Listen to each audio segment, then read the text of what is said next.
Prologue. On May 24th, civilization as we know it comes to an end. Plumbing doesn't work because the water treatment plants run on electricity. Trucks and trains don't run, so stores run out of food. Generators are rendered useless. In this major meltdown of life, people are stranded where they are, with no transportation, no power, and no communication.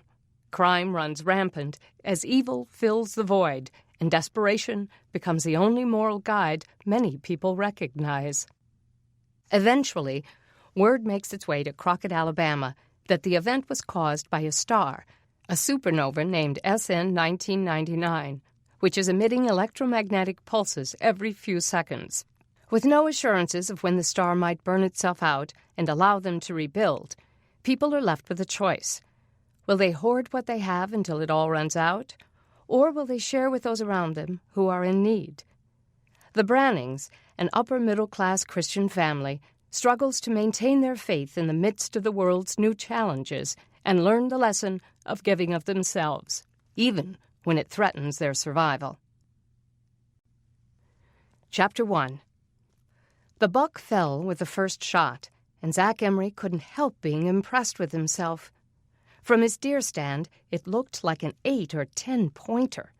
If the weather stayed cold, he'd be able to make it last for several weeks' worth of meals. He climbed down from his deer stand and pulled up the collar of his jacket. It was so cold his ears were numb, and his fingers had begun to ache. But it was worth it. Even in the pre-outage days, Zach had spent many mornings sitting in a deer stand freezing to death just for sport. Now, it was a matter of survival. He jogged toward the animal that lay dead 20 yards away. His brother Gary would be crazy with envy. They had a competition going, and Gary was too up on him. Zach hoped Gary had heard the gunshot and would come to help him move the deer. It would take both of them to lift it into their rickshaw. He bent over the buck. 10 points, and a perfect shot right through the heart. His dad would finally be proud, and if he was lucky, his mother would drag herself out of bed to get a look. He heard footsteps behind him and turned to see a man emerging from the trees, walking toward him. Zach squinted, trying to place him. He'd seen him before, but he couldn't remember where. "Did I score or what?" he asked as the man came closer. "He's a 10-pointer. Got him in one shot right through the ticker." The man didn't look like he'd come to celebrate. He stopped about 30 feet away and raised his rifle. Was he going to shoot? Zach's hands came up as if that would stop him.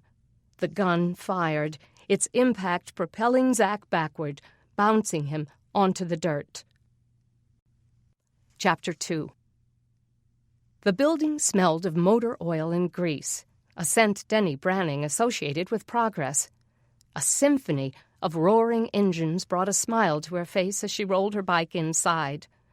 Oh, for the days of noise, pollution, and hurry, of bumper-to-bumper traffic, honking horns, blaring radios, and 24-hour TV. All over the large warehouse, mechanics and engineers with black-stained fingers worked at converting engines. The building had been purchased by the feds a few months ago when they instituted the draft. Instead of drafting soldiers, the government had conscripted all of those with experience as mechanics. Later, they'd added others to the conscription list: electricians, scientists, and engineers. Many of them were allowed to live at home and work in the local conversion plants, but others had been sent across the country to serve where they were needed. Pushing down the kickstand on her bike, she reached into her bag for her notepad and looked around for someone in charge. She saw Ned Emery, from her neighborhood, standing nearby with a clipboard, instructing a group of mechanics with a disassembled engine laid out in front of them. She headed toward him. "Excuse me," she yelled over the noise. "Mr. Emery?" He turned. "Yeah?" She could see that he didn't recognize her, even though his son Zach had been close friends with her brother for years. "Deni Branning. Jeff's sister?" Recognition dawned in his eyes. She reached out to shake hands with him, but he showed her his greasy hands. "Better not shake. What brings you here?" "I'm writing an article about your work here. Do you have time for an interview?" As if he hadn't heard her, he turned back to the men, barked out some orders that she couldn't hear, and started walking away. Glancing back over his shoulder, he said, "I heard the newspaper is back up and running. They hired you, did they?" She caught up to him and tried to match his steps. "That's right, the Crockett Times. They liked what I'd been doing on the message boards around town. This'll be the cover story for next week's issue." He didn't seem impressed, so she pulled out her big guns. "You guys are like rock stars. Everybody wants to know what you're up to." Pride pulled at the corners of his mouth, and she knew she'd struck a chord. Sure, I can give you a few minutes. What do you want to know?" He started up a staircase, and she blew out her frustration as she followed him. "Is there some place we can sit down?" "I don't have time to sit down." He reached the top of the stairs and headed across the concrete floor to an area where a dozen mopeds sat in various stages of completion. "Hey, Stark, I need at least 4 of these done by the end of the day. Get Bennett over here to help you."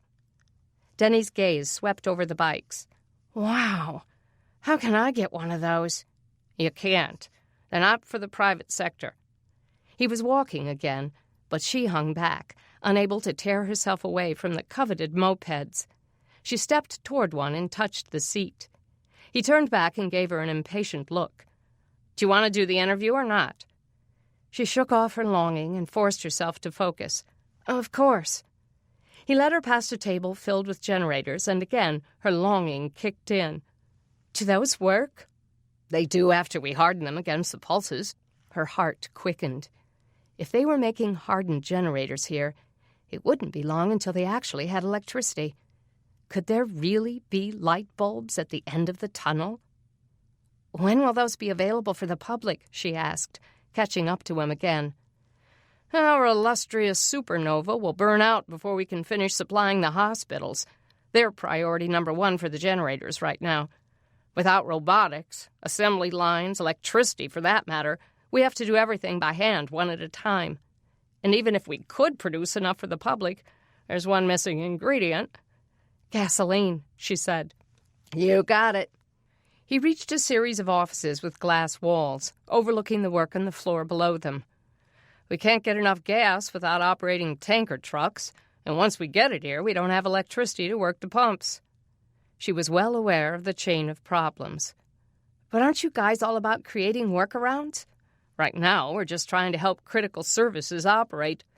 Like I said, the star will likely burn out before we get caught up with that. Then we'll shift our objectives from sustaining to rebuilding." He headed into one of the offices, dropped his clipboard on his desk, and motioned for her to take a seat. As Deni sat down, something outside the glass caught Ned's eye, and Deni turned to follow his gaze. Someone was running up the stairs. Ned frowned as his son Gary came running toward his door. "Dad, Zach's been shot." "What?" Deni caught her breath and got to her feet. "We were hunting at the Jenkins place. I heard some gunshots, and when I found him—" "Is he dead?" Ned blurted out. "I don't think so. I got help, and somebody went to get an ambulance. They're taking him to University Hospital." Ned grabbed his son's shoulders. "What condition was he in when they took him?" Gary trembled as he raked his hands through his hair. "There was blood all over his shirt, front and back." Deni's heart stopped. Her brother's best friend. Ned raced out of the office and hurried down the stairs, Gary on his heels. Deni followed them as far as the top of the stairs, then waited there as they hurried through the building. All the engines went quiet, and everyone stared as Ned ran to a beat-up Buick. "The keys!" he shouted. "Where are the keys?" Someone tossed them to him, and he got in and started the engine. Gary jumped in beside him. 2 guys pulled up the garage door, and the Buick rumbled out. Deni muttered a prayer for Zach as they drove off, and then a thought struck her. Jeff, Deni's brother, sometimes hunted with Zach. Could they have been together? What if he'd been hurt, too? She had to get to the scene of the shooting. She ran downstairs, grabbed her bike, and pedaled out behind them. Chapter 3. Zach, can you hear me?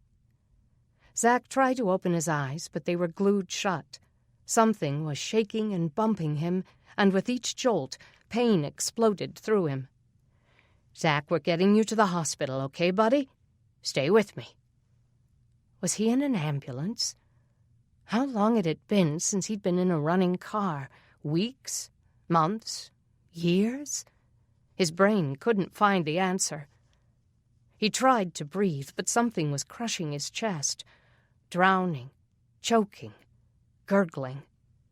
Something sliced through his throat. We're going to help you breathe, buddy. Hang on, we're almost there. He couldn't breathe, gagging, smothering, gasping. The ambulance jerked to a stop, people all around him yelling, probing, pushing. As they rolled him into the building, Zach knew he was dying. Chapter 4. The meeting had been dragging on for hours. Doug Branning shifted in his seat and wished they would take a break so the attendees could dash outside to the porta-johns lined up around the Birmingham Jefferson Convention complex. For weeks he'd looked forward to the symposium of economic leaders in the area. His success as a stockbroker had gotten him an invitation, and he hoped to hear about when the banks would open and what the plan would be for infusing money into the economy.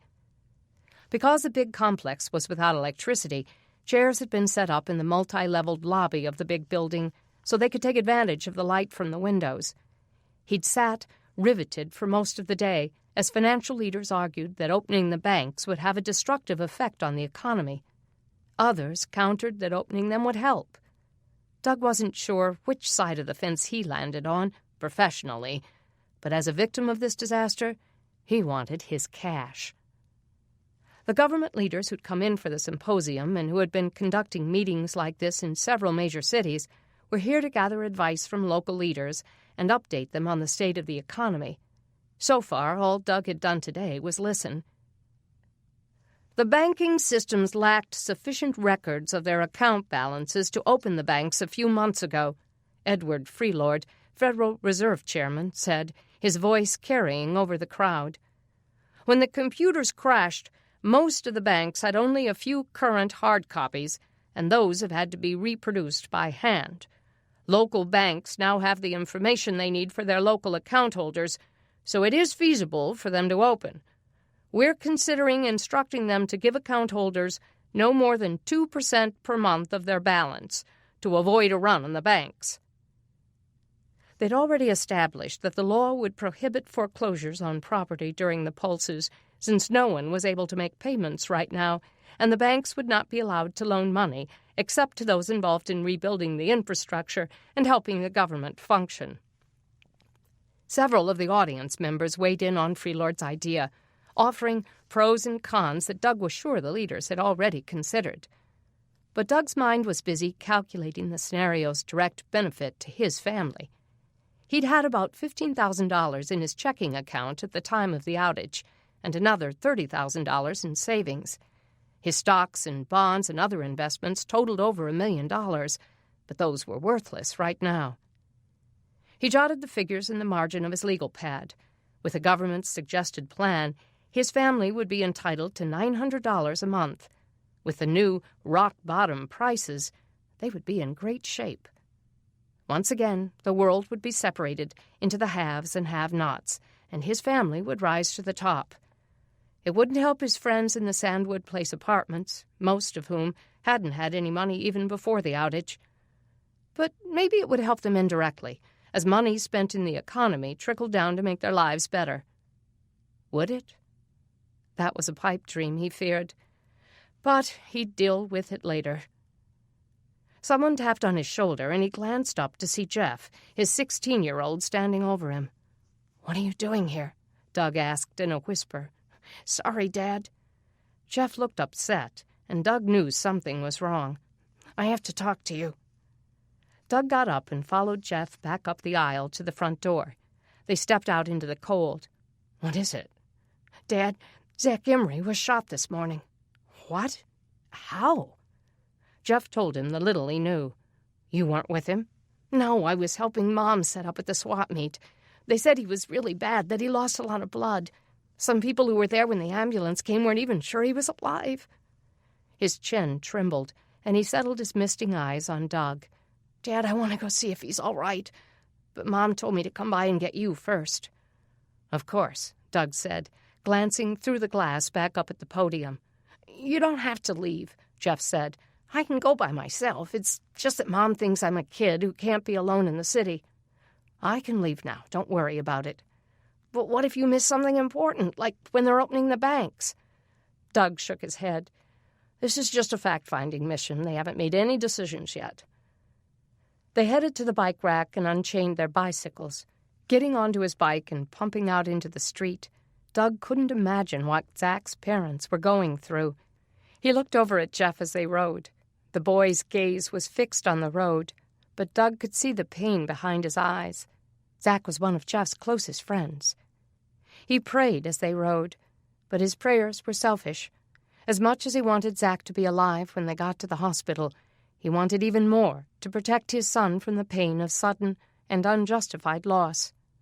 Only God could control that now. Chapter 5. The clouds were threatening snow by the time Deni found a hunter who could lead her to Zach's deer stand. They tromped through the barren trees to the place where Zach had been found. The sheriff's department had cordoned off the area, keeping everyone 100 feet away. Deni joined the crowd standing at the yellow tape. In the distance, she could make out 2 broad, dark stains on the ground. Her heart jolted. Was all of that Zach's blood, or had someone else been shot too? Deputy Jones, who was usually more open with her than the others in the department, was keeping the crowd back. She pushed her way to him. "Gordon, what happened?" He gave her a cursory glance. "Kid got shot." "I know that." She started to respond sarcastically, but stopped herself in time, not wanting to anger him. "But was it an accident?" "Doesn't look like one to me," he said. "Then someone shot Zach on purpose?" The deputy squinted as he turned to her. "Is this on or off the record?" He knew her too well. "Depends." "If it's on the record, all I can tell you is that an investigation is underway." Again, sarcasm sprang to mind. "Now there's a scoop." But she squelched it. "Come on, Gordon, you can give me more than that." "Off the record?" "Okay, we can start with that." He hesitated, glanced at the sheriff who was kneeling at the blood spots. He stepped closer to her. "I don't know." "Come on," she said in a low voice. "He's one of my brother's best friends. I want to know what happened." Jones turned back to her. "See that second blood spot?" Deni nodded. "We're not sure yet, but we suspect Zach had killed himself a deer, and somebody wanted it." She stared for a moment, trying to picture it. "Are you saying someone shot him to get his deer?" "I'm not saying it for sure, just that we suspect it. Off the record, until the sheriff confirms it." She looked at the sheriff, talking quietly to one of his detectives. If only she could talk to him. "Deni!" She turned. It was Brian, another of her brother's friends, looking shaken as he made his way to her. "Jeff told me what happened. Do you know who did it yet?" She breathed relief that her brother was safe. "No, I can't get any information." "What did Jeff say?" "Just that Zach had been shot and taken to the hospital. He was headed to town to see how he was." Deni turned back to the crime scene, hoping she could catch the sheriff's eye. Scarborough was usually pretty upfront with her, since her reporting was always fair and accurate and sometimes helped move the case along. She hoped he would talk to her soon, so she could go from off the record to on the record and confirm the reason for the shooting. "Local boy shot for deer" would make an eye-catching headline. The reality of it made her sick. Chapter 6. Beth Branning had learned to live in fear of the next terrible thing. First, there had been the outage, then the total shock to civilization. No more Facebook or IMs, no more That's So Raven episodes. But life had gone from bad to horrible when she'd discovered her teacher and her husband murdered, and Beth had grown up from 12 to about 180 when her sister was kidnapped by the same killer. When Deni had come home alive, the world still wasn't safe. The next terrible thing had begun. Beth's family had found 4 abandoned kids and wound up with another maniac after them. Now Beth felt as if there were killers everywhere she looked, in crowds, on the streets, in the homes in her neighborhood. Now, even in the woods where her dad and brothers hunted. "Beth, are you all right?" She looked up at Mrs. Carroll, who taught all 8 of the Oak Hollow junior high schoolers in her kitchen each afternoon. "Ma'am?" I said, "Are you okay?" "Yes, ma'am, I'm fine." "You can go home if you want. I don't think you're focusing." "She's just trying to get out of working," Jordan Miller said. "It's not like Zach Emery's her best friend." Beth ignored the class loudmouth and looked at Cole Hampton, who'd told her about Zach. "Are you sure he wasn't dead?" "No, nobody was sure. And if he was alive, they probably didn't get him to the hospital on time. I heard there was blood everywhere." She hoped he'd heard wrong. Tears came to her eyes again as she prayed that they wouldn't have to bury her brother's best friend. A year ago, she'd been to only one funeral in her whole life, and that had been for some aunt she'd never met. Since then, she'd found a murdered couple, seen violent people shot dead in their tracks, and been to countless other funerals. Now the number of dead she'd seen was somewhere in the teens, probably more than the 12 years she'd been alive. But 16-year-old boys were not supposed to die when all they were doing was hunting to feed their families. And a guy who'd been to her house with her older brother Jeff, a guy who'd teased her and flirted with her and ignored her, wasn't supposed to be there one morning and gone the next. She looked down at the paper she was working on. In the dim indoor light, she had trouble seeing the numbers on the page. "Can I go sit by the window in the den?" Mrs. Carroll shook her head. "No, Beth. I want you all in the same room." It had been nice when the little neighborhood home schools had first started up back in September. Since May 24th of last year, they'd worked themselves to death trying to survive. Some of the poor people starved to death. Many people got sick with viruses or infections they couldn't fight off, since medications were hard to come by. Those who did survive were almost as likely to get gunned down by someone who wanted what they'd worked for. The children had become workers in their family's struggle for survival, so school, which started at 1 in the afternoon and went until 4, had been something to celebrate. 3 hours doing math and history were way better than scaling fish or skinning the animals her dad and brothers killed. They had enough of that to do in the mornings. In the afternoons, it felt good to settle into the routine of learning. When the pulses eventually ended and the real schools were open again, most of the Crockett kids would be way behind, but not the ones in Oak Hollow.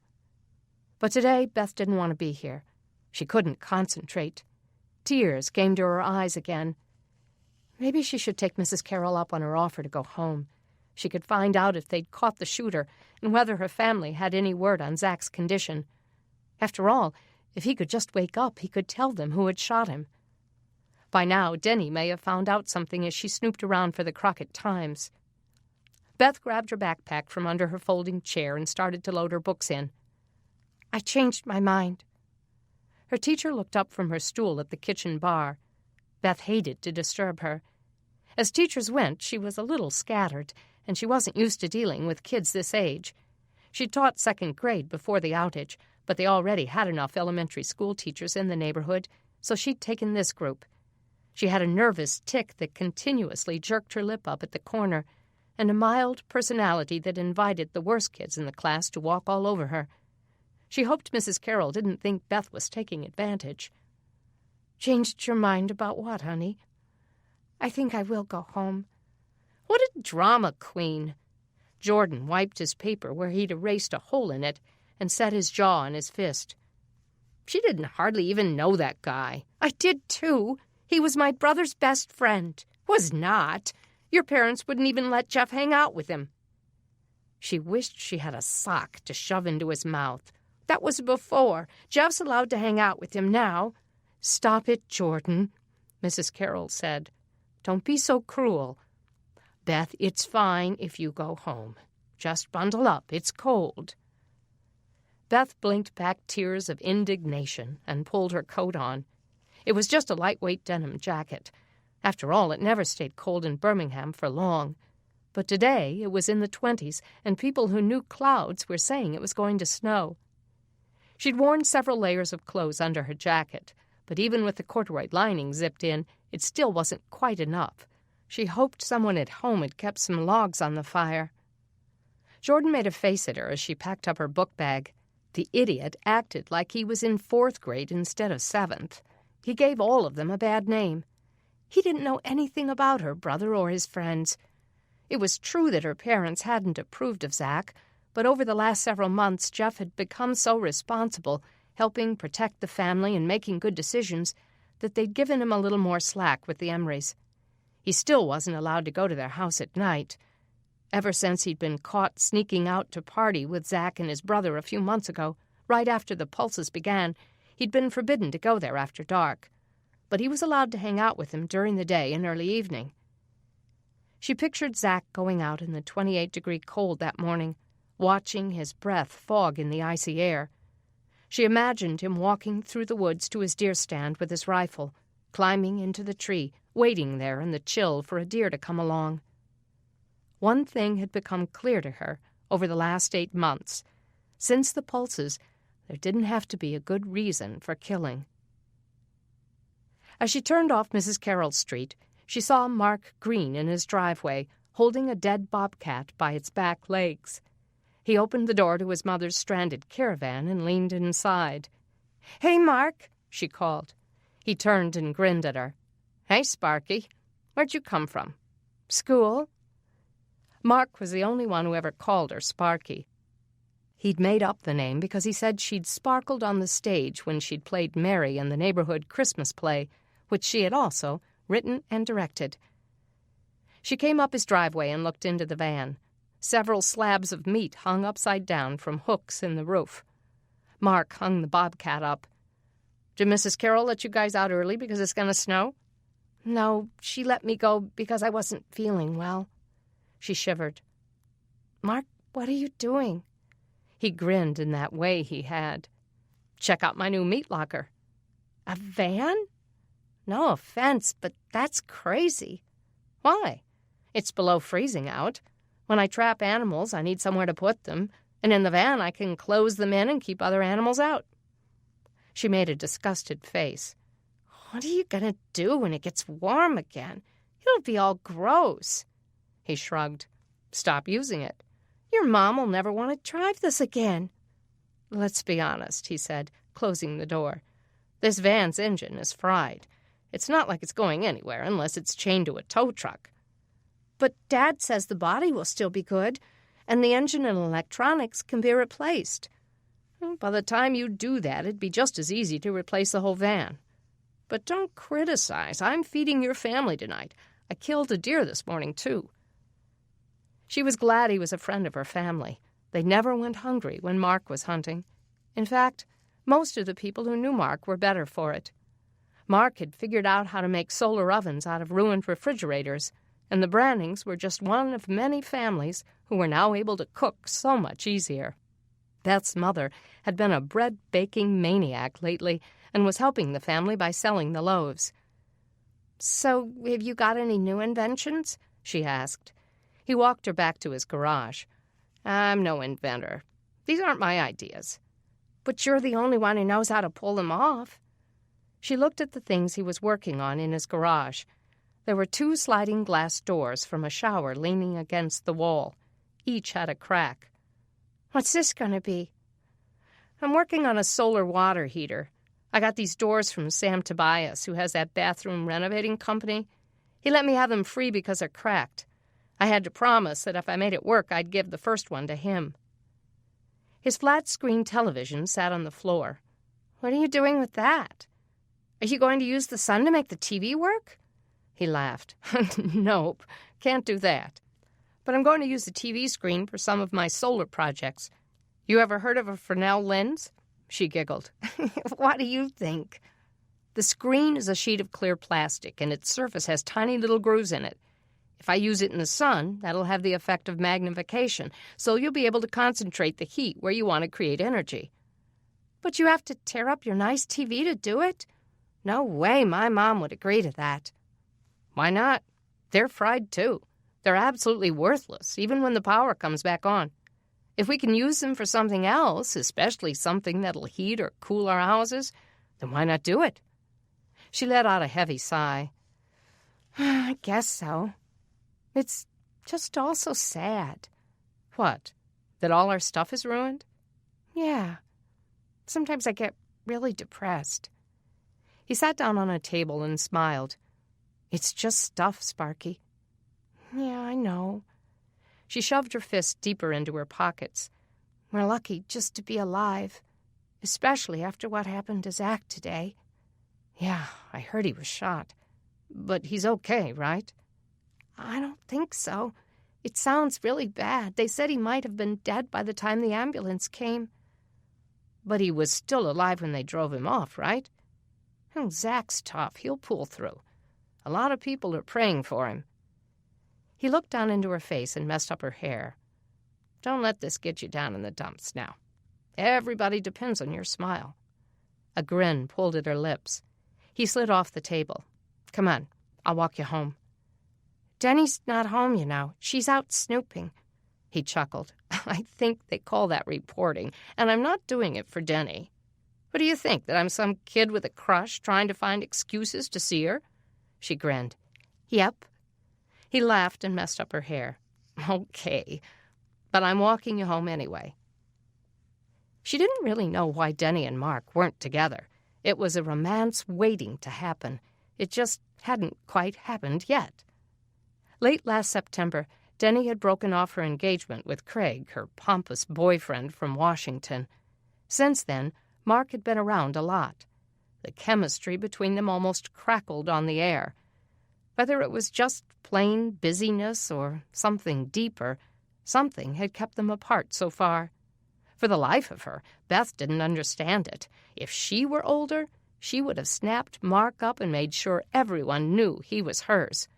And if Deni didn't do something soon, Beth might do it anyway. She was almost a teenager, after all, and Mark was only 22. But she'd rather have him as a brother-in-law. They walked quietly for a moment, and as they reached her street, she glanced up at her tall friend. "Mark, do you think Zach got up this morning with some kind of premonition about dying?" He looked down at her. "I don't know." "I mean, like, was there a dream last night to warn him? Or did he look in the mirror and just know?" She knew Mark couldn't answer that. "I mean, sometimes you hear about teenagers dying, and you find out later they blogged about it, or wrote a poem or a song, or they talked to their friends about death just the day before." "Beth, he's not going to die." "But what if he does? Do you think he knew?" Mark sighed. "Maybe you should ask Jeff. He's the one Zach would have talked to." She looked at her feet. "I doubt he'll talk about it." Mark set his hand on her shoulder. "Why does it matter, Beth? What difference would it make?" She thought about that. "I guess it would make me feel better. Like maybe I won't wind up dead all of a sudden. That God would give me warning before somebody came along and shot me." He stopped walking and touched her chin, pulling her face up. "You're not afraid of death, are you?" "I don't think so. I mean, not the heaven part of death. But I don't much want to be gunned down like Zach was." "Don't worry, you won't be." "Well, it's not a stupid fear," she said. "We've had people break into our house before, and Dad's been shot once." "I didn't say it was stupid, but you have a lot of protectors, Sparky, and God has watched over you all this time. Remember the verses your dad had the church learn a few months ago? The Lord is my light and my salvation. Whom shall I fear?" Beth finished the verse. "The Lord is the defense of my life. Whom shall I dread?" Psalm 27:1. "It's true, Beth." "Then why wasn't he watching over Zach?" "She had him there." "We don't know that he wasn't. But living in fear is no kind of life. We have to trust God. That doesn't mean bad things won't happen, but we know he's in charge." She wished she could believe him. She almost did, Mark always told the truth, and he seemed to her almost as wise as her father. Slowly he started walking again, and she followed, quietly letting his assurances sink in. "Tell me something, Sparky. When have you felt closest to God?" She thought for a moment. "When Deni was missing. When little Sarah was in trouble, I prayed more then." So could it be that good could come out of suffering? That God uses it to build things into us, things we might need? "Yeah," she said. "I guess he does." "So just because some evil person shot Zach or your dad or kidnapped people we care about, they don't mean that God has lost control. He's allowed it for reasons we don't know, and he's still watching over us, guarding us, protecting us. He loves us, Beth. We have to trust that about him." She knew that was true, but still her fears remained. "I wish we could control God with our prayers." He chuckled. "Thank goodness we can't. I've prayed for some pretty stupid things. But our prayers can influence him. He listens to them." She thought of the time she'd prayed for Jordan Miller to flunk an English test. She'd almost flunked it herself.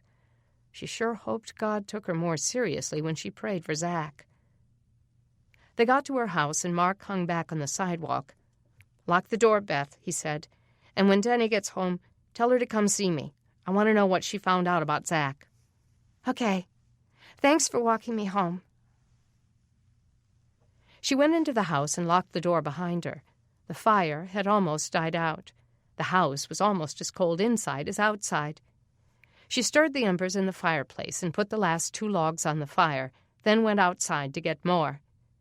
In the backyard, the cold air slapped her in the face again, making her wish she had stayed inside. Even so, she crossed the yard to the chicken coop. Since her family had gotten the chickens, she'd considered them her pets. Beth's dad had ordered them as little chicks after the first FEMA disbursement. She'd taken care of them herself when they'd kept them in a box inside the house to keep them from getting plucked up by a ravenous hawk or other predator. The Brannings had learned a lot about raising chickens since then.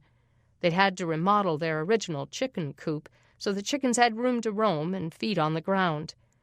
The yard was mostly dirt now that winter was here, but they maintained a patch of grass at the back of the yard, surrounded the coop with chicken wire, and covered it to keep out birds of prey. Since they'd used the fencing boards to build the coop, there was nothing to keep dogs out of their yard. The Brannings had to keep a close eye on their flock. Beth supposed that was how it was with human killers, too. If someone wanted to do evil, a fence wouldn't keep them out. And if they wanted something of yours, not much would keep them from taking it. Life wasn't worth all that much to some people these days. Today, because it was cold, the chickens mostly stayed inside, warming each other in a little huddle. As she stepped inside the coop, the rooster cackled and the hens fluttered around as if glad to see her. "Cold, huh?" she said to her little friends. She reached for the bag of feed sitting on the top shelf and scattered it around the area outside the door. Then she got a handful of fine sand and scattered it on top to help them grind their food. "They say it's going to snow. If it does, maybe Dad'll let me bring you into the garage. It's dark in there and not much warmer, but at least the wind doesn't blow through." She checked the nest. A few more eggs had been laid. She put them in her basket. The eggs their chickens produced made it possible for the Brannings to eat, even when her father's and brother's hunting didn't pay off. And there were plenty of eggs to share with neighbors like Amber Rowe, the single woman with 3 kids who lived next door. They could even sell or trade a few when the need arose. But there were 2 things about raising chickens that Beth hated. She threw a fit whenever they slaughtered one. And even if chicken poop was a magic ingredient her father loved for composting, it was still nasty and smelly, and Beth was sick of wiping it off her shoes. She ducked and stepped out of the little gate again, closed it, and made sure the enclosure was tight. As she wiped her feet on the grass, she looked around, making sure there was nothing around to hurt the chickens. She shivered at the thought of Zach's killer being out there somewhere.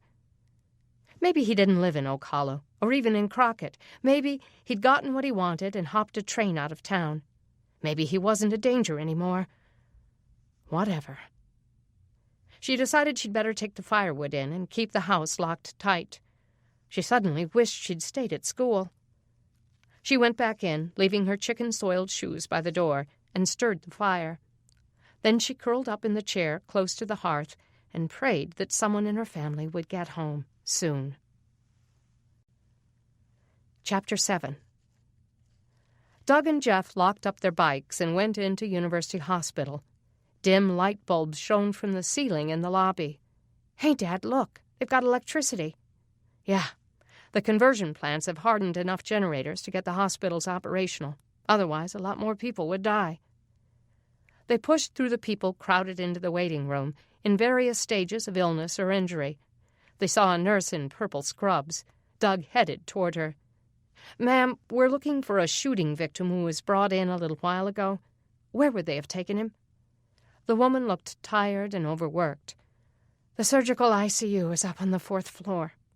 She pointed to the stairwell, then hurried away. They stepped into the darkness of the stairwell. "Why aren't there lights in here?" Jeff asked, his voice echoing. "They probably only use the generators for high-priority areas." His voice echoed as they went up the stairs, like the operating rooms and monitors and machines. "Then maybe they can't save Zach." Jeff felt for the door to the 4th floor and pushed into the lighted hallway.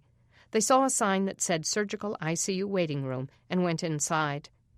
The room was lit only by its windows, but Doug spotted the Emrys sitting in a corner. Ellen, Zach's mother, looked as if she'd been in mourning since long before her son was shot. Jeff had occasionally spoken of Zach's mother as if she were crazy.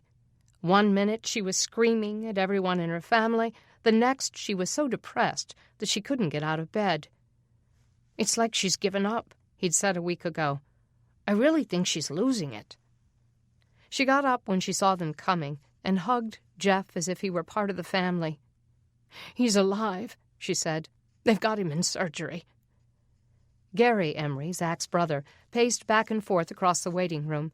Back and forth, as if slowing down or sitting for a moment might mean letting go of his brother. "He was shot right through the chest. They said he couldn't breathe." Doug's heart sank. He prayed they could still use the equipment they needed to save Zach. Though they could provide electricity to this vital place, X-rays, MRIs, and CT scans would still be out of the question.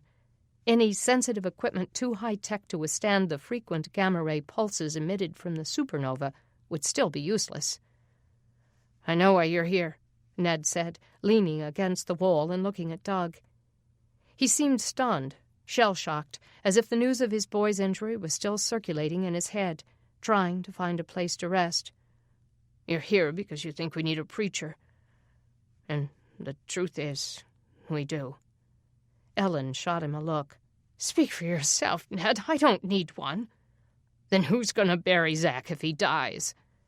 Ned's words whiplashed across the room, and Ellen recoiled as if they had struck her in the face. "He's not going to die." She stuck her chin out, lips tight over her teeth. "Why do you say things like that, like you want it to happen? Are you trying to set me off? Do you want me to put my fist through your face?" Doug hadn't expected to hear such a threat from a woman who weighed about 100 pounds and looked as delicate as a cracked reed. But there was fire in her eyes, and Doug didn't doubt she would do it. "I wasn't trying to set you off, Ellen, so stop with the dramatics," Ned returned. "For once, it's not about you. It's never about me," she shouted. "I'm surprised you even came." Doug glanced at Jeff, who looked as if he'd seen this behavior before. "You'll probably be back at work before Zach even stops bleeding," Ellen said. "I'm here, aren't I? Nothing's ever good enough for you. Could you two shut up?" Their son's demand cut through their ire, silencing them. The others in the waiting room began to applaud. Despite Doug's surprise that Gary had talked to his parents that way, he wanted to join in. Jeff turned his back to the Emrys and whispered, "Dad, she's crazy. Let me handle this." Doug couldn't imagine what Jeff could do, but his son turned and approached the feuding parents. "Was Zach awake when they got him here?" Ellen then sank back onto a vinyl chair. Her voice was low when she answered. He was in and out of consciousness, but gasping for breath. Doug wished Kay were with him so she could comfort Ellen somehow. He'd do it himself, but he feared losing an eye if he reached for her. They're able to run ventilators, Ned said, so he'll have help breathing. Finally, some good news. Will you get to stay with him? Doug asked. Gary nodded. One of us at a time. I'll help, Jeff said. I'll tell all the guys. We can take turns sitting with him around the clock. Just say the word. Ellen's face softened. Thank you, Jeff. You're a good boy. As if that declaration crushed her, she melted into tears. For a moment, everyone was awkwardly quiet. Finally, Gary spoke up. Is anybody talking about who did this? He asked Jeff. Surely somebody knows. Somebody saw something. I haven't heard any rumors, Jeff said, but we came almost as soon as we heard. It shouldn't be that hard to figure out, Doug said. Whoever it was came home with a deer. What? Ned asked. What do you mean? Doug realized they hadn't been told much yet. He wondered if he should wait and let the sheriff deliver the news. But Jeff spoke up. I heard Zach had just shot a deer, and whoever shot him took it. Ellen gasped, and Ned spun around to Gary. Did you know this? Gary's nostrils flared, and his eyes flashed. No, Dad. I ran for help as soon as I saw him laying there. There was no deer. They must have already taken it. My son was shot for deer meat? Ellen shrieked, turning to her son. How long did it take you to get to him? Gary looked sick. I had one in my sights myself, so I waited a few minutes. I figured he'd shot one, but I didn't think it was an emergency. I would have gone if I knew he was shot. Gary's voice broke, and he turned away, hiding tears. Jeff slid his hands into his pockets and looked at the floor. But Doug watched as Ellen took several angry strides toward her son. He braced himself, expecting her to attack Gary. But she surprised him again and took her firstborn into her arms. He clung to her and wept. After a moment, Ned joined their embrace. Doug set his arm around Jeff's shoulder, feeling his son struggle to hold his emotions. He's going to make it, Dad, Jeff whispered. I know he is. He has to. Doug looked past him to the hallway outside the waiting room, where other wounded or sick people were lined up on gurneys, waiting for the operating room. Thankfully, Zach had been moved to the front of the line. Doug supposed a bullet in the chest warranted emergency treatment. It's out of our hands now, he said to the Emorys. All we can do is pray and wait. But I know from experience that God answers prayer. Will you let us pray with you? Ellen tightened again. I don't believe in God, so do your praying somewhere else. Mom, Gary said, you don't have to be a jerk about it. Ned rubbed his jaw.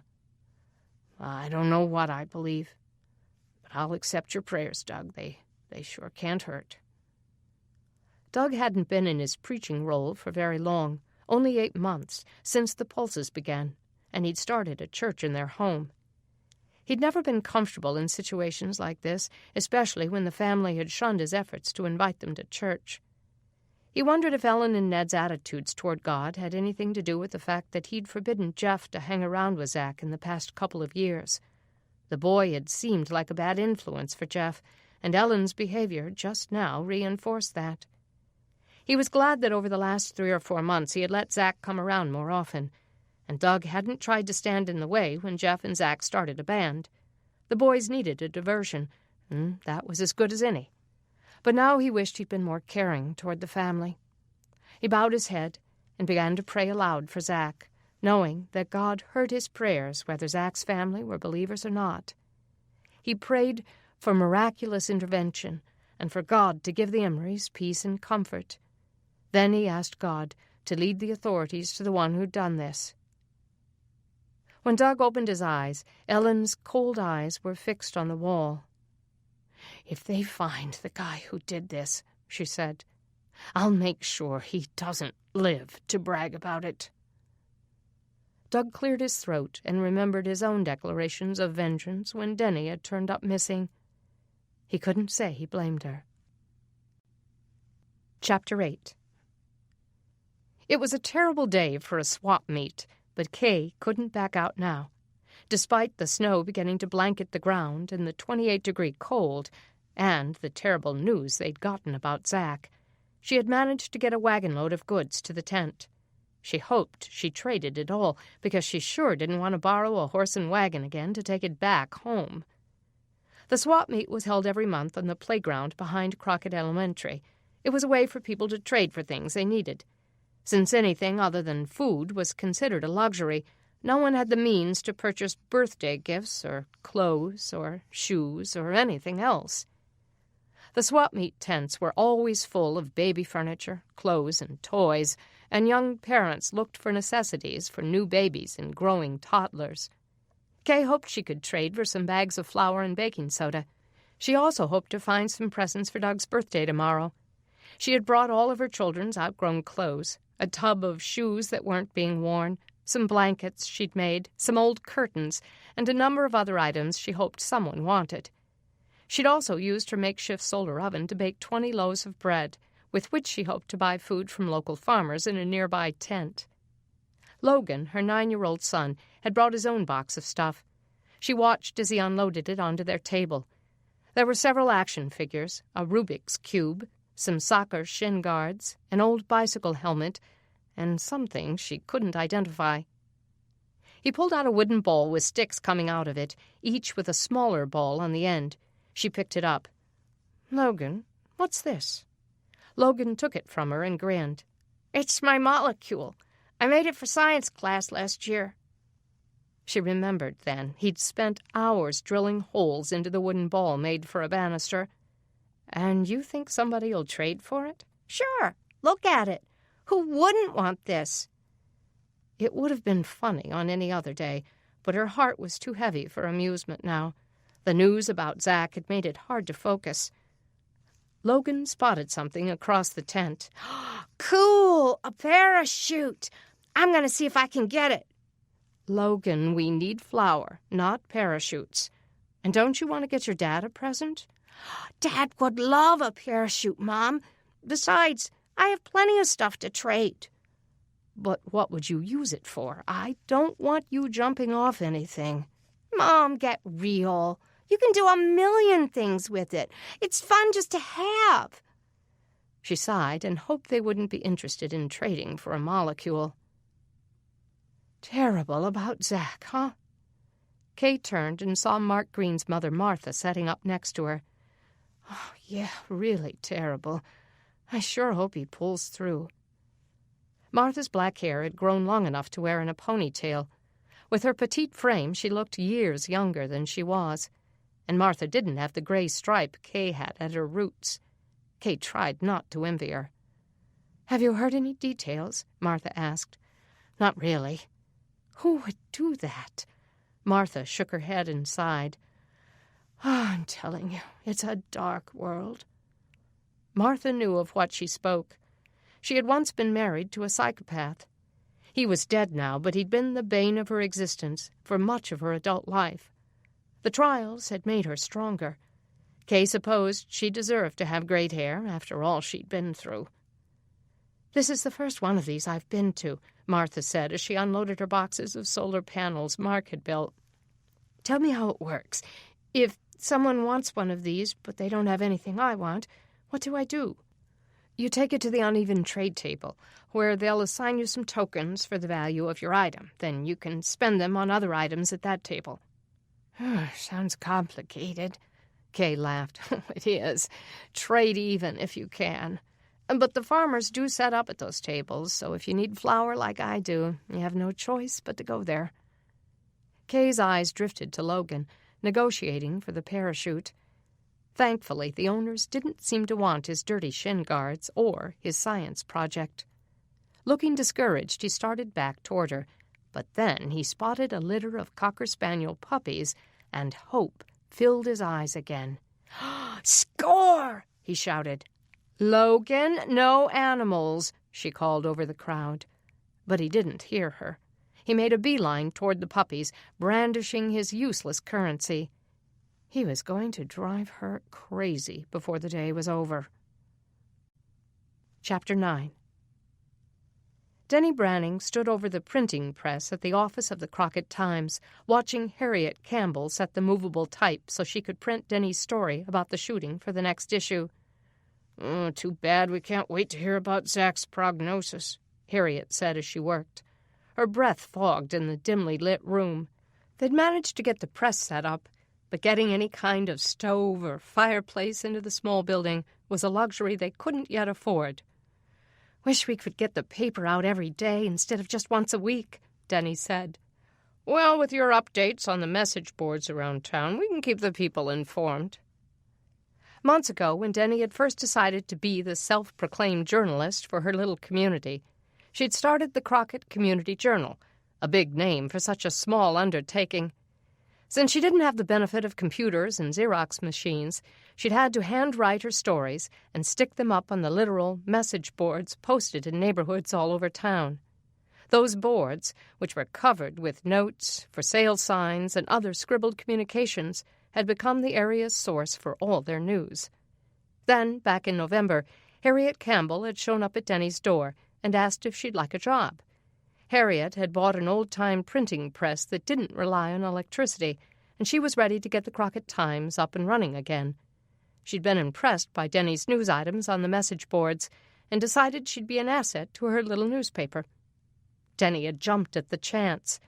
She had dissolved her little journal and merged forces with the Crockett Times. This was something she could actually use on a resume someday, and the printed paper, which could be delivered to homes around town, looked much more professional than what she could produce with a manual typewriter and carbon paper. But it was time-consuming, setting each letter by hand. Fortunately, Harriet's husband and children helped, so that Deni was able to be a field reporter most of the time. "I just went by the sheriff's department on the way home from the site of the shooting," Deni told her, "and people are already starting to show up, naming men who brought deer home this morning." Harriet looked up at her. "Can I include them in the article?" "No, better not," Deni said. "Only one is guilty, and I don't want to smear anyone's reputation if they didn't do anything wrong." She shoved her hands into her pockets and started for the door. "But I'm going now to interview some of them, and I'll let you know as soon as my brother and Dad get back with news of Zach's condition." She pushed out the door into the cold and looked around at the snow already blanketing the street. She'd always loved snow before, but she dreaded it now. This area didn't have snow every year, so why did they have to have it this year? With no heat, people would die. Not everyone had a fireplace, and many hadn't been able to purchase stoves to help keep their homes warm. She worried about the people in the apartments around town.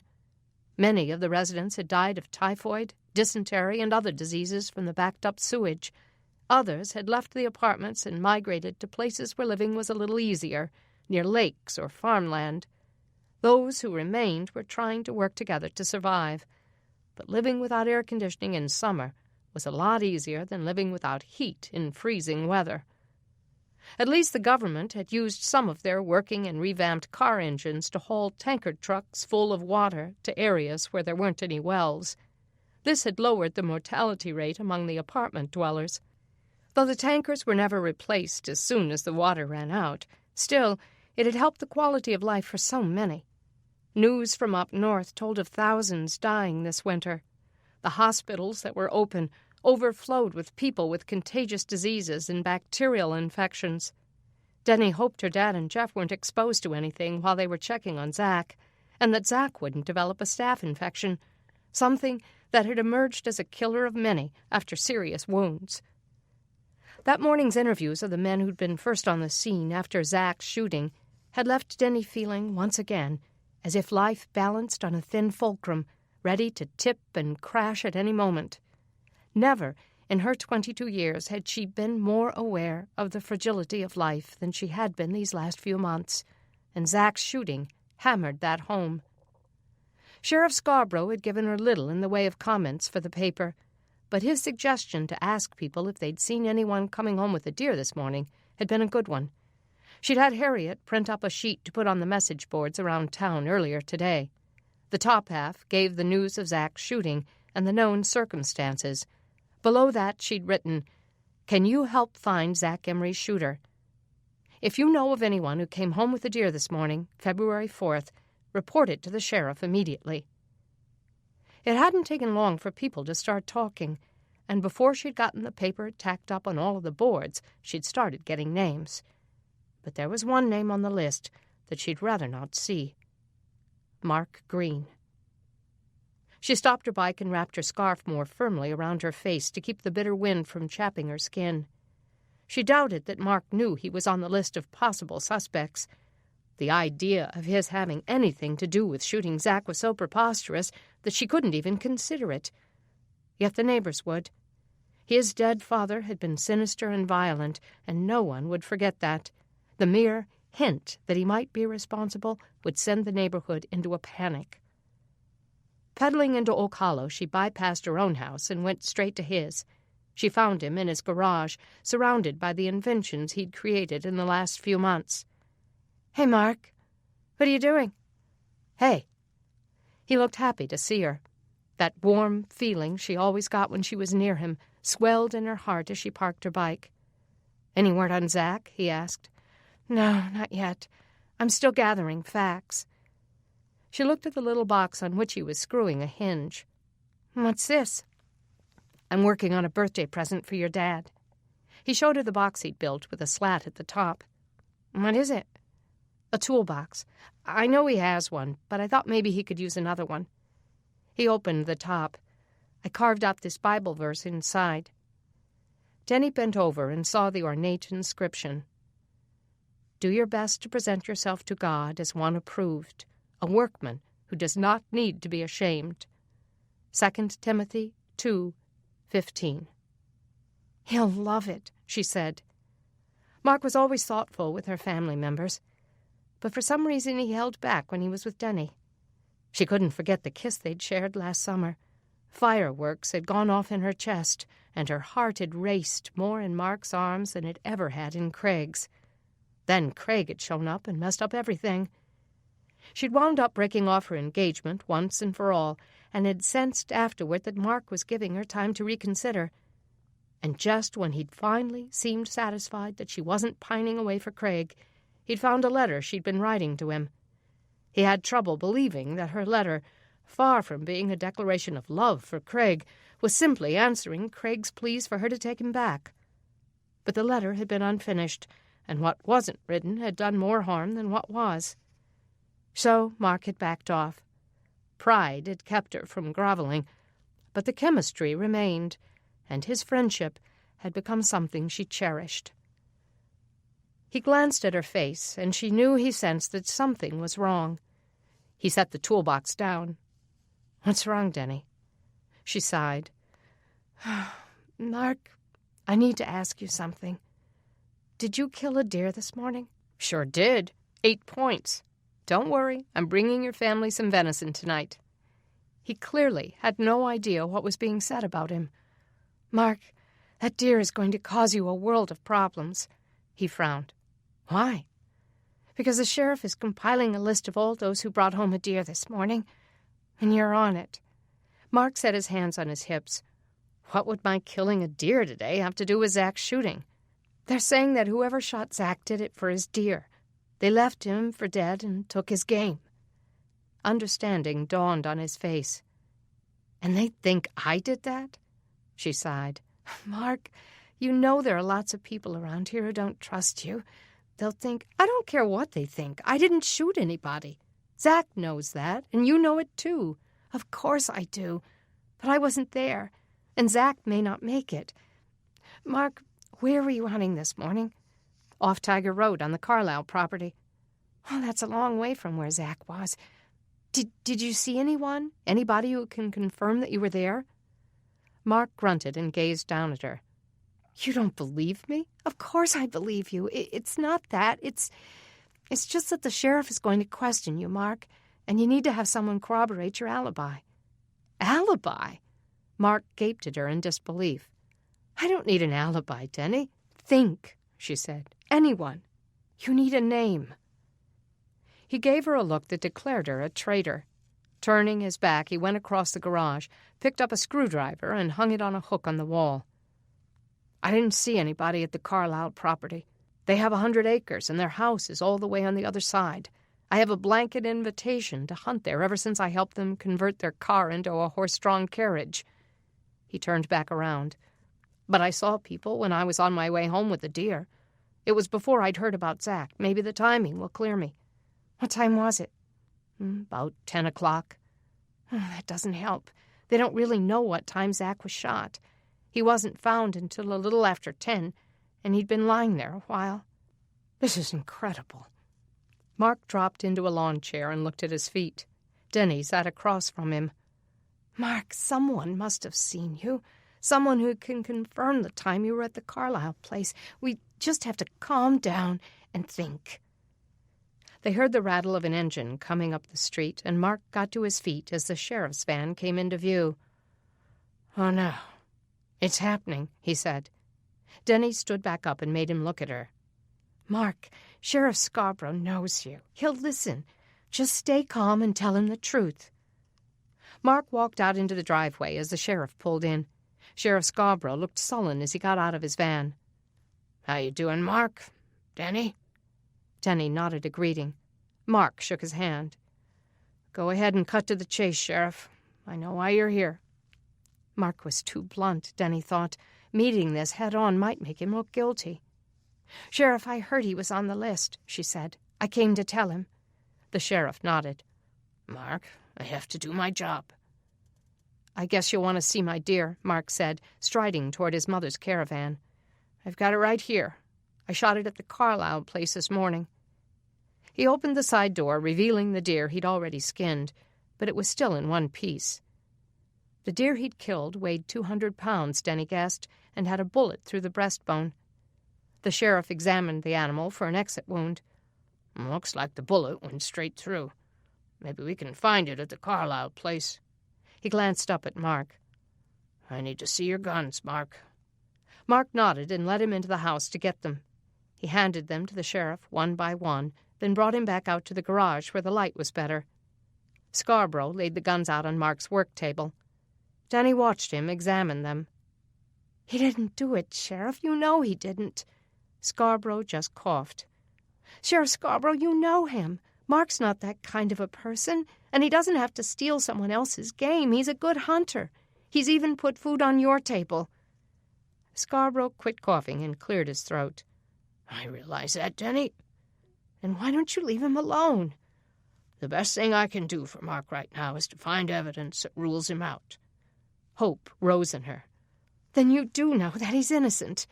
Scarborough wouldn't answer. Mark pointed to his Remington. "This is what I was hunting with this morning, Sheriff. Do you know yet what caliber bullet hit Zach?" The sheriff opened the action on the gun and took out the cartridges. "I can't talk about the investigation with you, Mark, but I need a list of people you saw when you were bringing your deer home. I want to talk to them about the time they saw you. I also want you to take me to where you shot the deer. Show me the bullet, the shell casings. Show me the blood on the ground.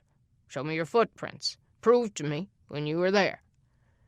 Mark brought his chin up and started toward the sheriff's van. "Let's go right now." "Can I come?" Deni asked. Scarborough shook his head. "No, Deni. I'd rather you didn't." "Off the record," she said. "Sheriff, trust me. I won't write anything about it." "It's a criminal investigation, Deni. You can't come." Mark turned back to her. "I'll come by your house when I get back." He walked them out, closed and locked the garage door. Deni hated being left behind.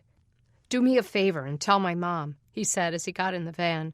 "She's at the swap meet. I don't want her to hear this from someone else." "I will. Mark, just think. Go over the whole morning in your mind. Someone must have seen you there."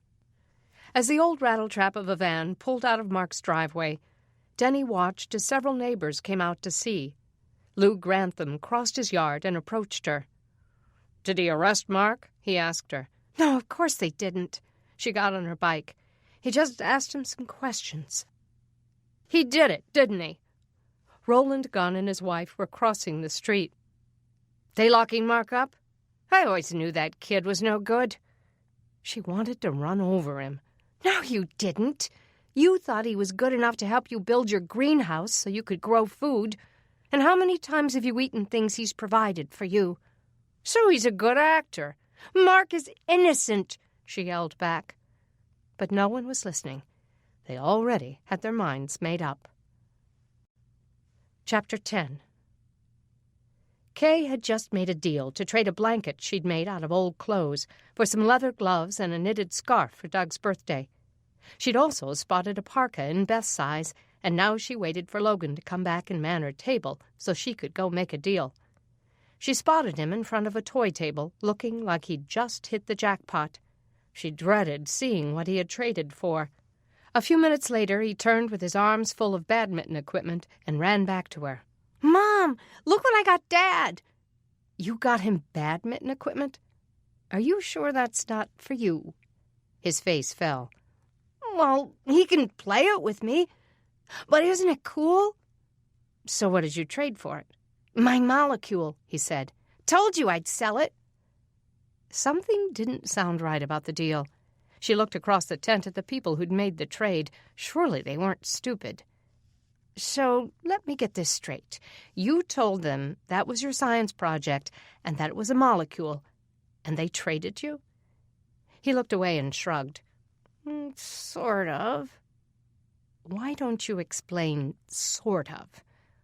"Well, I kind of told him it was a pulsar, a supernova like SN 1999. No wonder. There was so much interest in the pulsar that was causing all these problems on Earth that it would stand to reason they'd make the trade. But it was still a lie. "Logan, that molecule doesn't look anything like a pulsar, and you know it. You made that up. Do you know what a fraud is?" He narrowed his eyes. "No." "How about a scam artist?" "I'm not a scam artist. I'm just a good negotiator." "It's not called negotiation when you start off with a fraudulent product." She took the badminton set from him. "Was this an even trade?" "Yes." "Then you're going to take it back and tell them you lied." "Mom, I can't do that." "Oh, yes, you can. If they still want it after they know it's a molecule, fine. If they don't, then you'll cancel the trade. And hurry it up, because I need you to man the table while I register my deals." She marched Logan across the tent. His face was hangdog as he made his confession to the father of the kid he'd scammed. The father looked amused, but the boy was indignant. They traded back without a lecture. Logan pouted as they headed back to the table. "You've been trying to keep me from selling that all day," he said. "It's like you want it or something." "Well, that's right. I've always loved that molecule." Logan laughed despite himself. She grinned and messed his hair up. "Wait here. Don't make any deals without me, but you can start a negotiation if someone wants something. I'll be over there."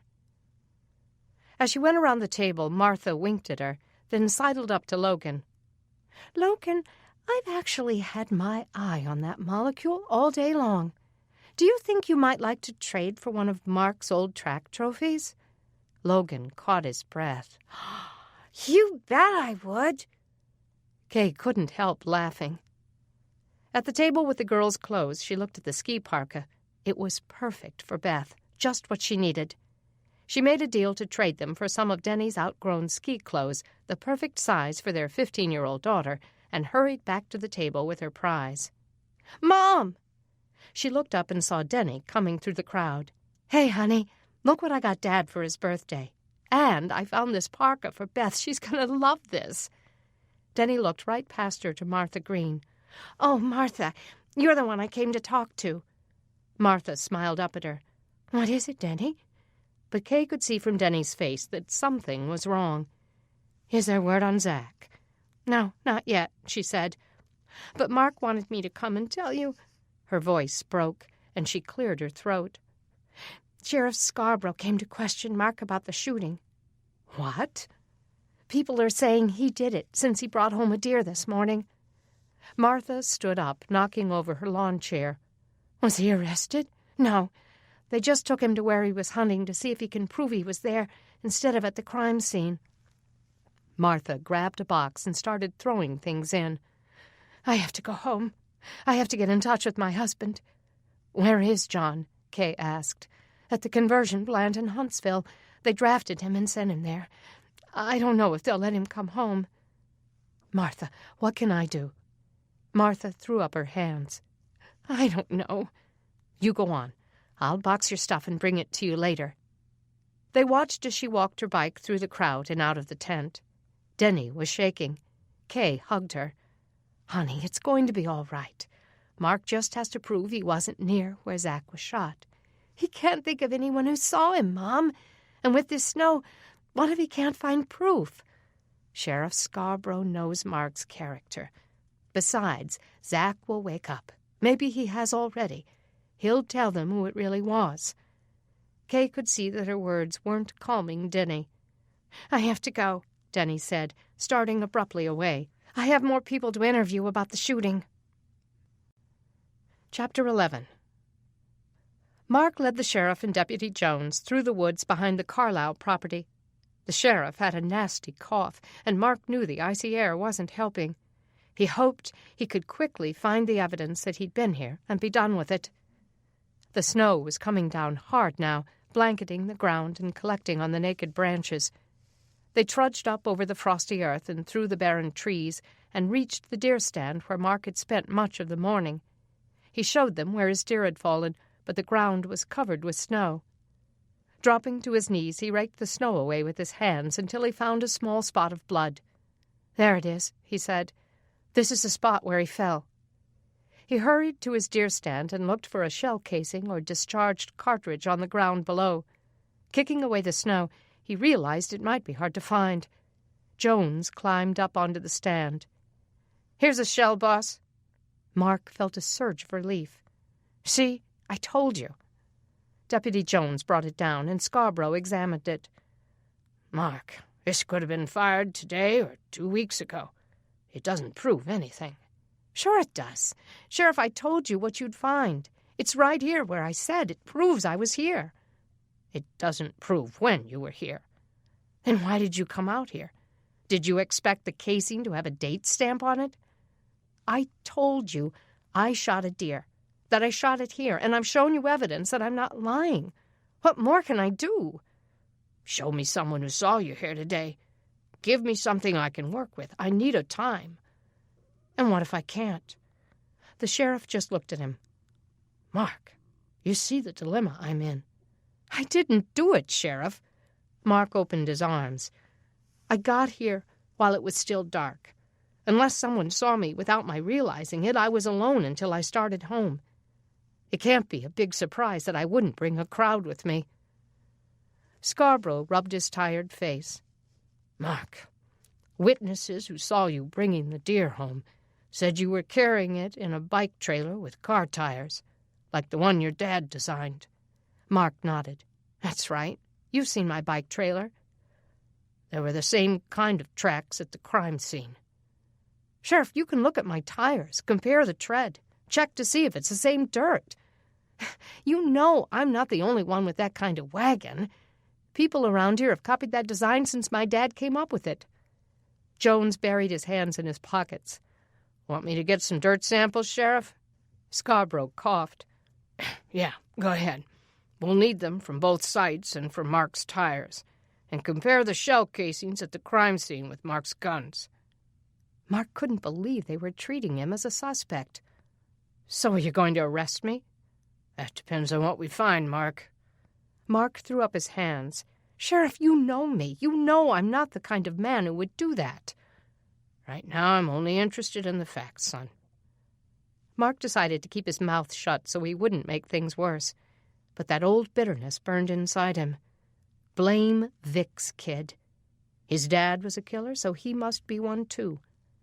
Anger at his dead father seethed inside him. Even from the grave he was still jerking him around. The sheriff took Mark home where his hysterical mother waited. Mark tried to calm her down while Scarborough and Jones made prints of the tire tracks on his bike wagon and scraped dirt from the treads.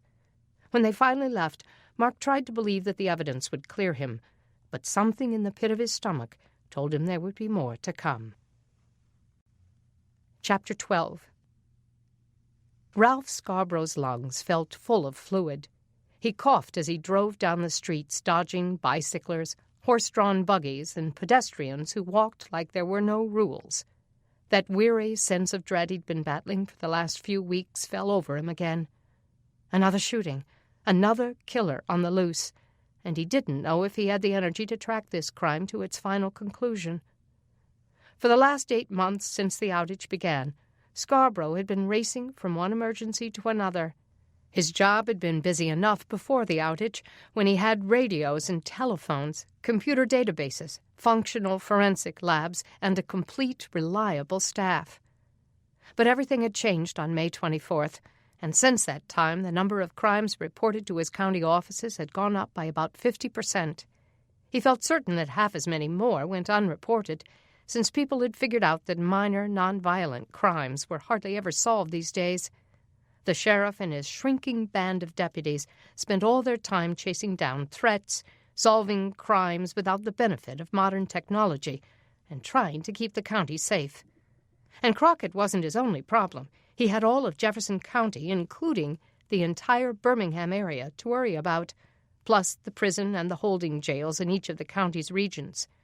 Though his main station was in the city, he lived in Crockett, so he worked mostly at the Crockett substation since the outage.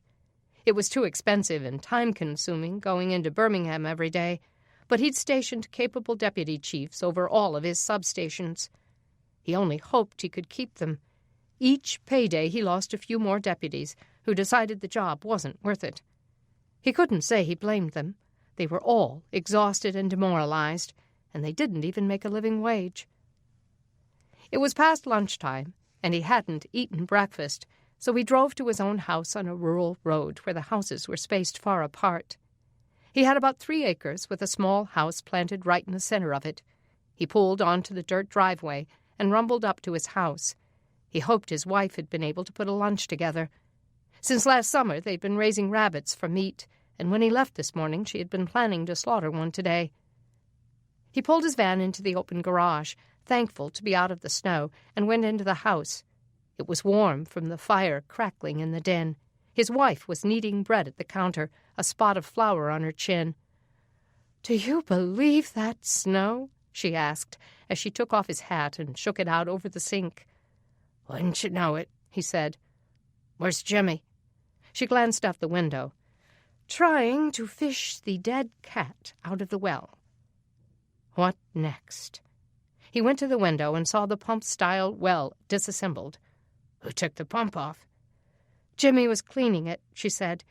"That cat must have gone in while we had it open. All I know is it's down there polluting our drinking water, and we've got to get it out." He closed his eyes. Somebody would have to scoop the cat out, and then they'd have to cleanse the water. He didn't even know what was involved in that. He supposed he could go find the hydrologist who'd been inspecting the wells around town and ask what he recommended. Oh, he didn't have time for this. "We'll just have to get water from the Keaton farm until I can get to it," Scarborough said. "It's too cold to get down in the well." "Tell that to Jimmy," she said. "He's trying to get down in there this very minute." Scarborough groaned again. That was the last thing he needed. The well they'd had in the yard since they had built the house had been altered to include the pump, but the shaft was barely wide enough for a small body to fit through. With his luck, his 13-year-old would get stuck like that Jessica baby had back in the 80s. "Tell him to get out of there before he gets killed. There's a better way to do it." "Then tell him yourself," Mary said. "He's trying to step up to the plate and take care of things." Scarborough stepped outside. His teenage son was trying to grow up too fast. But what was the alternative? Someone had to take care of things at home. As sheriff, he couldn't let crime blossom while he took time off. Desperate times called for desperate decisions, and staying home was not much of an option when an emergency happened almost hourly. "Jimmy?" he called as he approached the well. His son was lying on his stomach on the ground, leaning his head into the hole. Jimmy looked up. "Here, Pop? Good thing you're home. You can help me with this." "You can't go in there, Jimmy. Get out now." "But, Pop, listen. We can tie a rope around my waist and attach it to your van's bumper." "And what? Stuff you in? Those walls are icy and you're too big." But I've given it a lot of thought. I've measured myself, and I think I'll fit. And if you're wrong? Well, you got any better ideas? Not yet, I don't. But we'll think of something. I don't have time to deal with it now, he said. There was a shooting this morning. I'm in the middle of an investigation. Jimmy got to his feet and dusted the dirt and snow off of his clothing. You're always in the middle of an investigation, he said. But this is an emergency, too. Just go to the Keatons' place and get some water. They'll let you use their well if you tell them what happened. I hate the Keatons, Jimmy muttered. I'd rather go without than go over there. Scarborough grunted, wondering where that had come from. Probably had something to do with one of Keaton's daughters, but he didn't have time to delve into that. Just do it, Jimmy. We don't have the luxury of grudges right now. But, Dad... Don't make me say it again, Jimmy. Stay out of the well until I have time to do something about it. Oh, right. But that Amy better not give me a hard time. Treat that family with respect when they're doing you a favor. A favor? They used our well for months before they dug their own, and they treated us with respect. Not me. Amy treats me like pond scum. She's probably the one who threw the cat in there. Jimmy huffed a sigh and started off toward the Keatons. Scarborough watched him march across the lawn. He knew the boy needed more guidance than he got, and having no school to attend left him with too much time on his hands. He should be spending more time with his son. He was a disappointment as a father, and his confidence as a law enforcement officer was fading. He went back into the house, thankful for the fireplace in the living room. He warmed his hands over it. His head had begun to hurt. I'm roasting a rabbit for supper, Mary said. For now, I'll cook you up a couple of eggs. That'll be fine, he said. I don't have much time. While he waited for his eggs, he went back out to the well and looked in. Sure enough, a dead cat floated on the water. He lowered the bucket that Jimmy had rigged up and tried to maneuver the rope until the bucket got under the cat. It wouldn't quite catch. He started to cough again, each hack ripping through his chest. Mary called him, so he gave up and went back inside and scarfed down the eggs. Mary, keep an eye on Jimmy. If he tries to go into that well, he may not come back out. He ventured back out into the cold. His old van was on its last leg. He didn't know how much longer he could keep it running. He supposed he could take it to the mechanics, but they stayed so busy at the conversion plants that there was usually a long wait, and he couldn't afford to be without a vehicle. He got back on the main road, toward the Crockett city limits, and realized he was low on gas. Now what? The cars that had been stalled along the main drags since May had all been siphoned. If he made it back to the sheriff's department, they had several gallons on reserve, unless anyone else had filled up their vehicles this morning. He prayed he wouldn't have to siphon another car, not with this cough. The burn of gas in his throat was something he wasn't up for today. The van was just about to die when he got to the sheriff's department. In the garage behind it, he found a 3-gallon container of gas. That was all he could get for now. It would have to do. He had to get to the hydrologist's house and find out what to do about the well, and then he would start questioning the other people who had killed deer that morning. One of them may have shot Zach Emery. Sheriff? He turned, still pouring the gas into his tank. His deputy, Milton Asher, stood in the doorway. Yeah, Milt, what you got? One of the prisoners is sick. I don't know what to do with him. He's got a fever, and all the other inmates are afraid they're going to get it. Scarborough shivered and massaged his temple. Which prisoner? Blatt. It was probably a trick. That guy had gunned down a family of 3 at the last disbursement. No way was he letting Blatt out because he was sick. I'll see if I can get the doctor to come check on him, he said. Well, should we quarantine him or something? He shook his head. Milt, half our prison population is sick as it is. There's so much coughing and puking in there, it's a wonder any of them lived through it. But that's all I've got to work with. I don't have an infirmary. I don't have sick rooms. I don't have a place to quarantine him, and I'm sure not going to let him out on the streets. I can't transfer him to the prison until we clear some others out of there. But, Sheriff, we're just supposed to have holding cells. We're not set up for this many prisoners. We got 30 men in there. The prison is packed even tighter. I can't put one more person in there. Until I find another place to convert into jail cells, we're going to have to keep holding them here. And until things settle down and I get some more funding, that's not going to happen." The force of his words started a coughing spell again, and he bent over, trying to clear his lungs so he could breathe again. Finally, the coughing settled. "You okay, Sheriff?" He nodded and wiped his nose. "Milt, did you get the samples from Mark Green to the lab?" "Yes, sir. And I have a list of 6 other leads, men who shot deer or have automobile tires on their trailers." "And you have both?" "Still checking on that, boss." He asked Milt to stay at the department to hold down the fort. He felt sorry for the guy. The department was freezing. He'd been trying to get funding for a stove to put in the building so they could keep it warm, but by the time his requisition was approved, it would be summer again and they wouldn't need it. The cold had a calming influence on the prisoners, though. They were so busy trying to stay warm that they weren't starting fights and causing trouble. At least that's how it had seemed for the last few days. "Sheriff!" Another deputy, Kurt Lawrence, rode toward him on his horse. He closed his gas cap. "What is it, Kurt? "Any word about payroll?" "No, I've been kind of busy and haven't had enough gas to get to Birmingham to pick it up. I gotta be paid, Sheriff. I can't keep coming to work every day if I'm not. They're already paying us peanuts. My family has to eat. I'm going to get there today, Kurt, but right now I have to deal with the shooting. If I'm not paid in 24 hours, I'm out of here," Kurt said. "If you can't pay me, I can at least go hunt to feed my kids, like everyone else is doing." "Payday isn't officially until tomorrow anyway." The sheriff got back into the van and pulled out before anybody else could stop him. He couldn't say he blamed Kurt. He was right. They weren't paying them enough to keep food on the table. What good was it for them to have jobs when those who didn't had time to hunt and plant and do the things that kept their families afloat? The load their wives were bearing was much too much.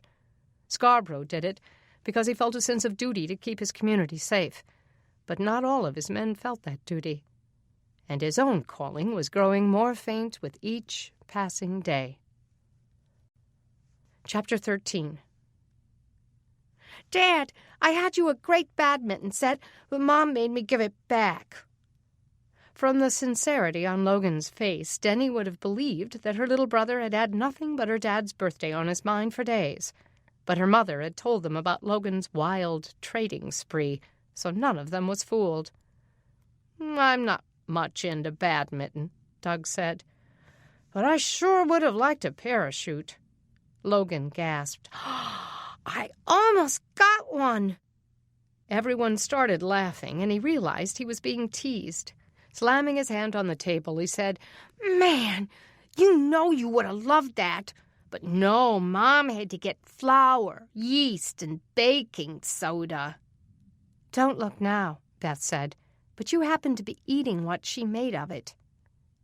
For breakfast, Kay had given them each 2 slices of the bread she'd baked, and she'd put a birthday candle in Doug's. "Besides," Doug said, "I've had my eye on your molecule." Logan made a face. "Very funny."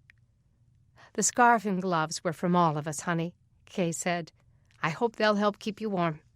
Happy 48th birthday." Doug wrapped the scarf around his neck and pulled on the gloves. "Thanks, I can really use these."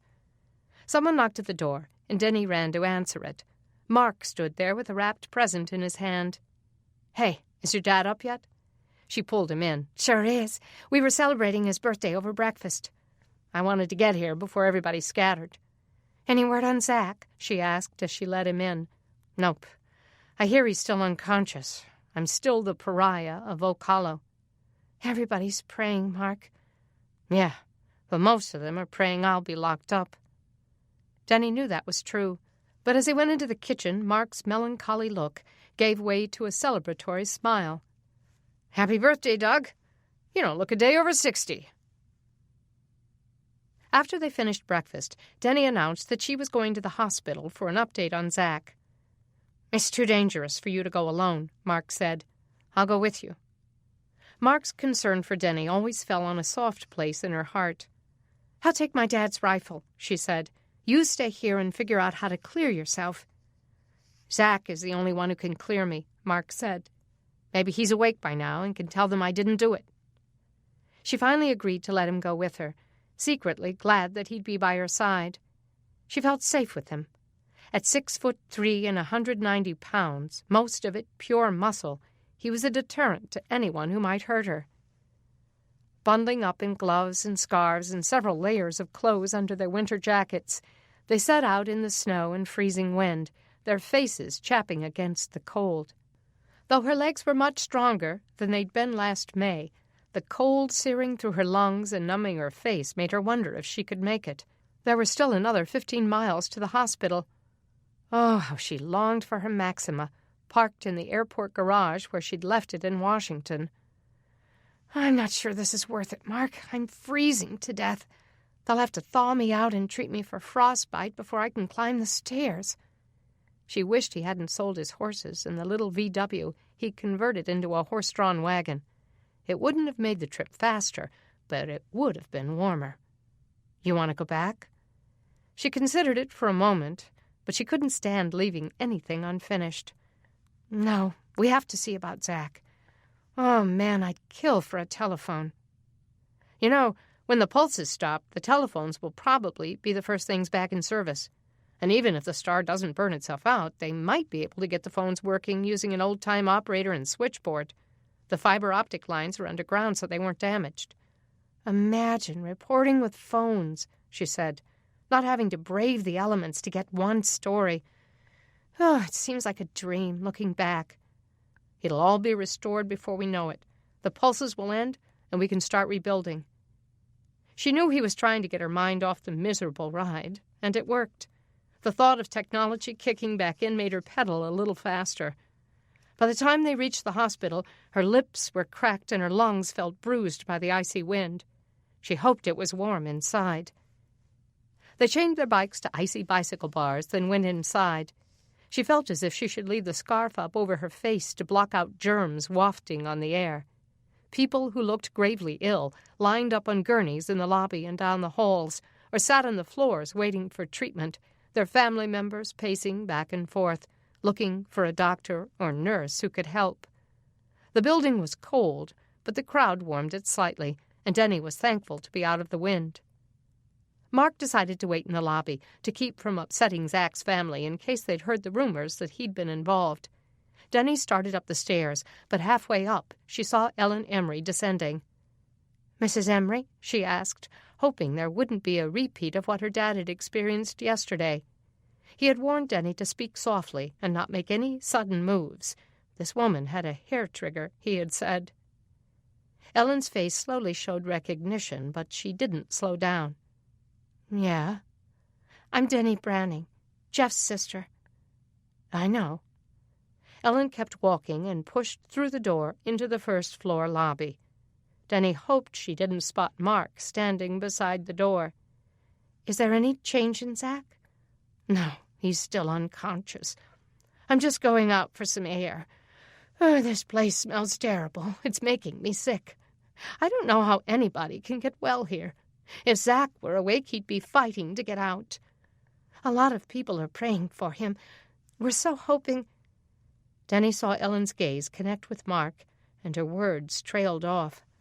Slowly, Ellen's teeth came together in a tight clench. "Uh-oh, here we go." "What are you doing here?" Ellen shouted. Mark stiffened. "I just came with Deni." "To do what?" Ellen roared. "To finish what you started?" A vein in Mark's temple began to swell. "Mrs. Emery, I didn't have anything to do with—" "Get out of here!" Ellen cried. "Security!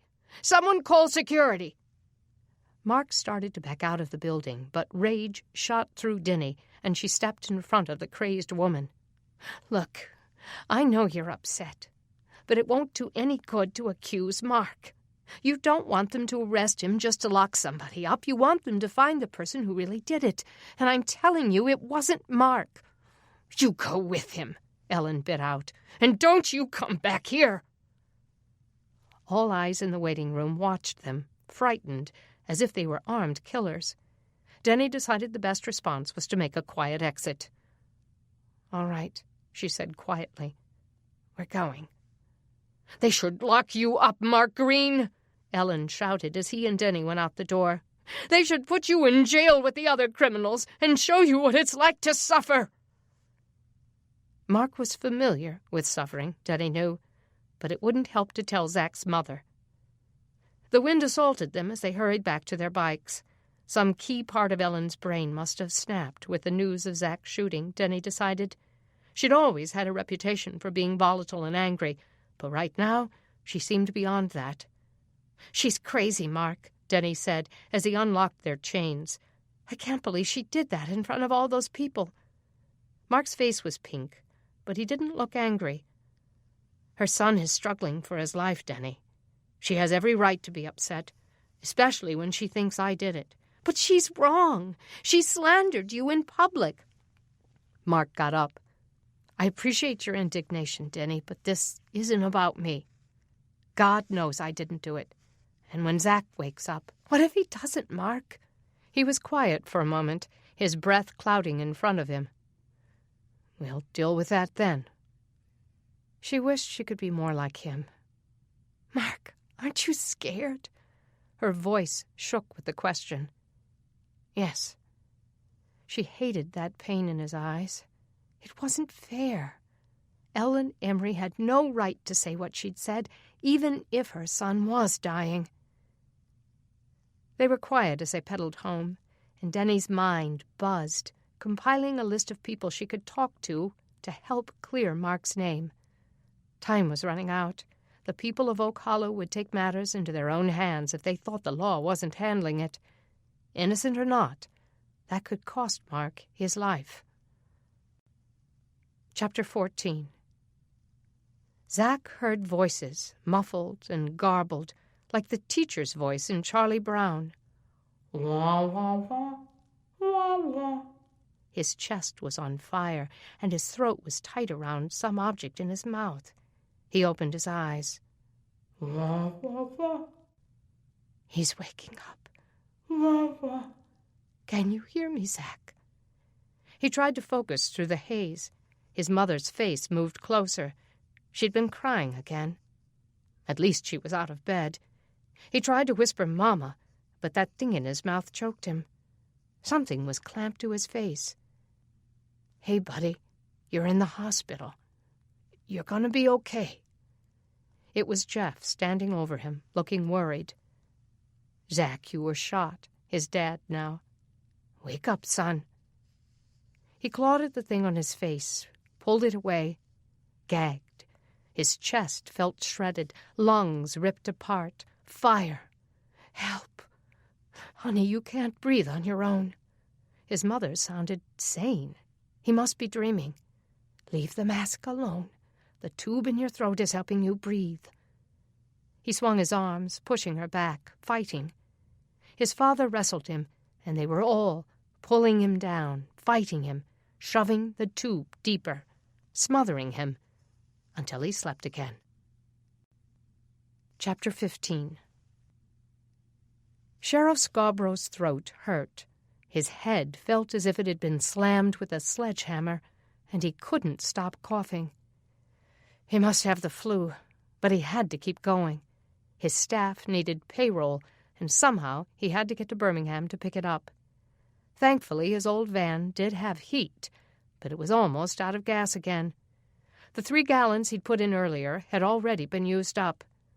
Though he was thankful for the working van, it was a 1964 gas guzzler and gulped fuel almost as fast as he could put it in. Now he had to figure out where to get more. If he could make it 20 more miles, he'd be able to pump it from the state police's filling station, where an early 20th century gas pump had been installed. It operated much like a hand water pump. It pumped fuel into a glass globe, then discharged it directly out of a nickel-plated spigot. State engineers had copied the design from the exhibit at their local agricultural museum and were trying to reproduce it across the state. But getting gas to the pumps was another thing altogether. Mechanics were working on converting fuel trucks, but without electricity, oil refineries were still shut down. Half the time, if he did make it to the pumps, he found them empty. But today he knew he'd run out long before he reached it. Now, he would have to find gas some other way, and quickly. He pulled into a parking lot in front of a manufacturing plant, hoping to find an abandoned vehicle that still contained some fuel. Most of the cars that had stalled on the roads on May 24th had been towed away by now. The government had cleared the roads to make it easier for their own vehicles, as well as horse-drawn carriages, wagons, and bicycles to get through. But the cars that weren't blocking the roads had been left where they were, so many of the parking lots were still full. Getting his gas can, he laid down on the snow-covered pavement and slid under a Lincoln Town car. Pulling the knife out of his pocket, he stabbed the fuel tank and quickly slid out of the way. Only a trickle came dribbling out, but he caught it in his container. Either the car had been low on gasoline when the pulses hit, or it had already been siphoned empty. He slid under the next car, a Chevy Malibu, and stabbed the tank. A healthy flow streamed out, and he knew he'd hit pay dirt. Lying on his back, trying not to breathe too deeply because he would cough if he did, he waited, shivering in the icy wind sweeping under the car until the stream of gasoline filled up the 3-gallon container. Then he slid out, got another can, and pushed it under the flow, trying to waste as little as possible. By the time the fuel tank finished trickling, he had about 8 gallons. When someone had first suggested stabbing a hole in the tanks to drain them, he'd balked at the idea. He wouldn't do it if he thought he could siphon the fuel out. But the fact was, these cars were never again going to run. Not without a lot of work. All modern internal combustion engines, which relied so heavily on electronics, had been fatally damaged. And what the pulsar's gamma rays hadn't destroyed, vandals had. Many of the cars had been stripped of their radios and stereos, their navigational equipment, their radar detectors, their tires, and sometimes their seats. There were people who had entire warehouses full of useless stolen equipment from these cars. He supposed they thought they'd be able to sell them after the pulses stopped. Maybe one day the thieves would be rounded up and locked away. But meanwhile he had to do his own share of vandalism to get the gas out. Finally, able to fill his tank, he got back in and started the engine. The motor rumbled and died, then finally caught and started. One of these days it wouldn't. Then he supposed the government would give him another clunker, and he'd spend his days coaxing it along. When he'd first been elected sheriff of Jefferson County, he'd signed up a volunteer force of reserve deputies, and there had been a few times over the years when he'd been able to call them into service. But now communication was the problem. It wasn't like he could pick up the phone and ask the volunteers to report for duty. Besides, people were willing to volunteer their services when they had another source of income and extra time on their hands. Right now, very few had an income, and survival was such a struggle that there was no extra time. He made his way into Birmingham, dodging the horses and wagons and bicycles and pedestrians walking on the interstate, even in the snow. Now and then he saw another vehicle from one of the police forces or ambulance services or a government employee. But motorized vehicles were few, and most of the slower traffic had gotten out of the habit of yielding right-of-way. Getting from one place to another without killing someone was quite a challenge. He decided to swing by the hospital to check on Zach Emery on the way to his downtown office. If the young man would wake up and tell him who had shot him, he could make an arrest and call it a day. Plus, he would love to take the heat off Mark Green. The ground seemed to tip as he got out of the van, and he closed his eyes, fighting the sudden rush of vertigo. He touched the hood to steady himself. The snow was coming down harder, and bitter wind blew through his coat. He shivered and shoved his hands into his pockets. Trudging through the powder, he made his way through the emergency entrance. A coughing fit overcame him as he got inside, but no one noticed. The lobby was full of moaning, bleeding, injured patients. Doctors in scrubs went from patient to patient, assessing their condition. He hesitated at the door and tried to cough his lungs clear. A nurse hurried toward him. "Afternoon, Sheriff. Respiratory infections go down that hall and to the right." He sucked in a searing breath. "I'm not here for me." "You sure? You should get that checked." "It's probably just an allergy." She snickered. "Yeah, there's a lot of ragweed growing up through that snow." She grabbed a box from a nearby table and pulled out a pair of gloves. "Put these on and get a mask from that table over there." "Thanks." He pulled the gloves on, then went to the table and looped the surgical mask around his ears. Not certain whether it was to keep germs in or out, he started up the stairs. As he went up, he stopped and caught his breath at every landing. Stopping on the 3rd floor, he leaned against the wall. He'd never had a cold do such a number on him. He wanted to sit down right here on the floor, but there was too much to do. Steadying himself, he launched out again and made it to the 4th floor. He found the waiting room and looked in. The Emerys weren't there, but he saw Jeff Branning and his friend Brian sitting on the windowsill. They saw him as he came in and shot toward him. "Sheriff, Zach woke up." Scarborough would have celebrated if he could have worked up a smile. "He did?" "Yeah, came to long enough to wrestle the ventilator off, but they finally settled him back down." "Did he talk?" "Not yet. He was out again before we could really communicate." Just his luck, Scarborough thought. "Is he still in ICU?" "No, they moved him to 412. His parents are in there with him." "Good. I'll go talk to them." He started down the hallway. "Hey, Sheriff, do you think you could give us a ride home? It's really cold out there." "Sure," Scarborough said. "You'll have to wait while I make a stop on the way home." "No problem." Sheriff Scarborough found the room, but it was a little crowded. They'd moved Zach into a small room with a roommate, and his parents and brother had squeezed in and were standing over his bed, among the family members of the other patient. A nurse swept in past him. "Okay, this crowd has to go. 2 visitors at a time. That's it." Scarborough waited outside as Zach's parents came into the hall. They, too, were wearing masks. "I heard the good news," he told Ned and Ellen. Ned's face looked much less tense than it had yesterday. Ellen's eyes were swollen from crying, but she was smiling now. "He's still in critical condition, and he can't breathe on his own, but the doctors think he'll survive." So it wasn't going to be a homicide he was investigating, and chances were Zach would name the perpetrator soon. "I want to talk to him as soon as he's able." Ned nodded. "He's in and out of consciousness. I'm not sure he even knows his own name." "Meanwhile, you'd better get Mark Green off the street," Ellen said. "He's already been here this morning, if you can imagine the gall." Something about that didn't sound right. "Really? He came here?" "Yeah," she said, "with Deni Branning. Probably intended to finish the job." "What did he say?" "He didn't get to say anything. The minute I saw him, I lost it, and he ran out." He didn't want to set her off by interrogating her, but he made a mental note to get to the bottom of it as soon as he got back to Crockett. "Look, I don't know why he was here, but there's no solid evidence that he shot Zach." "You got the deer, don't you?" Ellen demanded loudly.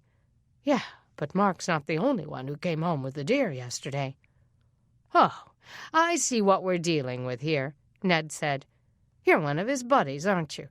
What'd he do? Bring you food? Build you a wagon? Did he butter you up so you wouldn't arrest him when his true nature was exposed?" Scarborough didn't have the fight left in him for this. "That's not how I work, Ned. If I get a case against Mark Green, I'll take him into custody. Not before." He was glad to finally leave the hospital with Jeff and Brian, and he headed over to his downtown office. Leaving the boys in the van, he went in. Like every other building in town, the place was freezing, and he trudged up the stairs to the 2nd floor, where the county's comptroller worked.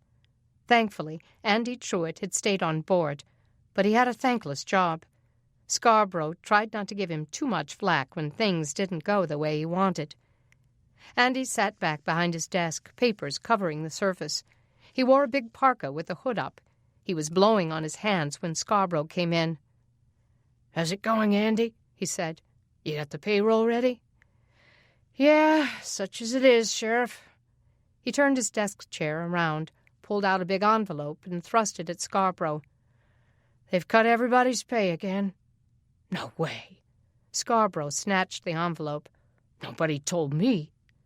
"They said they were going to tell you, but they hadn't been able to get over to Crockett. They were waiting until you came in." They'd already cut their pay by 90%, Scarborough thought. How would he keep anybody working if they lowered it any more? "We're now officially at 2% of our pay scale, and the county supervisor said you should take it up with them if you don't like it.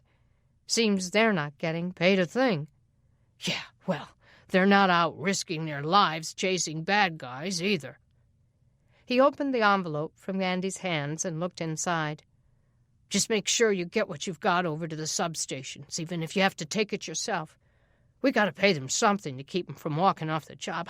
I've got hundreds of prisoners in jail that I can't keep if I can't pay people to guard them and feed them. He stormed out of the office and up the stairs again, hoping someone in the county supervisor's office was still around today. He had to stop on one of the landings and catch his breath. Light-headed, he tried to regain his equilibrium, but he feared he would pass out. The coughing started again. He tried to pull himself together, wishing for a drink of water, but he'd have to wait. He finally reached the county supervisor's office.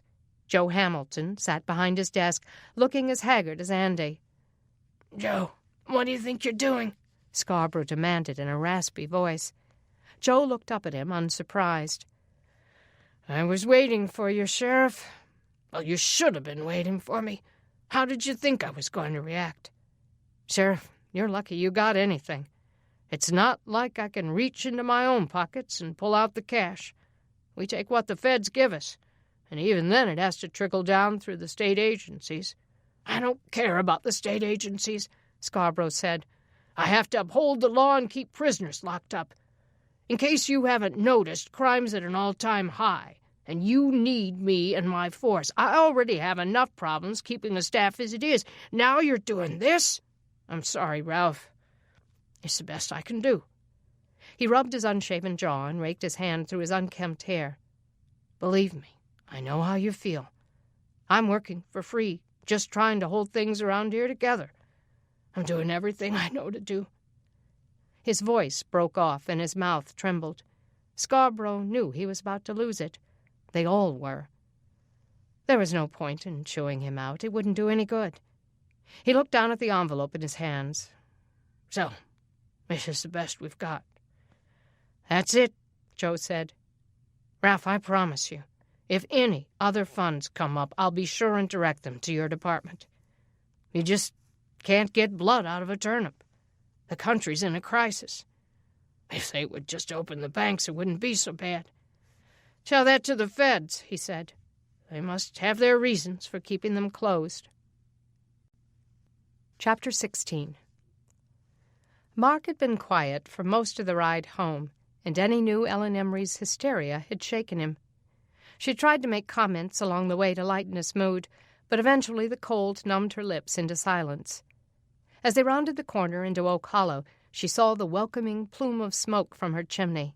She coasted toward her driveway. Come on, let's go in. Mark hung back. No, I have to get home. I have things to do. Deni! Mark! Deni turned to see her next-door neighbor, Amber Rowe, sliding toward them through the snow in some kind of snowshoe. Hi, Amber. As she and her children got closer, she saw that Amber had cut 2-liter bottles in half and tied them to her feet. Behind her, she pulled her children on a car door that doubled as a sled. Oh, Mark, I'm so glad I caught you. The kids and I just got back from the well, and we saw a bunch of angry men at your house. He set his foot down to balance his bike. What men? Sam Ellington, Lou Grantham, and about half a dozen others. They had guns, Mark, and they're waiting for you. I wouldn't go home if I were you. Deni's heart sank, and she turned back to Mark. Mark, let's get in the house. I don't want them to see you. No, I have to go home. My mother's there alone. Mark, you can't. She's right, Mark, Amber said. It's you they're looking for. They think you shot Zach. Deni jumped off her bike and pulled the garage door up. Come on, Mark. Please come in. The sound of a car engine turned them all to the neighborhood entrance, and they saw the sheriff's van turning in. Oh, thank goodness, Deni said. The sheriff can help us. Surprisingly, the van rumbled up in front of her house, and Jeff jumped out. Zach woke up. Mark gasped. He did? Has he told them who shot him? Not yet. Jeff opened the back door and lifted his bike out, then reached for his shotgun. He's still hooked up to that breathing thing. Deni went to the passenger door and leaned in. Sheriff, Lou Grantham and his band of vigilantes are waiting for Mark at his house. Sheriff Scarborough looked exhausted. Deep circles shadowed his eyes, and she could hear the whistling of his breath. Rolling his eyes at the news, he said, "All right, y'all get into your house. Mark, I'm going to break 'em up, but I don't recommend going home for a while." "What about my mother? She's there alone. My stepfather's in Huntsville." "She'll be all right," he said. "Maybe the good news about Zach will calm him down a little." Deni pulled on his sleeve. "Come on, Mark, hurry." Mark looked as if he wasn't certain about coming in to hide. Reluctantly, he rolled his bike into the garage as the sheriff's van rattled away. Deni pulled the door closed and locked it.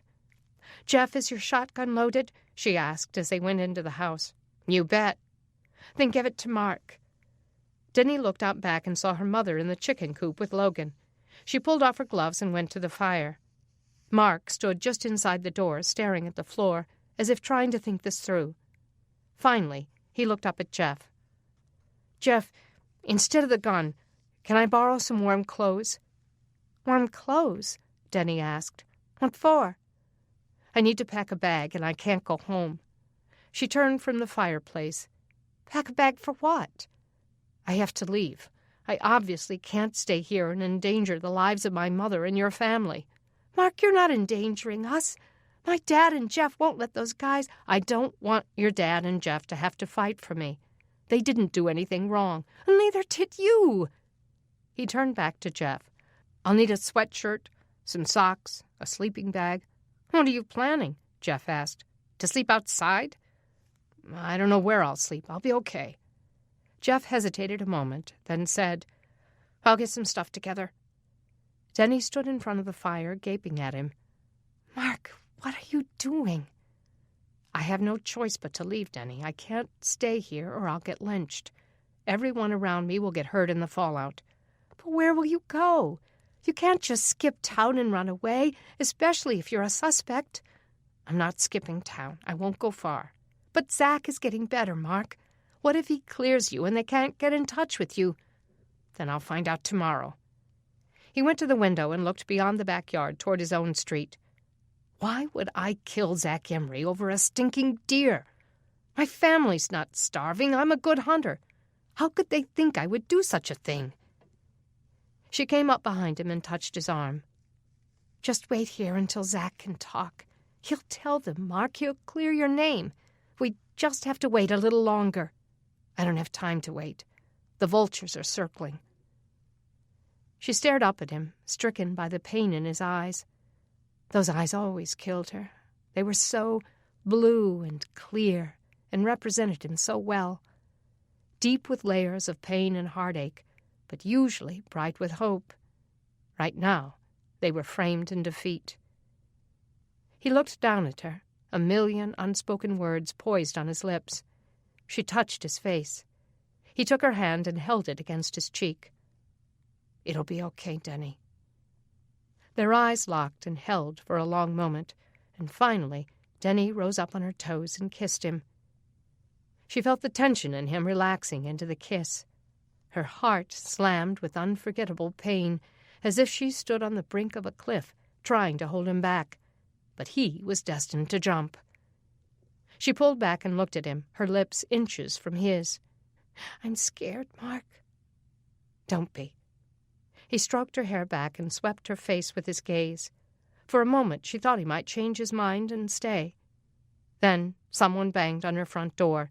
She swung around. "They're here," Mark said. "I told you."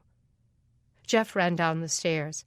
"The sleeping bag's in the attic, and there's no time for me to get it, but there's warm stuff in here." He thrust his duffel bag at Mark. "Go out the back while I hold them off at the door." Deni couldn't believe this was happening. They banged again, an angry pounding, as if they were about to kick the door in. She realized fleeing was his only option. "Go," she whispered. "Hurry." Mark bolted out the back door. Deni watched as he raced through the yards and disappeared from her sight. Chapter 17. The snow was thick on the ground by the time Scarborough ran the men off Mark Green's doorstep and calmed his mother down. He hoped the men would heed his warnings and leave Mark alone, but he feared they had only dispersed until he left the neighborhood. Back at the station, he found all of his deputies, on and off duty, waiting for him.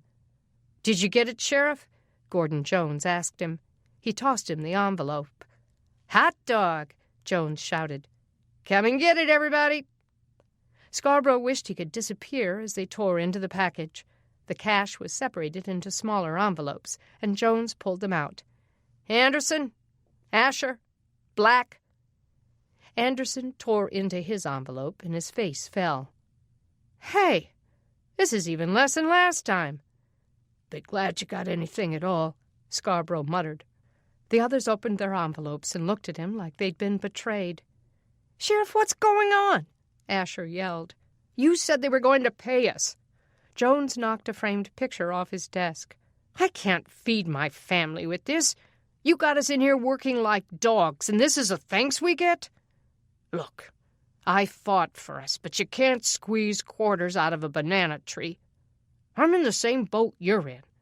I don't like it, but it's all we got." The deputies looked ready to revolt when he heard the front door open. 2 teenage boys came in. The deputies kept grumbling, and Scarborough called, "Can I help you?" The men grew quiet. "Yes, sir. We have some information about Zach Emery's shooting." He nodded toward his office, and the kids followed him in. His desk was piled high with paperwork he hadn't had time to get to. He sank into his chair and fought the urge to cough again. "Take a seat and give me your names," he said as he searched for something to write on. "Randy Kraft, Blake Mahaffey." He found a fresh page on his notepad and wrote the names down. "So what have you got?" Randy sat straighter and looked at the legal pad that held his name. "We were hunting yesterday out around the Jenkins place." His eyebrows shot up. "Did you witness the shooting?" "No, not that. But we did see someone who claims he wasn't there." "Yeah? Who?" "Mark Green." Scarborough's heart plunged, and he set his pen down. "Are you sure?" "Yes, Sheriff. We saw him about an hour before the shooting. He was there with that bike trailer of his with the big car tires." Scarborough couldn't hold back the cough any longer. He gave in to it, trying to get a clear breath again. Finally, he said, "Did you talk to him?" "No, sir. We were in a deer stand, and we saw him hiding his trailer in the trees. I don't think he saw us." "And you're absolutely positive it was him?" "Yes, sir," Blake said. "We've known Mark for years. He used to play baseball with my brother." "We didn't think it was important until we heard that he claimed he wasn't there," Randy said. Blake nodded. "We aren't saying he shot Zach, just that he lied about where he was." "And if he lied about that, then he may have lied about other things." Scarborough leaned forward. "Tell me something. Did you happen to tell anybody this before me?" The boys exchanged looks. "Yes, sir. We told our dads." He clasped his hands in front of him. "And they didn't by any chance go tell some of the men in Oak Hollow, did they?" Blake shrugged. "They were pretty hot about it. I wouldn't be surprised." So that was what had prompted Lou Grantham and his buddies to decide to take matters into their own hands.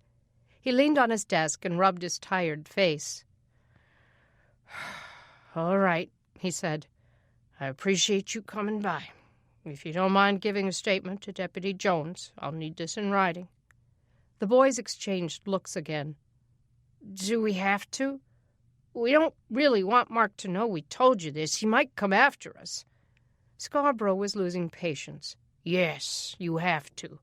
The DA is going to need your testimony if this goes to trial." Randy swallowed hard. "Okay, I guess we will if there's no other choice." Scarborough told Jones to get the statement. The deputy was still brooding, but at least he hadn't walked out yet. The boys signed their statements, then started to leave. Before they opened the door, they looked back. "Sheriff, are you going to arrest Mark Green?" "I can't discuss an ongoing investigation," he said, "but thank you for coming forward." He watched the boys go out, then stood for a moment, staring through the window. Why would Mark have lied if he wasn't guilty? And if he was guilty, what motivation would he have had for shooting Zach? His gut told him this was all a mistake. Mark Green was no killer. But he had to act quickly, because Mark wasn't safe now. At the very least, locking him up would keep anyone from attacking him. He turned back to the deputies. "You men get back to work now. I need someone to go with me to bring Mark Green in." He'd expected them to balk and walk off the job, but surprisingly no one did. Not yet. Thankful that disaster seemed averted, at least for now, he headed back out into the cold. Chapter 18. "Where is he?" Lou Grantham's voice bellowed through the Brannings' open doorway. Deni tried to look innocent. "Where's who?" "Mark Green. He was seen coming here with you." They started to push into the house, and Deni couldn't hold them back. But her mother tried. "Hold on here. You will not come busting into my house." The sound of Jeff chambering around on his shotgun stopped them. Keeping his gun aimed at the ceiling, Jeff walked in front of them. "Mark is not here, so back off. Put that gun down, son. We don't have a quarrel with you. But harboring a criminal is against the law." "Mark is not a criminal," Deni cried. "Why are you doing this?" "We have witnesses who saw Mark at the scene of the crime yesterday." "What?" "His alibi was a lie. He's the one who shot Zach Emery, and we're going to make sure he doesn't kill anyone else." Fearless, Sam Ellington pushed past Jeff and started up the stairs. "Careful, Sam, he might be armed," Grantham called. "He's not here," Kay yelled. "What don't you understand about that?" Sam marched around upstairs, slamming doors and pounding across the floor. Paul Berlin brushed past Jeff and began to search the rooms on the first floor. Jeff looked confused, as if he didn't know whether to use his shotgun or not. "Stop it!" Deni shouted.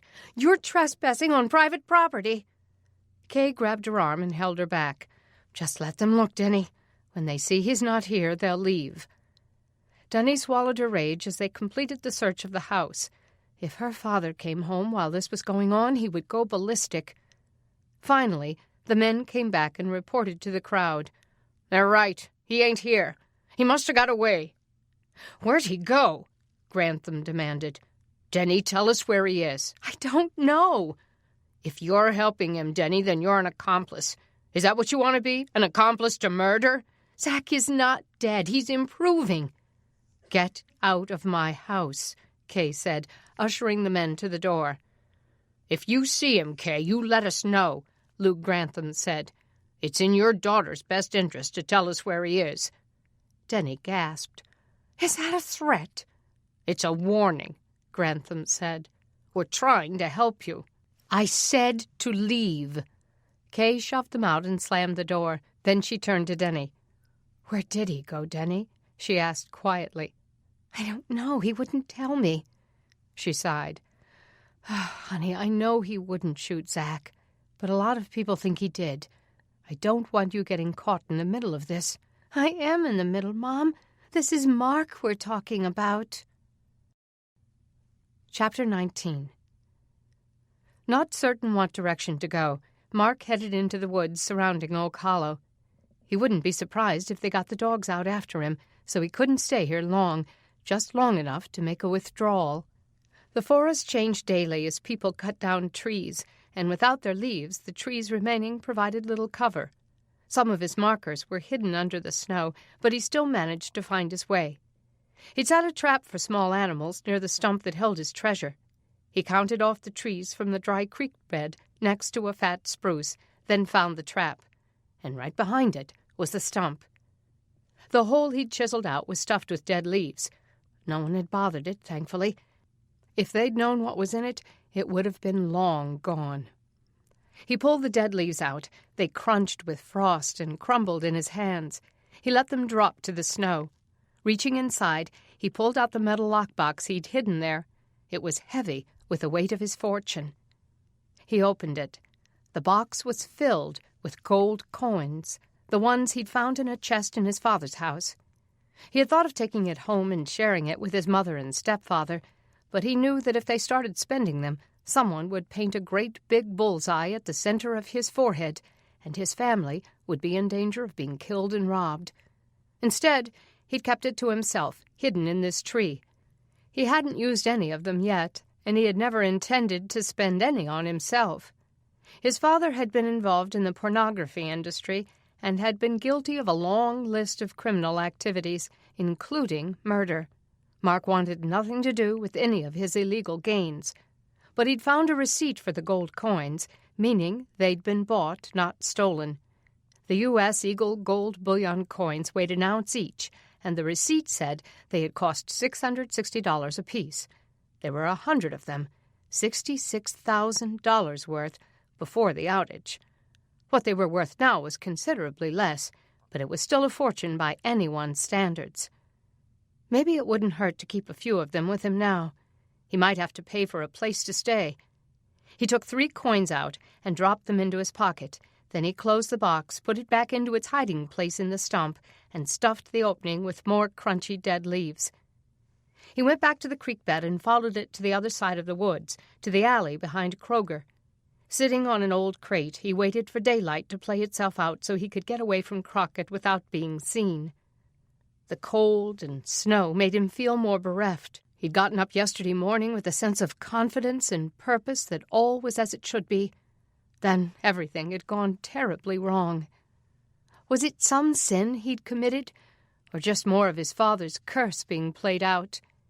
He knew the biblical warnings about the sins of the father being visited on the sons to the 3rd and 4th generations.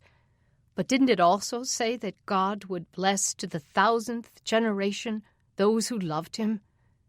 Yet here he was, hunkering in an alley like a fugitive, trying to decide where he would sleep tonight. He thought of the area under the bridge, a mile east of the Crockett exit on I-20. There wasn't anything there but woods.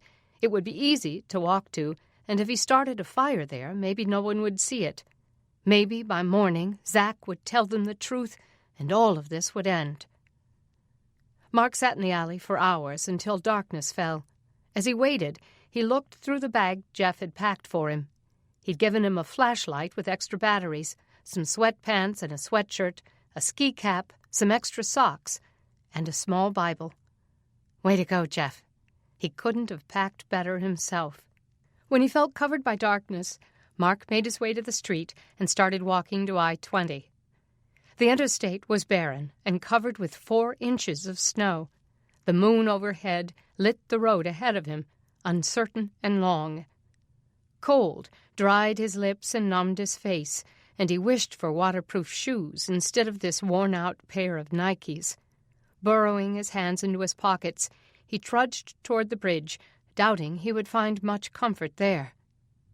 As he approached, he smelled smoke and saw the light of a fire flickering near the bridge. He slid down the grass embankment before he got to the bridge and walked under it. And then he saw it, a community of tents spread out among the trees and under the bridge. Who lived here? Carefully, he approached the fire. People sat around it, a woman, some children, a man, and on the other side of the flames more people, skin and bones people with dirty, unshaven faces, filthy skin, rotting teeth. Their clothes were not warm enough to brave this cold, and yet this seemed to be their home. No one seemed to notice him as he walked up to the fire. He got the feeling that transients came and went from this place, strangers sharing a patch of earth, never knowing each other's names. He wondered if they were hiding from the law, or if they were simply here because they had nowhere else to go. He counted 5 tents, 2 fires, 20 or more people of all ages. He warmed his hands, then walked between 2 tents to another fire coming from a hole in the ground. Someone had dug a pit there and filled it with wood, set a fire, then placed an oven rack on top of the hole. They were using it for cooking. He moved closer to see what was on the rack. It was some animal the size of a chipmunk. That wouldn't go far. "Hey, mister, you got any food?" The voice came from a little girl about 8 years old. Her hair was long and matted, and she looked as if she wore her whole wardrobe layered thick. Pants on top of more pants, a dress on top of that, sweaters, and a hooded sweatshirt, all patting the little girl for warmth. She needed a good coat and a place to live. "No, I don't have any food. I'm sorry." He stooped down to look at her. Her face was dirty and snot crusted under her nose. "Do you live here?" "Yeah," she said. I hate snow, don't you? Little girls were supposed to love snow. They were supposed to laugh and slide around in it, to make snow angels and snowmen. "How long have you been here?" he asked her. "A few weeks," she said. "Ever since our house burned down." "Ruth, come here." It was a woman's voice in the darkness. The little girl turned and hurried to her mother. "I told you not to talk to people," she whispered harshly. The girl went into the tent and came out a few minutes later with 2 other children. The boy was a little older than she, and the other girl a little younger. A man, who must have been her father, took the chipmunk, or whatever it was, off the flames and carried it into the tent. The children and mother all hurried in after it. As the fire warmed him, he looked around, astonished at what he'd found. When he'd learned about the problems in the apartments around town, he had done his best to help them survive. He'd helped dig a well and had altered some of the apartments to add fireplaces and cook stoves for the winter. He'd even taken them food. But he'd never imagined that right here in Crockett there were people who didn't have any roof over their heads at all, who slept with their families under a bridge in 25-degree cold. The areas around the fire were all occupied by tents or pallets laid out on the ground. Debris sat around all of their areas, discarded items and broken possessions. It looked like most of the people here didn't even have enough blankets to get through the night. He found a spot away from the fire and leaned back against a tree trunk. Then he got out the Bible Jeff had packed for him. He pictured Deni's brother running around frantically, trying to think of what Mark might need. He never would have expected the Bible, but it was a godsend. He opened it and tried to read in the dim light of the fire. He heard footsteps in the leaves and saw a homeless man staggering toward him. He looked like someone Mark would have avoided if he'd seen him on the street. "How you doing?" Mark asked, reaching out to shake his hand. The man didn't shake. He just looked at the things Mark had pulled out of his bag. Apparently, nothing looked interesting enough, so the man turned and walked away without a word. Mark hoped Ruth and her siblings stayed away from the man. The night grew late, and as Mark read, he listened to voices around the fire. Some of the squatters sounded a little crazy or mentally challenged. Others were desperate. A couple were mean and threatening. And then there were those like him, probably wondering how they'd wound up in a place like this, longing for morning. Toward midnight, most of the people settled down on their little squares of earth or in their tents, so he moved closer to the fire to get warm. Since he didn't have a pallet or sleeping bag, Mark found a dry place on the bridge's concrete base and used his bag to pillow his head. He prayed for Zach to be all right, to wake up and tell what happened. He prayed for Deni and her family, and for Sheriff Scarborough, and for his mother and his stepfather, John. He knew his mother was probably grieving, sick with worry over where he might be. Somehow he had to get word to her tomorrow, let her know that the lynch mob hadn't caught up to him. Sadness washed over him, and he began to wonder what God was doing. Last Sunday at church, Doug had preached that our trials always had a purpose. That meant that the thing with his father had been for a reason, though Mark had never seen any good that came from it. The fact that his half-brothers had fled arrest for the shared crimes had had some purpose too, and the legacy of their reputation, which now left him an outcast, had some overriding meaning. He just couldn't see what it was. The effort left him defeated. "Lord, I know I'm not alone, but I feel alone." Desperately wanting a word from God, some wisdom, some peace, he flipped through the Bible, wondering what to read. Some people just opened their Bibles to a word from God, flashing out at them like neon, but that had never worked for him. It seemed instead that when he needed encouragement the most, he had no idea where to read. But he'd been doing a read-through for the past few months, and he was up to Isaiah. He opened the Bible again, and using the flashlight now, he turned to the passage where he'd left off, Isaiah 43. The Lord was talking to Israel, but as Mark read, the words began to take on life, profound and personal. "When you pass through the waters, I will be with you, and through the rivers, they will not overflow you. When you walk through the fire, you will not be scorched, nor will the flame burn you. For I am the Lord your God, the Holy One of Israel, your Savior. I have given Egypt as your ransom, Cush and Seba in your place. Since you are precious in my sight, since you are honored and I love you, I will give other men in your place and other peoples in exchange for your life. God was paying attention. None of this had escaped his notice. He had not abandoned Mark as the neighbors had, and Mark had nothing to fear. You are precious in my sight. You are honored, and I love you. He kept reading until his defeat turned to devotion, and as he lay under the bridge watching an occasional lonely man feed the fire from a woodpile they had cut, he felt blessed again. Sleep came in snatches, dipping into dreams that mingled with the cold of reality. When the first lights of morning broke, he gathered his stuff and hurried back to Ocala. Hoping his neighbors would sleep a little longer, he sneaked into his yard and to the van that held all his family's meat. Pulling out the bobcat and some of the venison he'd stored there, he loaded his bike trailer and headed back to the bridge. Little Ruth was already up when he got back to the campground. Her father had an axe and was chopping wood for the fire.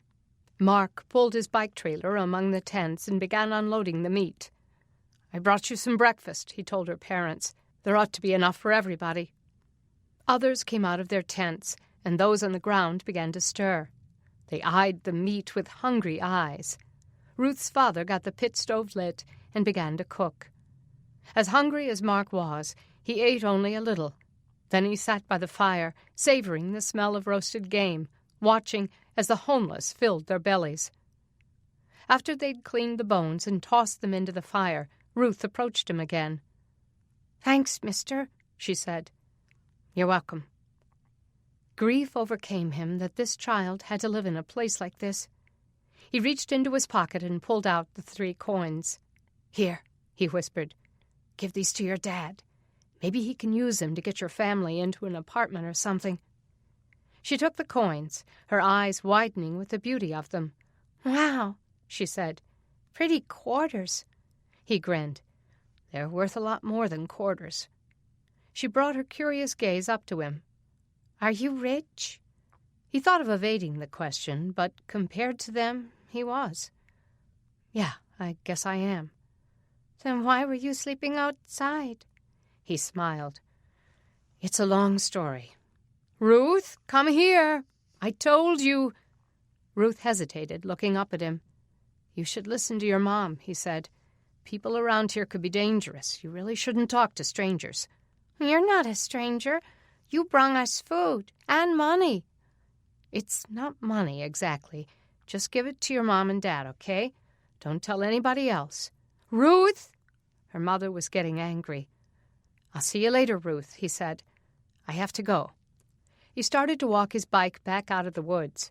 Before he had gotten far, he looked back and saw Ruth showing the coins to her mother. The woman looked up at him, her mouth open in astonishment. He hoped it would make a difference. Chapter 20. Zach hung on the edge of consciousness, embedded in a cloud. Sounds, words, footsteps, the hum of a machine. His mother's crying floated through the haze, registering in fragments in his brain, but he couldn't find his way out.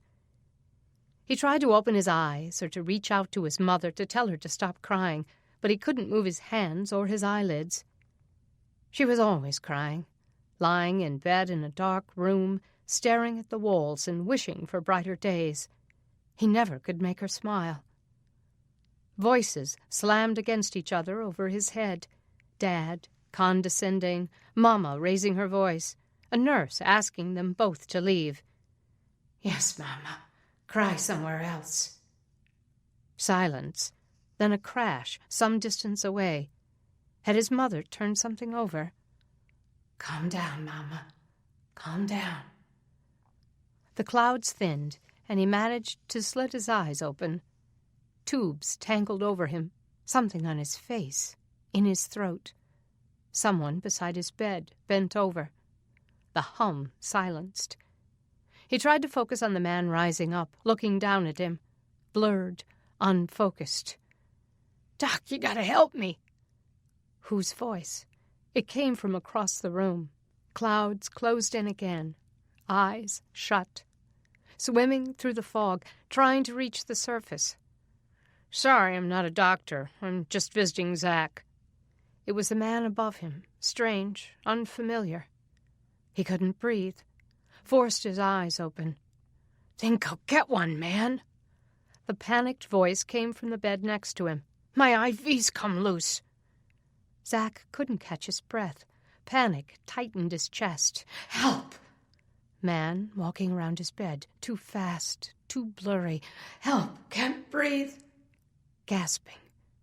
"Hey, he can't breathe. Listen to him." "I'll go get a doctor. Tell him to hurry. That guy's ventilator is off."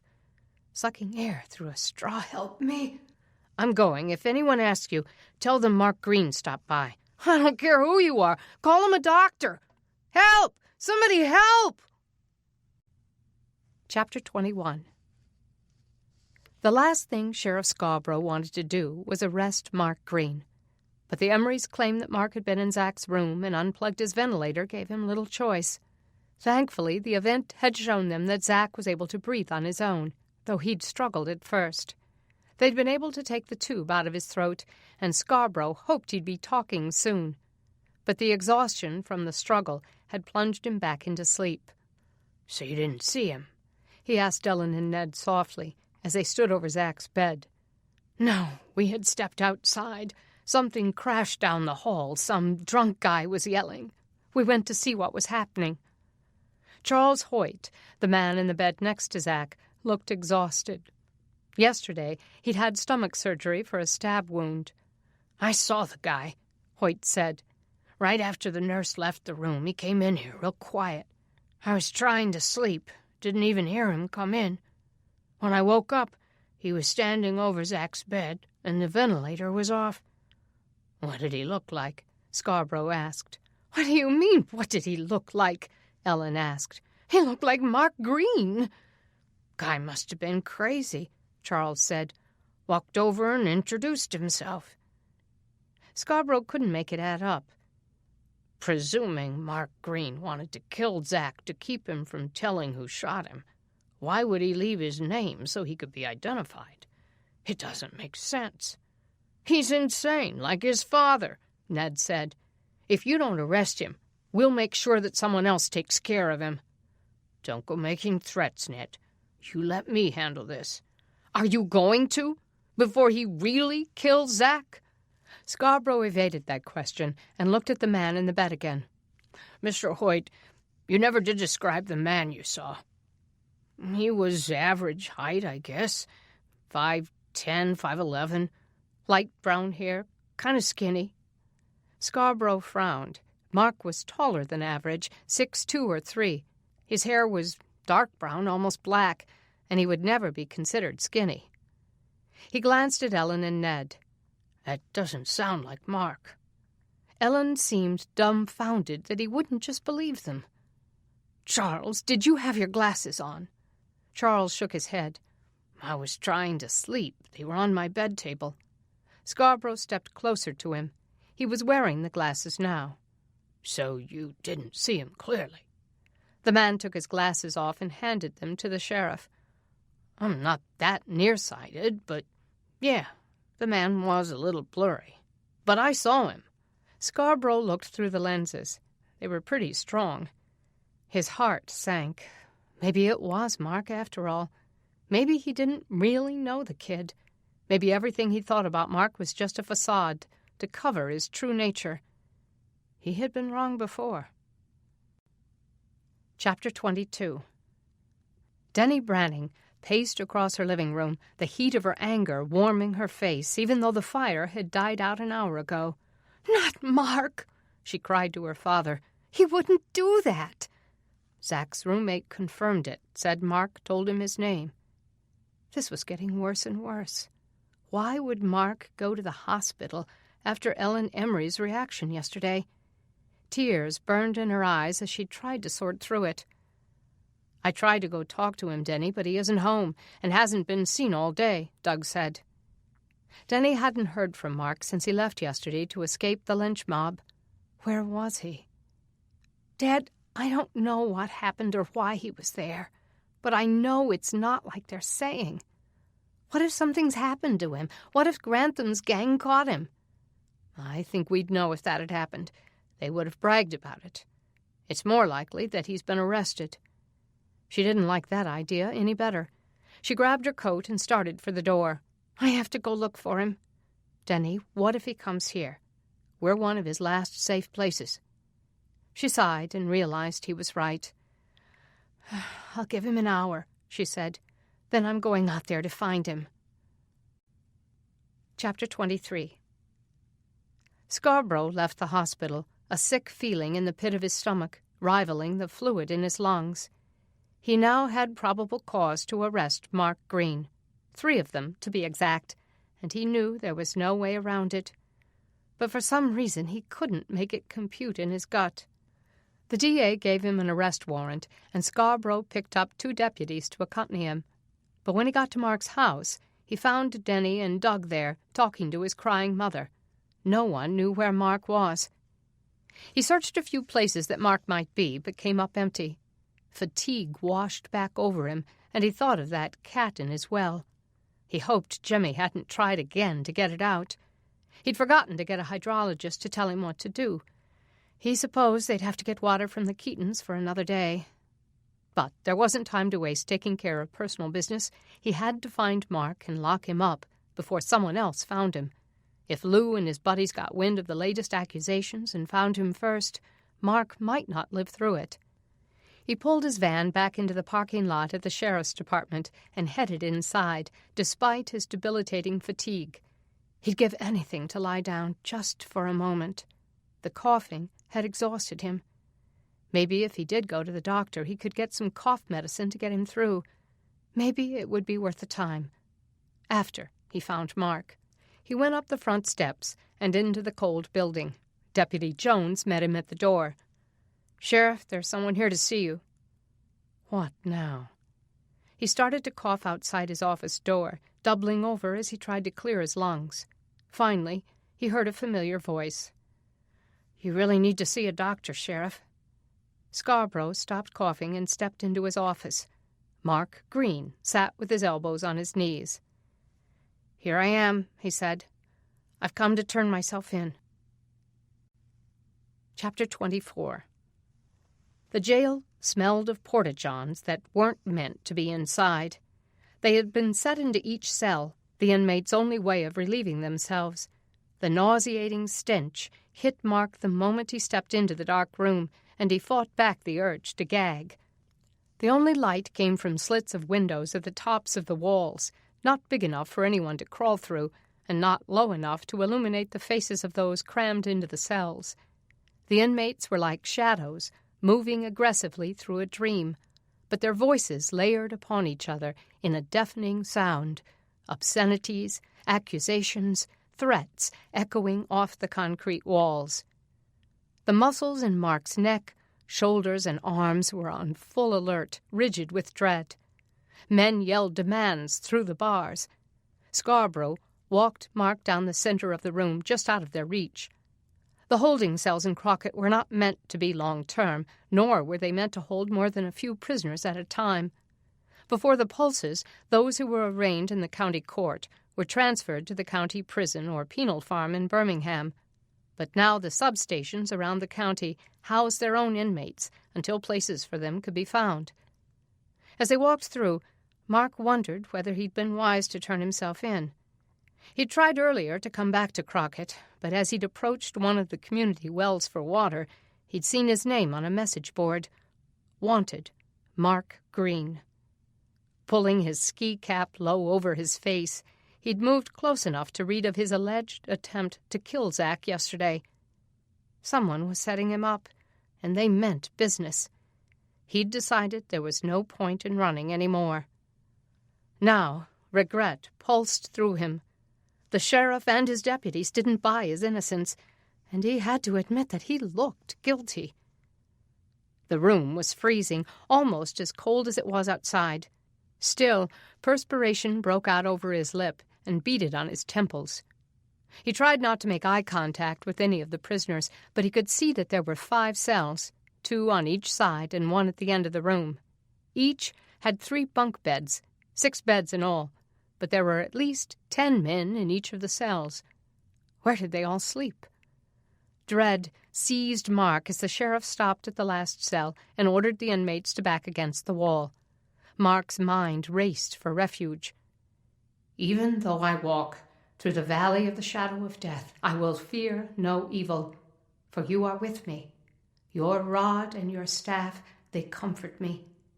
He muttered the words over and over in his mind, a rote prayer, an expectation. The sheriff stopped to cough before unlocking the door, and Mark took a moment to size up his cellmates. As far as height went, he could hold his own with them. At 6'3", he could meet most of them eye to eye. Only one loomed larger. 3 or 4 of them had bulked up steroid builds and looked like pit bulls waiting to attack. 3 of them were small and frightened, beat up and abused. One had clearly lost a fight. He had a busted lip and a twisted, broken nose. And one lay in bed, curled up and shivering on a bottom bunk. Scarborough kept coughing, lost in a fit that he couldn't control. "Oh, man, you're sick too." The biggest guy in the cell stepped forward. "Man, this place is full of disease." "And Blat's ate up with something." One of the pit bulls kicked the metal bedpost, rattling the bed where the sick man lay. "Get him out of here. I want my lawyer," the littlest guy called. Scarborough stopped coughing and straightened. "I've been trying to get the doctor to come see him," he rasped out. "I'm still waiting. Now, get back." He put his hand on his firearm. The men drifted back, chins held high. Mark got the feeling they weren't obeying. They were just biding their time. "Even though I walk through the valley of the shadow of death." Scarborough rattled his keys, found the right one, then unlocked the door. The hinges squeaked as he pulled it open. "I know it's crowded," Scarborough said, "but it's the best we can do. Go on in now." Mark pulled in a deep breath and stepped inside. Scarborough slammed the door behind him. The noise echoed throughout the room. He wondered if they'd worked on that sound, carefully designing the doors to clang shut and echo, a psychological tactic to freak out the newcomer. It worked. The men came away from the back wall and stepped menacingly toward Mark. He pulled his hands from his pockets and held them in fists at his sides. "You got family?" one of the smaller men asked. Mark looked into his eyes. The whites of his eyes were yellow, and he was missing his front row of teeth. "Yeah, I have family," he said. "Why?" "They close by?" Yellow Eyes asked. "Not too far." "Good. Then they can bring you food." "We provide 1 meal a day," Scarborough said through the bars. "That's all we can manage. We bring you water. A lot of the families bring more food up here to supplement. But get ready. You're going to have to fight for it if they do." The men spread out and went to their bunks, as if making sure that Mark didn't claim one of them. He slid his hands into his pockets and leaned back against a cold wall. "We'll bring in some mattresses when it gets dark," Scarborough said. "There's not room for them until then." Mark nodded and figured it wouldn't pay to lie down now anyway.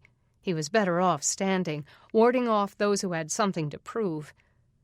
His eyes were beginning to adjust to the place, and he saw some beanbag chairs scattered around the floor. One of the inmates picked up a pink one and tossed it to him.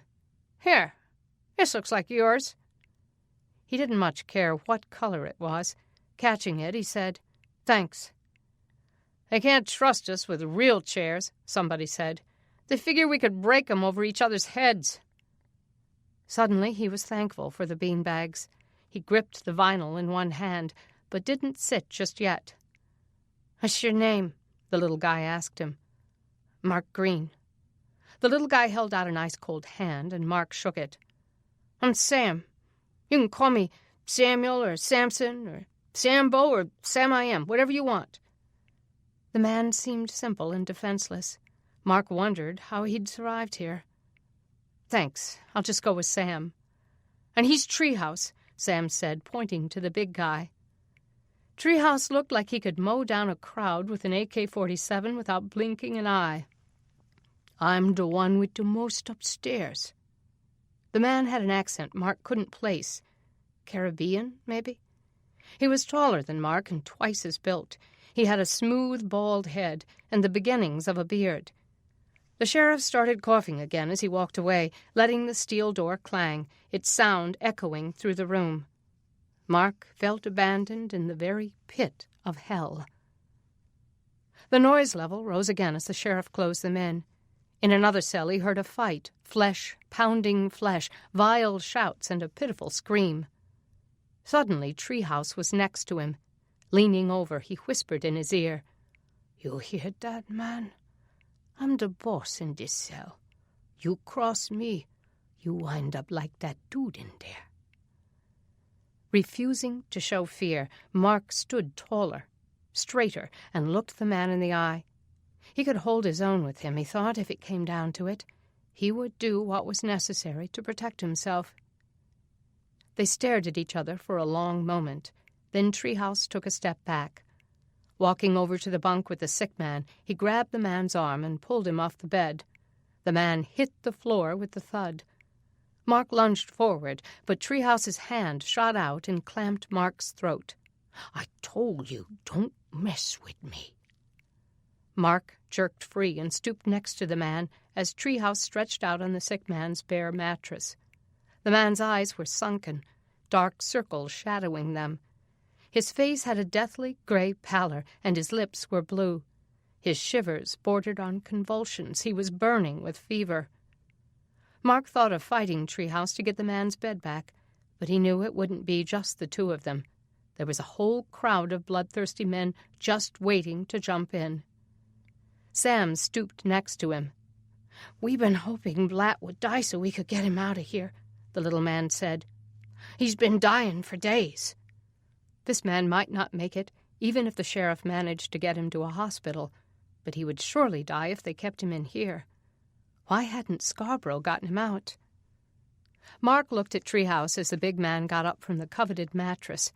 He stalked around like a bull looking for the gate. Mark sat down next to Blatt, guarding him with his presence. Maybe this was why he was here. Chapter 25. The sheriff made a production of getting Blatt out of the cell. Leading the paramedics in with a gurney, he had two deputies stand with guns drawn as the men lined up against the back wall. Then they brought the gurney into the cell, loaded Blatt onto it, and hurried him out. Mark hoped the man survived the trip to the hospital. Night had fallen hours before, turning the slits of windows above the cells to black. One of the deputies brought a lantern in and set it beside the door, far out of the reach of any of the prisoners. It gave off little light, only enough to keep those closest to it from tripping over each other. Mark's cellmates looked like shadows moving around the cell, getting ready for bed, fighting over the territory of the 6 beds. No attempt was made to disinfect Blatt's mattress, and Treehouse continued to claim it as his own. The upper bunk that Treehouse had occupied before was quickly taken by one of the other inmates. The sheriff brought in 5 small mattresses, thin enough to fit between the bars, and some threadbare blankets. Mark took one of each, found a spot, and tried to settle down for the night. He was thankful the sheriff had let him keep his jacket. The temperature seemed to have dropped another 20 degrees since nightfall. The cold seemed soul-deep. He turned his collar up and shifted, trying to get comfortable on the thin mattress. The concrete floor beneath him was even colder. Why hadn't someone put a wood-burning oven in here, or altered the room for a fireplace? He'd spent the last 4 or 5 months helping people without fireplaces put them in their homes, preparing them for winter. He hadn't even considered the prisoners at the local jail. A huddle of men had formed in a back corner of the cell. Something was going on. He thought of trying to listen in, but the truth was that he didn't want to know what they were scheming. He was better off not knowing. He thought back over the last 2 days, the accusations by Ellen Emery, the Führer of the lynch mob. He hoped his mother was all right, and Deni, too. Maybe his being here would cause his arrogant, bloodthirsty neighbors to call off their dogs and leave the people he cared about alone. He heard laughter from the corner. Then someone sang out a line from the old reggae tune, "I Shot the Sheriff," and there was more laughter. He heard Treehouse's deep bass voice adding, "But I also shot the deputies." More laughter. Were they just fantasizing about overthrowing the law? Or was there more to it? He sat up and tried to listen. The voices had gone back to whispers. Slowly, he slid along the wall, moving closer to them. The darkness had its uses, he supposed. Maybe he could get close enough to hear without being noticed. "They came for the sick dude, didn't they?" Treehouse was saying in a whisper. "So I'm gonna get real sick myself. They gonna come get me out of here. And when they roll me on the gurney, all limp and weak and dying, I'm gonna overpower Andy Griffith and those Barney Fifes of his, get the closest one's gun, and we gonna stampede out of here over their dead bodies." Mark's breath caught in his chest. Was he serious about this? Were these men really going to attempt something so deadly? The others murmured in agreement. How many of them were in on it? He counted the voices. 1, 2, maybe 3 men. Sliding back to his mattress, he racked his brain for a way to get word to the sheriff. If they knew he knew, they'd attack him before he could open his mouth. What would they have to lose? The whispers seemed to stop, and the cell went quiet. He saw a shadow shift in the blackness.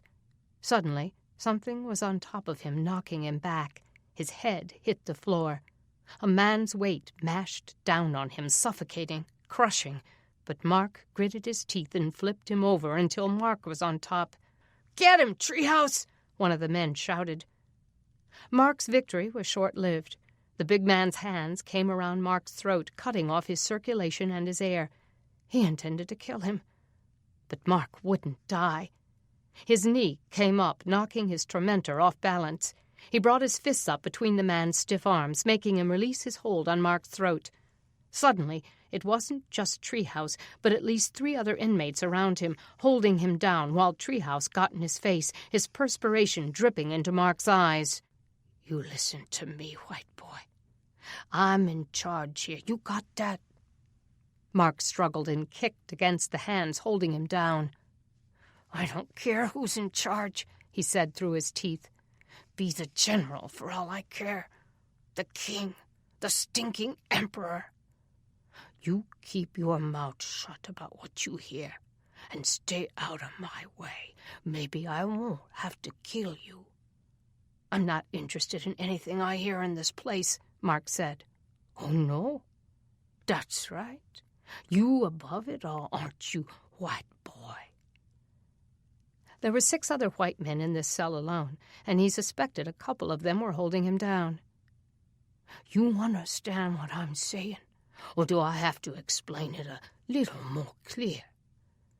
Mark struggled against the urge to spit in his face. If he did, he'd probably be dead before his skull cracked on the concrete, and that wouldn't do the sheriff any good. "I got it," he bit out. Treehouse let him go and got up, and the others backed away. Shivering with rage, Mark sat back down on his mattress, his back against the wall. He didn't want to wait to talk to the sheriff.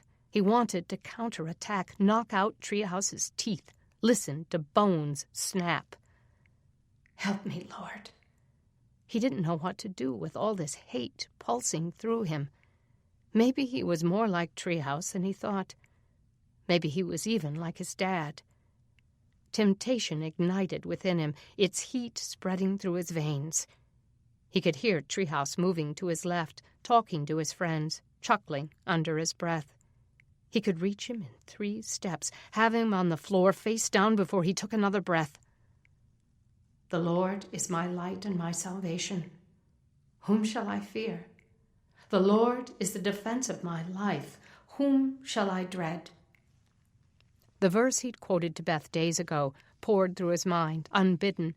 its power trickling down through his heart, washing out the pride and arrogance that pulsated through him, spraying down the fires of fear and hatred. He wasn't like Treehouse, and the apple had fallen far from the tree. He'd wait quietly until he could get word to the sheriff. Somehow he would warn him. Despite his fatigue, Mark knew there wasn't going to be any sleep tonight. If he drifted off, someone might ambush him again. Or worse. "What are you doing, God? Why are you letting this happen?" The questions instantly shamed him. Why couldn't he be more stoic, like David, who'd written Psalm 56 when he was in a dark, cold cave somewhere, surrounded by his enemies? Or like Daniel, when they were throwing him into the lion's den? Why couldn't he be like Shadrach, Meshach, and Abednego when they'd been cast into the fiery furnace? "Our God whom we serve is able to deliver us, but even if he does not..." He thought of the 3 men standing in the flames meant to devour them. They had gone in with courage and bravery, looking not at those flames, but at the God who controlled them. And God had been there with them. Mark didn't think he had that kind of courage. He'd have been complaining that it was hot in the furnace, ignoring the fact that his hair wasn't singed and his clothes didn't even smell like smoke. But he would learn to be like them, if God could be patient with him. Something told him that God would be, that, in fact, the dissipation of his murderous anger just now had been an act of God. Eventually he sensed that the men in his cell had all gone to sleep, so he lay down again. But sleep would not come, and when the first rays of light began to seep into those windows at the tops of the concrete walls, he was thankful that morning had finally come. Chapter 26. Deni dreaded the snow now falling in big white flakes. Though it seemed to paint the ground like a clean white slate, she knew it was only covering the ugliness beneath and making life cold and soulless. She and her mother, along with Beth and Logan, had all spent the night in the living room, where the fireplace kept them warm, because it was too cold in their rooms. Doug and Jeff stayed in their own beds, piled high with blankets. But Deni didn't sleep. Since she'd gotten word that Mark was in jail, fears danced like phantoms through her mind. She couldn't imagine Mark in that place with killers and thieves. She'd been to the sheriff's department before when the jail door was open. The sounds and smells from there had given her a shivering sense of evil, as if the place was full of locked-up demons looking for innocents to destroy. Instead of trying to go back to sleep, she went up to the chill of her room and lay face down on the floor. She couldn't break Mark out of jail, and she couldn't protect him from others' violence, but she could spend her night storming the gates of heaven on his behalf, begging for his safety and even his comfort.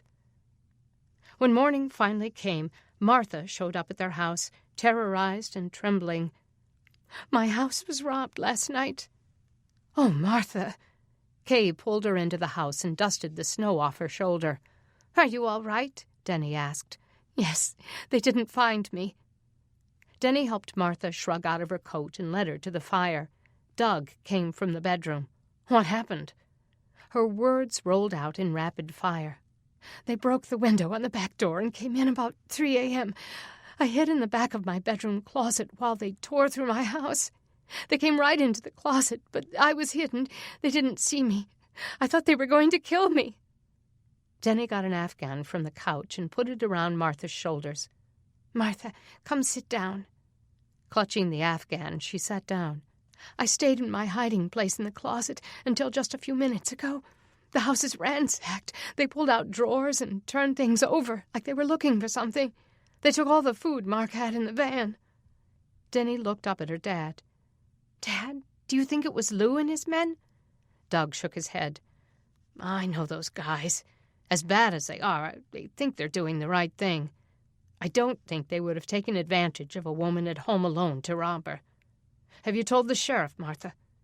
Trembling, she wiped her wet cheeks. "No, I came straight here as soon as I had the courage to come out.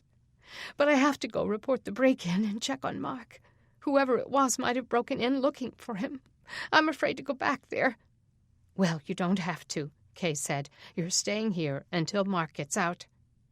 "Dad and I will go to the sheriff with you," Deni said. "We'll take some bread for Mark. Mom made 20 loaves in the solar oven yesterday." "He won't get any," Martha said. "I've heard they fight over every crumb." "Then we'll take all 20 loaves," Kay said. "Then he'll be sure to get some." But Logan gasped. "No way we're taking our bread to a bunch of prisoners. Mom, I spent my hard-earned stuff on that flour." Deni wanted to slap him. "Logan, it's Mark we're talking about. Besides, it's cruel for prisoners to have to starve, even the ones who are guilty. But what are we going to do when we can't buy seeds or feed for the chickens and rabbits? Mom, you said we had to sell the bread." "Logan, that's enough," Kay said. "We thought we were baking them to sell, but clearly God had other plans." "I'll skip supper tonight," Beth said. "Mark can have mine." Martha smiled through her tears. "Thank you, Beth. You're sweet. But I know Mark would rather have you eat." Doug shook his head. "We have enough for ourselves, Martha. We'll take the loaves to the jail, and that's that. Mark's fed us so many times, it's the least we can do for him. Isn't it, Logan?" His withering look got Logan's attention. "Yes, sir." Chapter 27. Deni thought Sheriff Scarborough looked 3 breaths from collapsing when they found him in his office. His skin was gray and his eyes cavernous. He hadn't shaved in days, and his lips were cracked and scabbed. He took Martha's statement about the break-in, promising to come and investigate it further the moment he could get away. "I wouldn't recommend you go back home just yet," he told Martha. "We need to dust for prints and see if we can ID the prowlers. They were probably looking for Mark. No telling what they'd have done if they'd found you." Martha had a distant, vacant look in her eyes. "I need to get word to my husband." "Where is John?" Sheriff Scarborough asked. "In Huntsville, working at one of the conversion plants. He thought I'd be safe with Mark. No one ever dreamed that any of this would happen." Her voice broke, and she brought her hand to her throat. "How is he, Sheriff? How's Mark?" He leaned forward on his desk, rubbing his mouth. Not meeting their eyes, he muttered, "He's fine." Deni had the sense that he wasn't fine at all. "We want to see him," Doug said. Deni held up her bag of bread loaves. "We brought food. Can we give it to them?" His voice was so hoarse he almost couldn't speak. "Yeah, but don't start making trouble, getting the prisoners all riled up. It's all we can do to keep them calm, especially when they've been freezing their tails off all night." He glanced down at the sack in her hand. "Get ready. There'll be a fight for that food." "We tried to bring enough for everybody to get some." "We do feed them a meal a day, you know. Some of the older ladies from the Crockett Apostolic Church take turns bringing stuff. We try to pay them for it when we can. Lately, we haven't been able to, and with the snow, I guess they've decided not to come." Deni was glad someone had made that a ministry. It had never occurred to her that the prisoners were starving. "Then I guess God provided today," Doug said. The sheriff nodded. "I guess so." "Can we see Mark outside his cell?" Deni asked. He shook his head.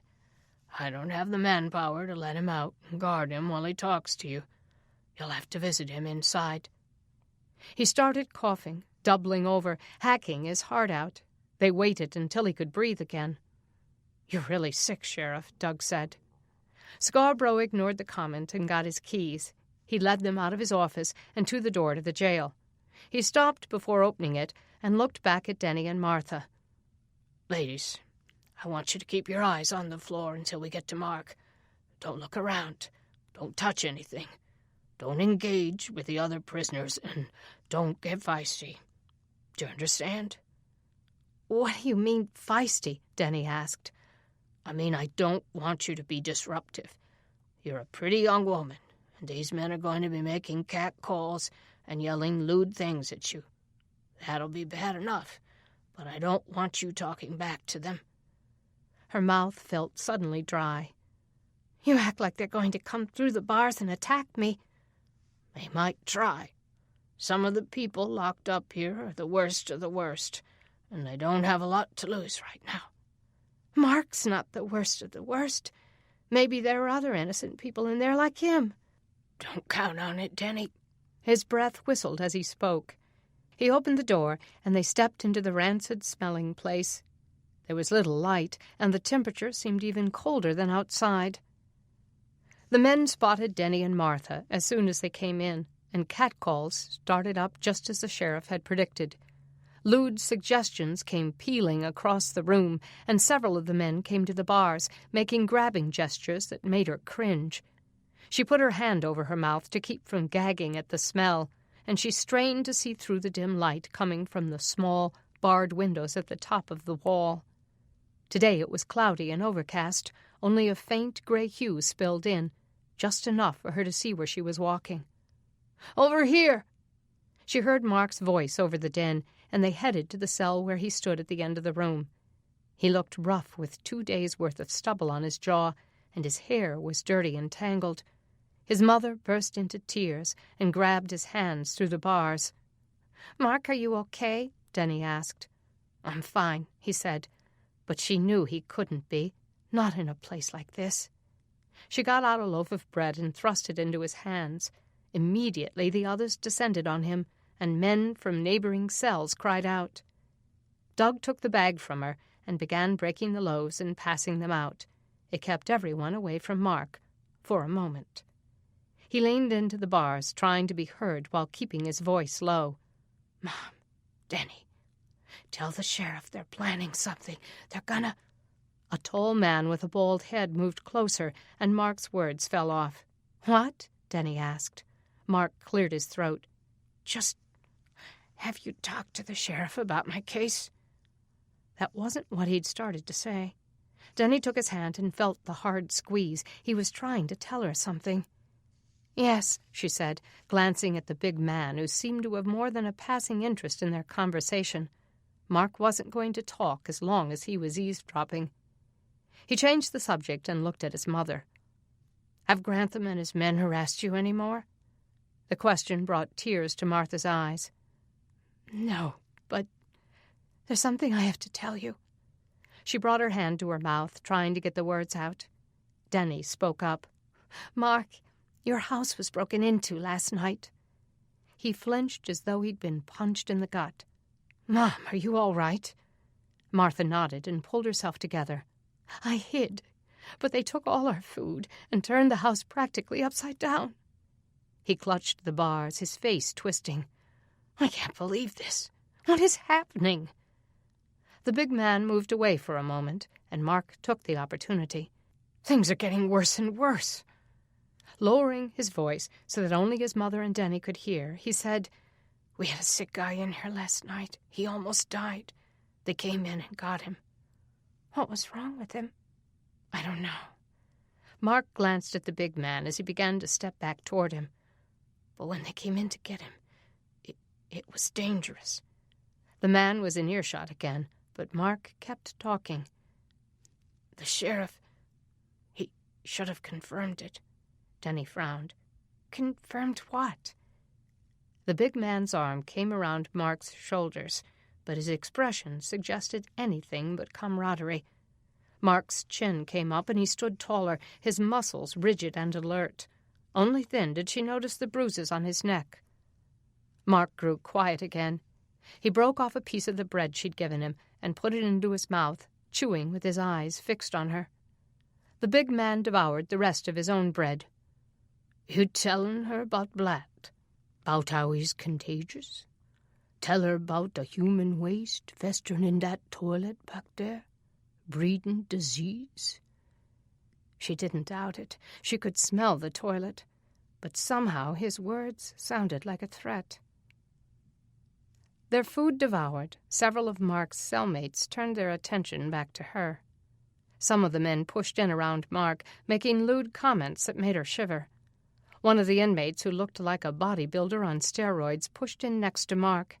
He reached through the bars and grabbed a strand of her hair, using it to tug her closer. Deni screamed and jumped back. Mark shoved the man back and pointed in his face. "Back off! Keep your hands off her!" Doug stepped between Deni and the bars. "Come on, it's time to go." "But, Mark—" Turning back to Deni, Mark said, "You have to go now, Deni, and don't come back." Deni let her father pull her away. "Mark—" "Doug, don't let her come back. You too, Mom. Stay away." Martha backed away from the bars. As the roar rose, Doug pulled Deni back toward the door and forced her through it. Martha stumbled out behind them, sobbing into her hand. "Daddy was trying to tell me something," Deni cried when the door had been shut. The sheriff sat down on the edge of his desk. "What did he say?" "Something about a sick man, a plan." "He's talking about Blatt, the prisoner we took to the hospital." "No, it was something else. That big guy with the bald head made him stop talking. He was threatening him. Mark's neck is bruised. He's not safe, Sheriff." "Relax, Deni. I'm about to go back to the hospital. I'll see if Zach's woke up yet. And I have some other leads I'm following. But until I come to any different conclusion, Mark is staying put." "But you have no right to hold people in those conditions. There's disease festering in those toilets. At least clean them out and separate the violent prisoners from the civilized ones." "I'm doing the best I can with what I've got. If you people want to come clean out the porta-johns, be my guest. I'm down to a skeleton staff, and last I noticed, crime hadn't taken any commercial breaks." Deni watched Martha move toward the front door, her shoulders shaking. She was falling apart. Turning from the sheriff, Deni put her arms around Martha and let her cry against her shoulder. Finally, Doug opened the door. "Let's just go." Casting one final look back at the jail door, Deni helped Martha out into the cold. Chapter 28.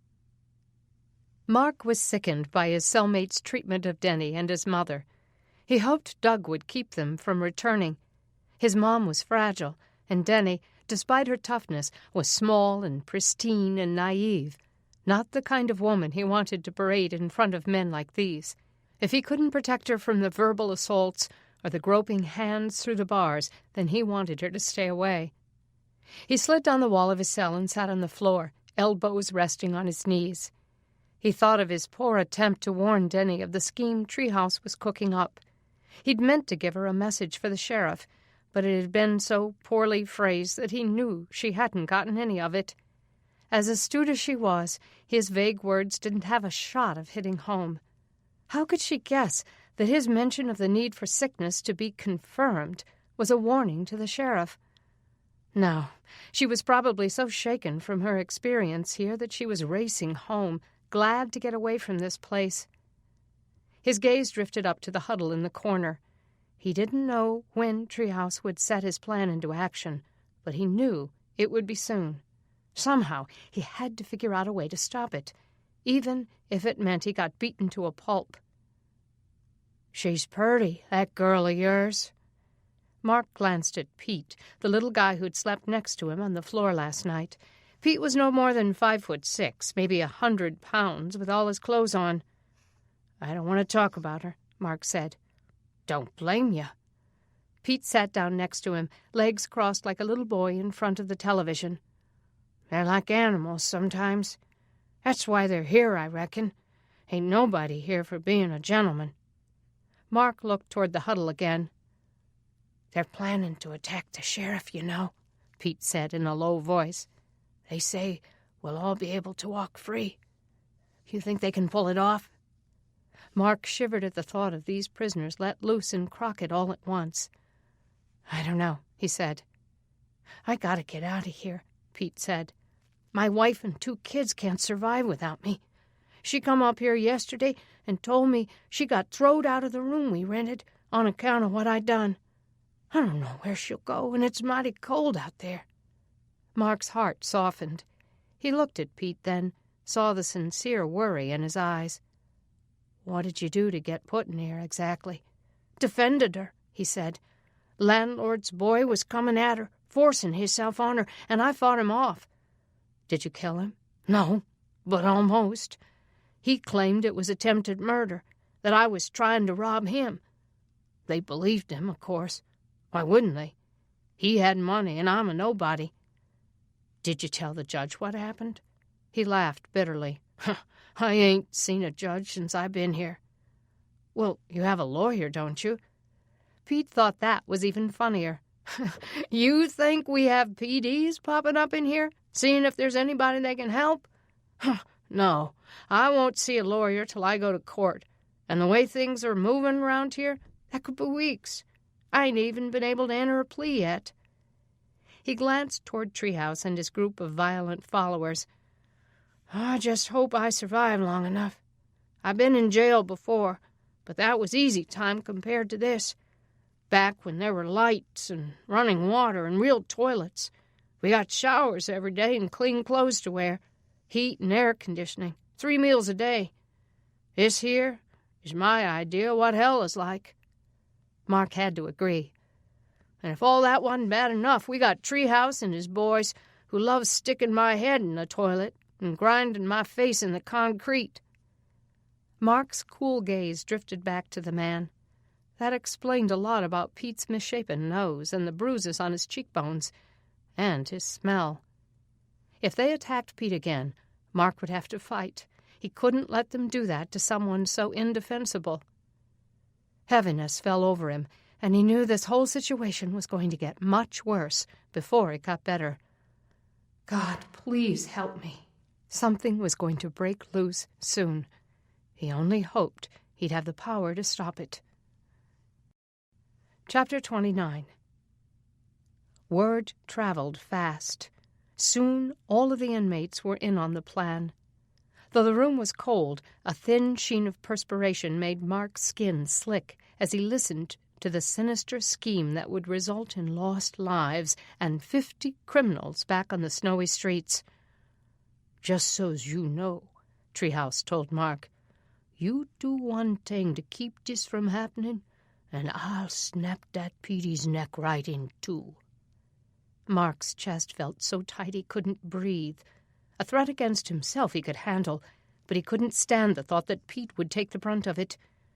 Leave him out of this, Mark said. Why don't we just let this be between you and me? Oh, it is that, Treehouse said.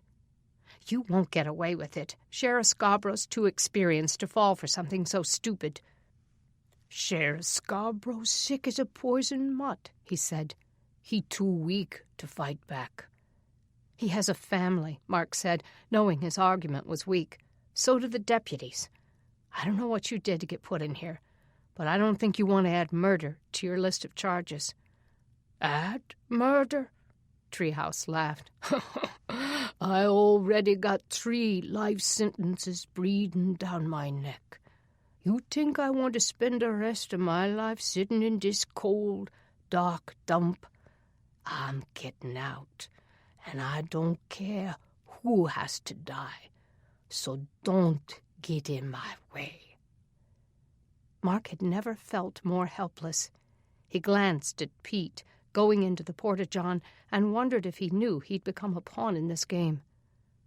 Lord, I need your help. Over the next few hours, Treehouse lay on the bed, pretending to be sick. When Scarborough or one of the deputies would come in with cups of water for the inmates, Mark's cellmates all grew vocal about how sick he was and how they wanted him out. He got what Blatt had, they told the sheriff. You got an epidemic starting in here. You don't get him out, one of the men said. We'll kill him ourselves. Once, as Scarborough considered the problem, he called Mark to the bars. Just how sick is that man? He asked. Mark found it surprising that the sheriff trusted him to provide the truth while incarcerating him for attempted murder. He glanced back at Treehouse, saw his slitted eyes on him, just daring him to give the plan away. Gus, one of Treehouse's cohorts, inched up beside Pete, set his arm around his shoulders, and bent his forearm under his neck. Yes, he could snap it with one movement. Mark looked back at Scarborough, wishing he could telepathically relate to him what was happening. But he'd have to think of another way. I don't know, Sheriff. I'm not a doctor. He prayed that God would speak to the sheriff, tell him this was a setup. Surely Scarborough had dealt with enough prisoners to know when he was being conned. Get him out! One of the prisoners from another cell called, banging his tin cup on the bars. You want more dead bodies in here? You want us all to drop dead of some plague?" Treehouse began to convulse slightly, like someone with a high fever. Finally, Scarborough succumbed. "I'll be back. We'll get him to the hospital." Mark's heart stumbled. It was beginning. He couldn't let this happen. Rolling his hands into fists, he turned back to his cellmates. Pete was still under the arm of his tormentor, his bloodshot eyes pleading. Mark's throat grew tight, and every muscle went rigid. Time ticked by, and the men in the cells grew quiet. Tension rippled on the air. Finally, the big metal door creaked open again. Scarborough and 2 deputies led in a couple of paramedics, George Mason and Will Truman, with a gurney. They drew their weapons as they came inside, just as they had when they removed Blatt. "All right, everybody back against the wall." Mark hesitated a moment, looking at Treehouse, who lay curled in a fetal position on the bed, putting on an Oscar-worthy performance of shivering and convulsing. "Go on, Mark. You too. Back against the wall." Mark slowly backed across the floor. He stood beside Pete, who was still in Gus's loose headlock. Scarborough pulled out his keys and started to unlock the door. Suddenly, Mark thought of something. "I'll bring him to you, Sheriff." Everyone froze.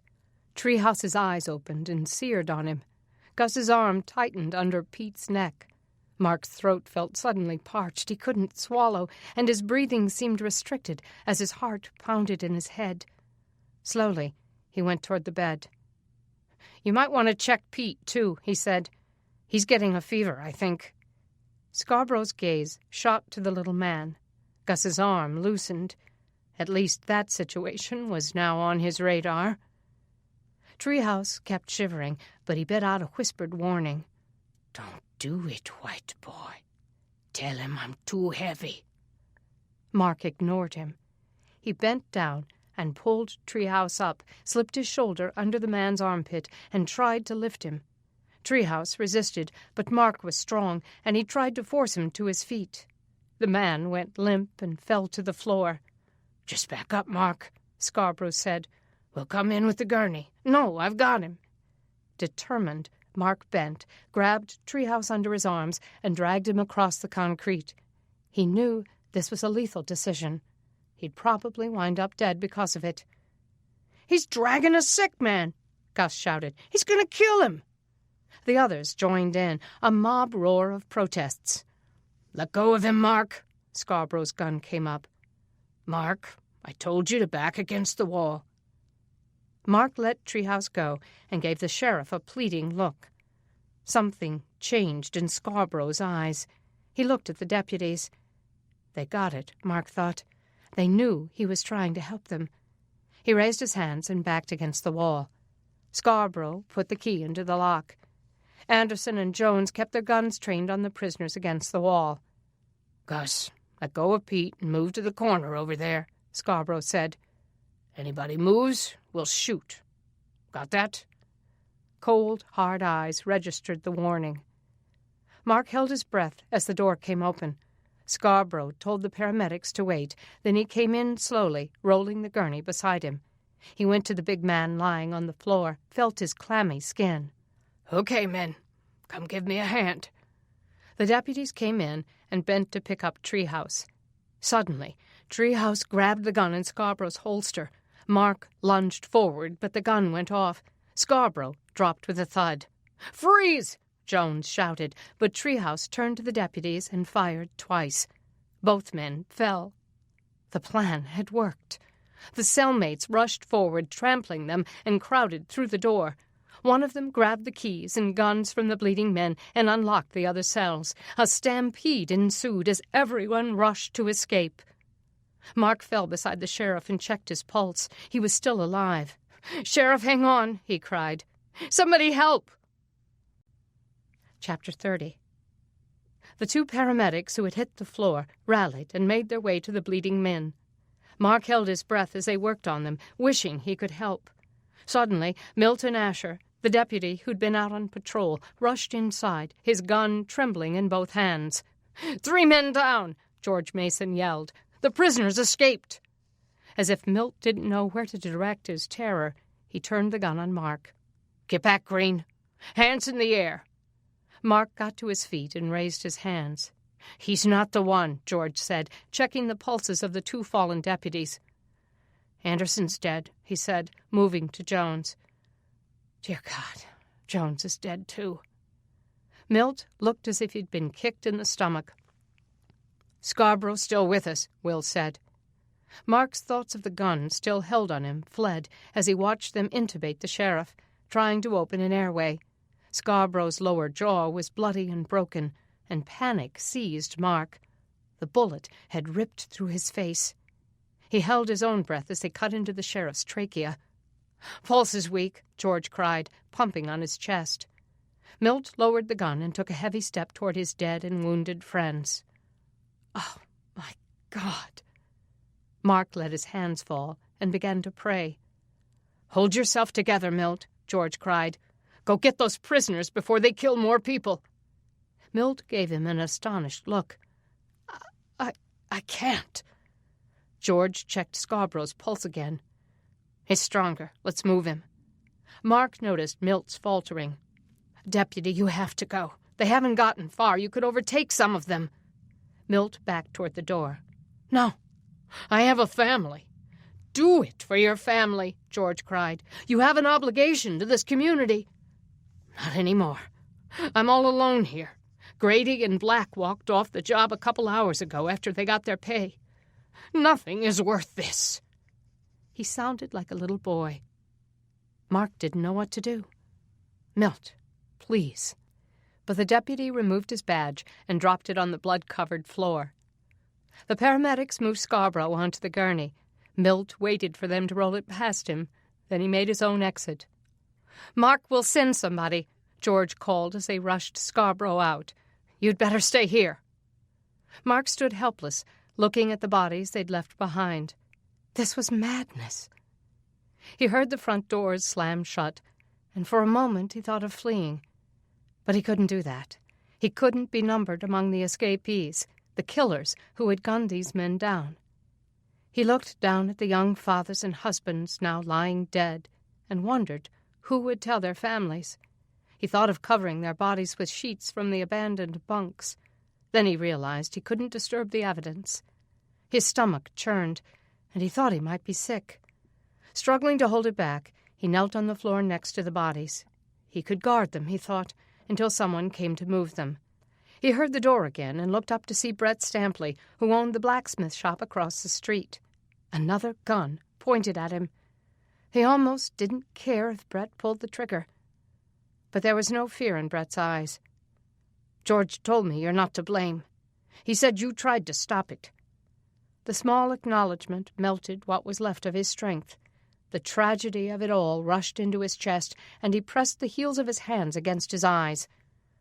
"I can't let you go," Brett said, "but I can take you to clean up." Clean up what? Mark looked down at himself, saw the blood on his knees, his hands, and the edges of his sleeves. Slowly he rose. He was so tired his legs felt as though they'd buckle under him. Brett's rifle at his back, Mark went out of the jail, through the desks, and into the defunct bathroom. There was some water there in a 2-gallon jug. A towel lay on the counter. He wet it and tried to wipe off the blood. It was impossible to remove all of the blood, but he got it off of his hands. Taking off his jacket, he scrubbed the army green cloth. It helped, though the edges of the sleeves were still stained. He scrubbed his knees and the tips of his Nikes. Glancing up at the gun still trained on him, Mark said, "I appreciate it, Brett." "No problem. I have to put you back in a cell now until they get more deputies over here." "If I were going to leave, Brett, you'd know I'd have left by now." Brett didn't answer him. Mark studied his face. He looked apologetic but unwavering. Mark supposed he couldn't blame him. Raising his hands, he headed back into the dark, smelly room. He stepped back into the cell he'd been in, but didn't close the door, and looked around at the place that had been packed so full before. He sat down on one of the bottom bunks and dropped his face into his hands. 2 good men dead. Sheriff Scarborough might not make it. The cell door clanged as Brett closed and locked it. Loneliness fell over Mark like the darkness, and he fixed his eyes on the windows at the top of the room. There was still daylight, even though the room was dark. He had to concentrate on that. There was still daylight. Chapter 31. So where exactly was Mark standing when you saw him? Deni knew her voice had a Gestapo edge, and Blake, Mahaffey, and Randy Kraft, the boys who'd placed Mark in the vicinity of Zach's shooting, were getting antsy. I don't know, Blake said. It was in the woods. Third tree from the left, Randy said. Is that what you want? So Randy was a comedian. The sarcasm rankled her. I think people will expect you to have a little more than that when you accuse someone of murder. We never accused him of murder, Blake said. We just said we saw him. In a place where he wasn't, she pointed out. The two boys looked at each other, rolling their eyes. Get real, Randy said. You're not here as a reporter. You're here as Mark Green's girlfriend. Deni's chin came up.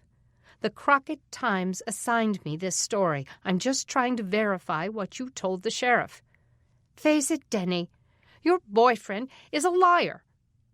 Fire rose to her face and her eyes flashed.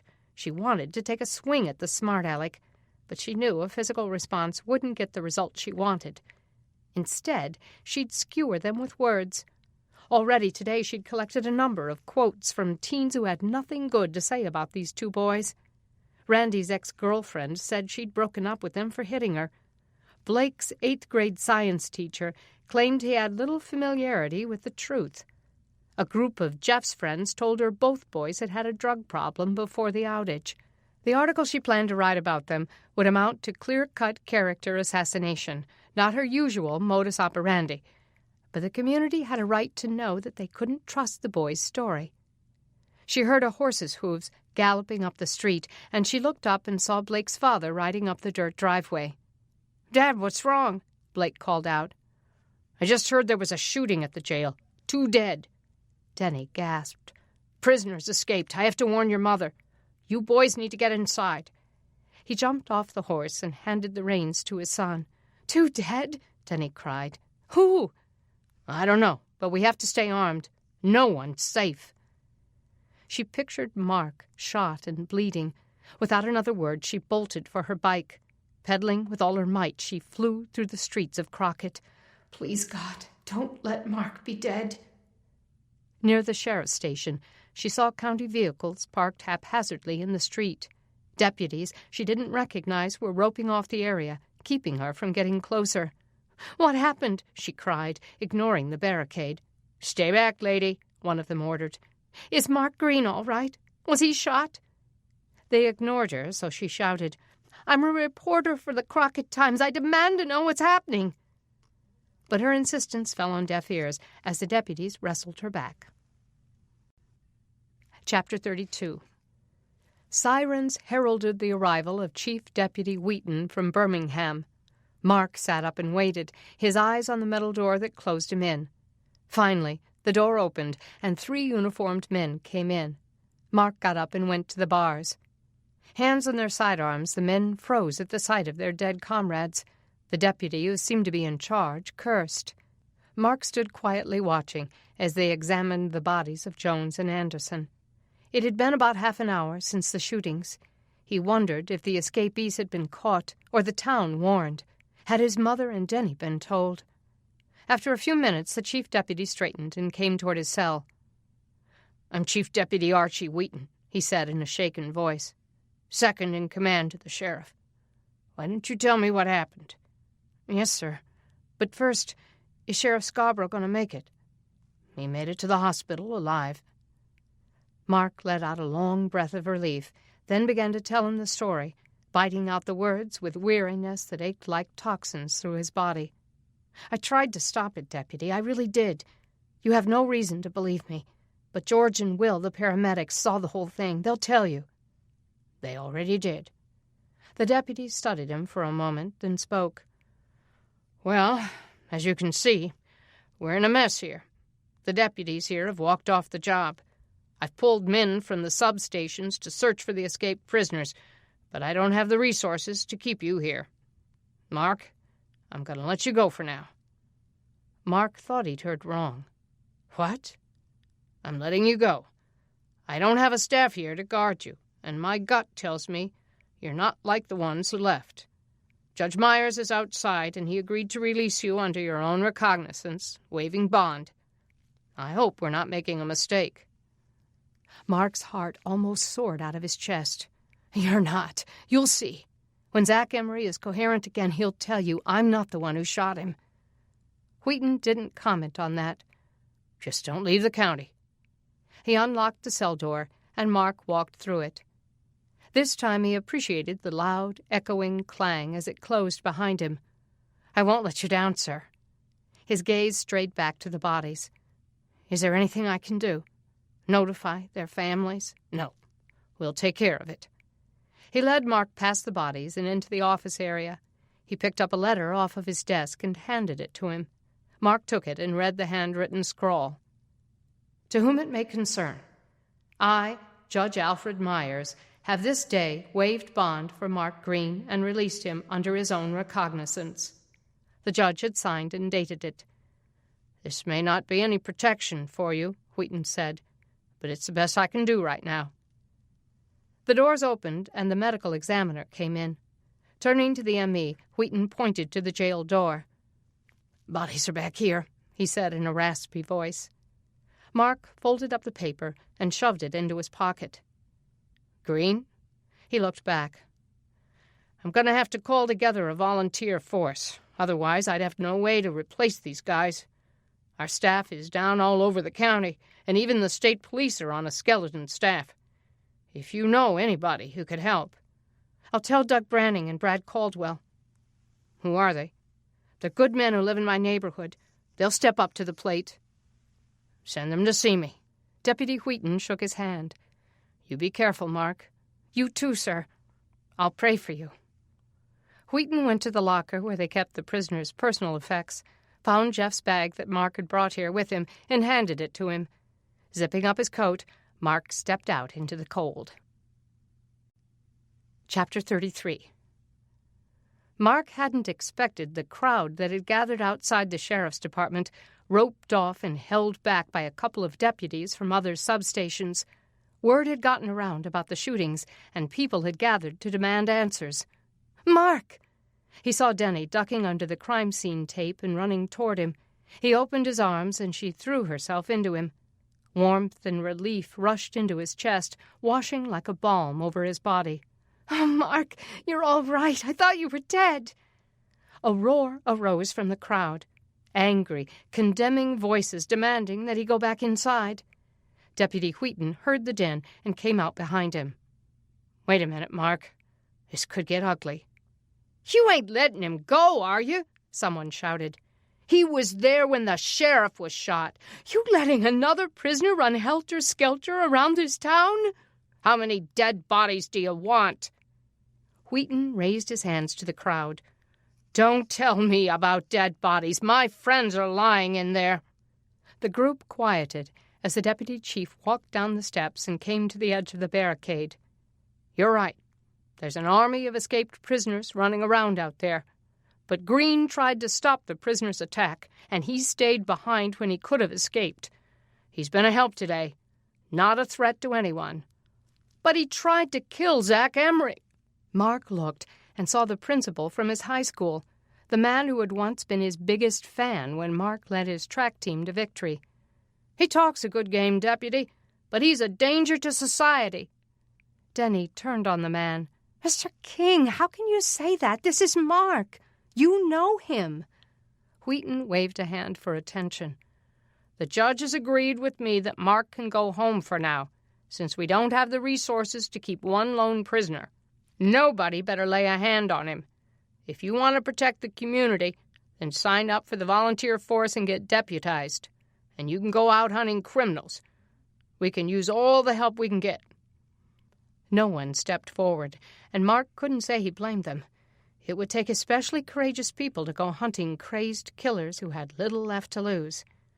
Wheaton motioned for one of his deputies. "Stratton, give Green a ride home." Relieved, Mark thanked the chief deputy and followed Deputy Stratton to his van. "Can she come too?" he asked as they reached the car. "Sure, get in." The deputy was quiet as he drove them home, and after her initial questions, Deni was quiet too. Stratton's face was pale as he drove. Mark wondered if he was considering quitting too. Unless he felt a calling to serve his community in a dangerous job with little pay, knowing he would have to go out looking for the murderers who killed his friends, Mark thought that there was a good chance he'd quit like the others. On the other hand, maybe Stratton did feel that obligation to do the job he'd signed up to do. Maybe the ones who were left were men of particular courage. He prayed that was true. He held Deni's ice-cold hand, wondering if it was wise to let her be anywhere near him. "Any word on Zach?" he asked her. She shook her head. "I haven't been able to get an update." The car turned into Oak Hollow. Her hand tightened as she leaned forward. "Deputy Stratton, would you please take him to my house? 5th house on the right." "No," Mark said. "I need to go home. I need to change out of these clothes. Mark, your mother's at my house. You can wear something of my dad's or my brother's. But going home is not smart right now, and you know it." Stratton pulled up to the Branning house and idled at the street. "What's it going to be?" Mark sighed. "I guess I'll get out here." He stepped out of the van, helped Deni out, then got her bike out of the back and set it on the sidewalk. He glanced toward the corner. Paul Berlin and his wife were walking their dog, and they'd stopped to stare. Paul was best friends with Lou Grantham and had probably been among those men who'd come after him. He saw the disbelief on the Berlins' faces as he and Deni thanked the deputy and started up the yard to the door. Mark hoped word would soon reach the neighborhood that he'd had nothing to do with the shooting of the sheriff and his men. But as he stepped into the Branning house, he knew it wasn't over. Chapter 34. An urgent knocking shook the Brannings' front door a few minutes after Mark came in. Deni knew trouble was on their doorstep. "Here it comes," Mark said. "I'll get it." "No, Mark." His mother moved between him and the door. "Please, honey, you can hide. You can go out the back way again." Mark went around her. "I'm not running again, Mom, and I won't let them terrorize us." Deni turned to her mother. "Where's Dad?" "Next door talking to Brad," she said. "Beth and Logan go upstairs." "But, Mom," Logan whined. "Upstairs now." The two kids headed for the stairs. The banging came again. Mark reached the doorknob. Deni stopped him. "Mark, wait for Dad to come back." "I can't. They won't wait." He pulled Deni behind him and opened the front door, and Deni saw a group of men with baseball bats and guns, their faces seething in hatred. Lou Grantham stood at the front of the mob. Mark stepped out on the porch. "Looking for me?" Paul swung his bat. Mark caught it in his hand before it made contact, but someone else swung, hitting Mark in the stomach, doubling him over. Martha screamed as more bats and sticks came down on him, knocking him to his knees. Deni raced across the yard, screaming for her father. "Dad! Dad, help! They're beating Mark!" She threw herself at the Caldwell's door, banging with her fists. The door flew open, and Brad and her father burst out. "Please come," she screamed. "They're killing him." Brad ran back in for his rifle, then chambered around as he came out into the yard. He fired up into the sky, startling the men. It took one more wasted bullet before they backed off, leaving Mark in a heap on the ground. His forehead was bleeding, and his cheekbone was swelling. He crawled on the ground for a moment, trying to get up. Deni fell to his side. "Mark, are you all right? Mark?" He seemed dazed, unable to get up. Brad and Doug stepped in front of Mark. Brad's teeth gritted as he chambered another round. "Now, if I were you, I'd be backing toward the street, nice and easy." Paul spat into the grass. "Put the gun down, Brad. You're not in this." "Oh, yeah, I'm in it," Brad said. "See, I'm the attorney representing Mark in his conspiracy to commit murder case against you people. It's about time somebody filed charges." Deni kept her arms around Mark's shoulders as she looked up at the men. They all knew what Brad meant. Just a few months ago, Brad had been in Mark's place when the same group of vigilantes had tried to make an example of him. Lou Grantham wasn't fazed. "Doug, why are you fooled by the son of the maniac who kidnapped your daughter? You should be here with us, making sure he never hurts anybody again." "He didn't shoot Zach," Deni cried. "He's innocent. You're all crazy." The men eyed Mark again, then Brad's gun, and finally someone started to walk away. One by one, the group broke up. Grantham was the last to leave. He pointed down at Mark's bleeding face. "I'm warning you, boy. Pack your bags and get out of town if you don't want your mama planning your funeral." They watched him swagger away like the only law in the land, and Deni knew he would be back. Chapter 35. Upstairs, Beth cried as she watched with Logan out the window as the drama in their front yard unfolded. When Brad's gun went off, she screamed and sat on the floor, holding her ears. Squeezing her eyes shut, she imagined the scene outside. Her family in danger, Mark bleeding, more people dead. Her head began to hurt as if a knife stuck through her brain, and she wanted it all to be over. Logan shook her out of her thoughts, and she opened her eyes and looked up at him through her tears. His face was pale. "Chill out, Beth. It's over. Dad ran the men off." She sucked in a sob. "What about Mark? Did they kill him?"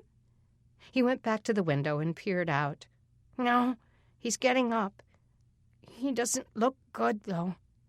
She got up, wiping her face, and went to stand next to her little brother. She saw Mark struggling to get to his feet. Blood dripped into his eyes. He leaned on her dad as they came into the house. "I'm going down," she said. Logan followed her. They went downstairs slowly as her father walked Mark to the couch. His mother sat next to him, crying and dabbing at the gash. Deni stood over him, looking close to falling apart. "Mom, is Mark okay?" Beth asked. "Kids, go back upstairs. I don't want you to see this." "I just want to know if—" The front door came open, and Brad came in with Dr. Morton, who lived and worked on the street behind them. His nurse, Chris Horton, Deni's best friend, came in behind him. "I knew this was going to happen," Chris said. "Those old men think they're in the Wild West, playing shoot-'em-up. Grantham's wife came in the other day with a bruised jaw and said she'd run into a door, if you can believe that." Derek shot an angry look up at her. "Chris, that's enough." She shoved her blonde curls back. "Oh, yeah, confidentiality. They won't tell." Realizing that she and Logan had dropped off her mother's radar, Beth stepped closer to the couch and watched as Dr. Morton examined the gash on Mark's forehead. "This is going to need stitches," he said. "And Mark, your collarbone's broken." He felt down Mark's bloody arms. "Humerus bone is broken." Mark sucked in a breath and groaned as Chris came around the couch to help set it. Beth felt sick. Her head throbbed, and she suddenly felt hot. Thinking she had to get some air, she went into the kitchen, grabbed her coat, and stepped out into the garage. Tears rushed her again, and she pulled her coat on and zipped it up. The next terrible thing had come.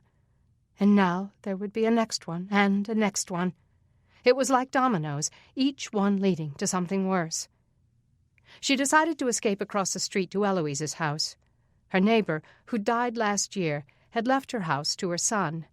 Since he couldn't sell it during the outage, he'd given the neighbors permission to use the 1-acre yard for whatever they needed to help them survive.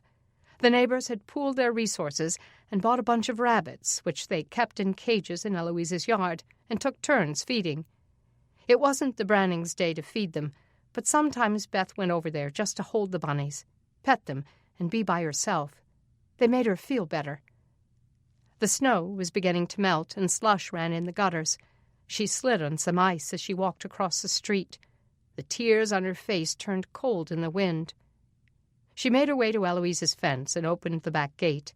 As she went in, her eyes scanned the yard for the cage with the youngest litter. But something was wrong.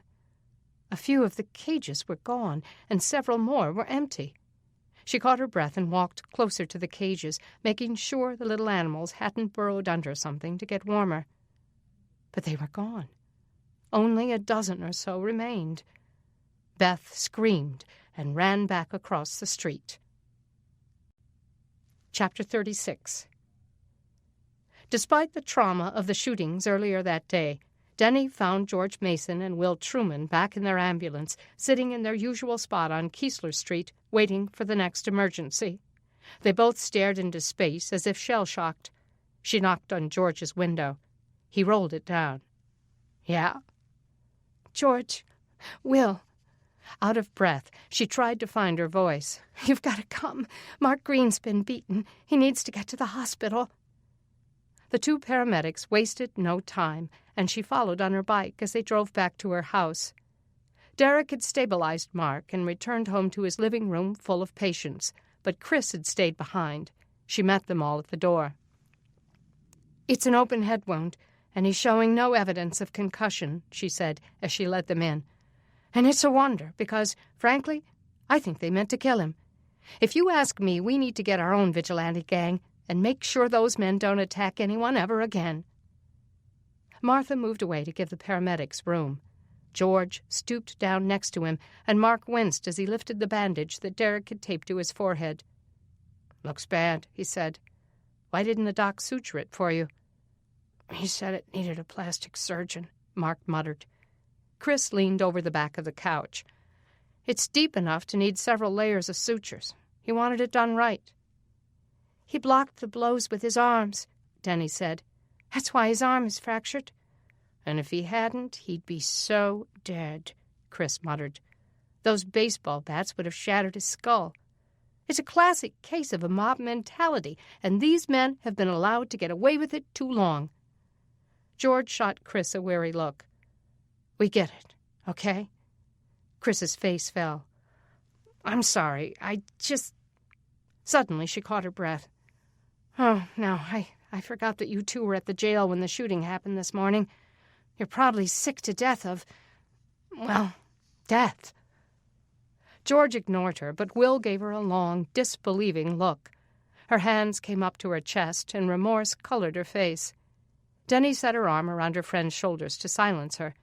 The more Chris talked, the more likely she was to dig herself deeper. Mark seemed anxious to break the tension. "I think what Chris is trying to say is you guys probably need some time off." George studied Mark's broken collarbone.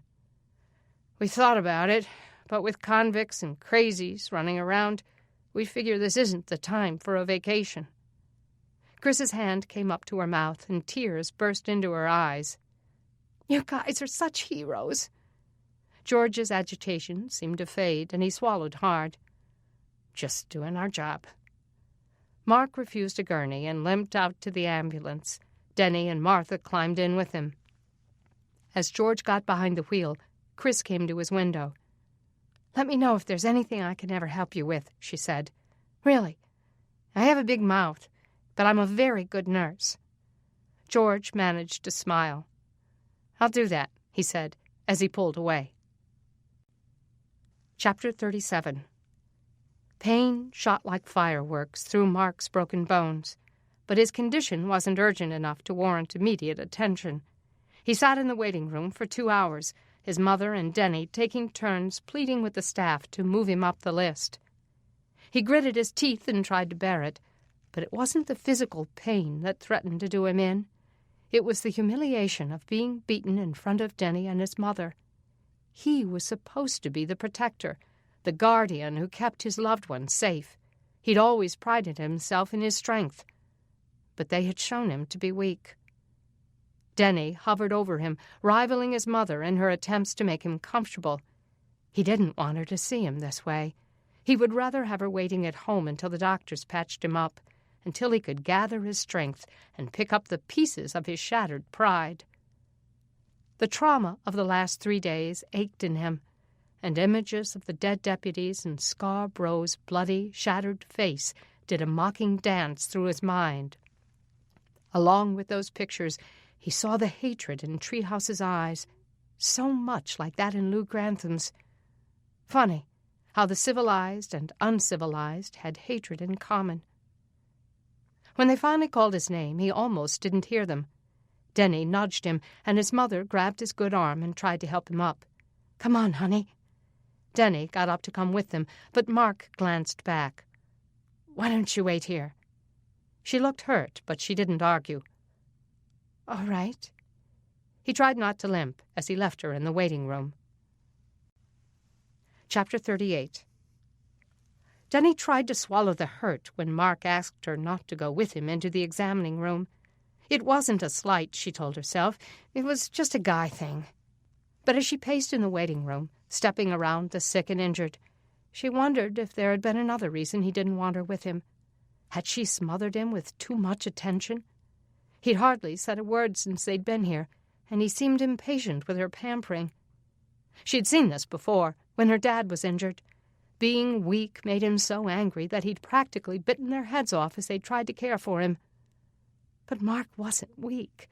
In spite of the last few days, he was still one of the two most courageous people she knew.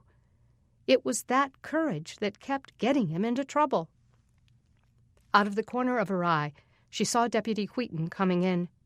She'd never met him before, but she recognized him from the sheriff's station earlier today. He seemed to be in a hurry as he cut through the crowd. She made a beeline toward him. "Deputy, I'm so glad to see you. I'm with Mark Green. He was beaten this afternoon." "I know all about it," he said, not slowing his step. She assumed George and Will had filled him in. "Have you arrested the men who did it?" "Working on it. Right now I'm going to see Zach Emery. His brother just came and told me he's conscious and ready to talk." Deni caught her breath. "That's great. He can clear Mark."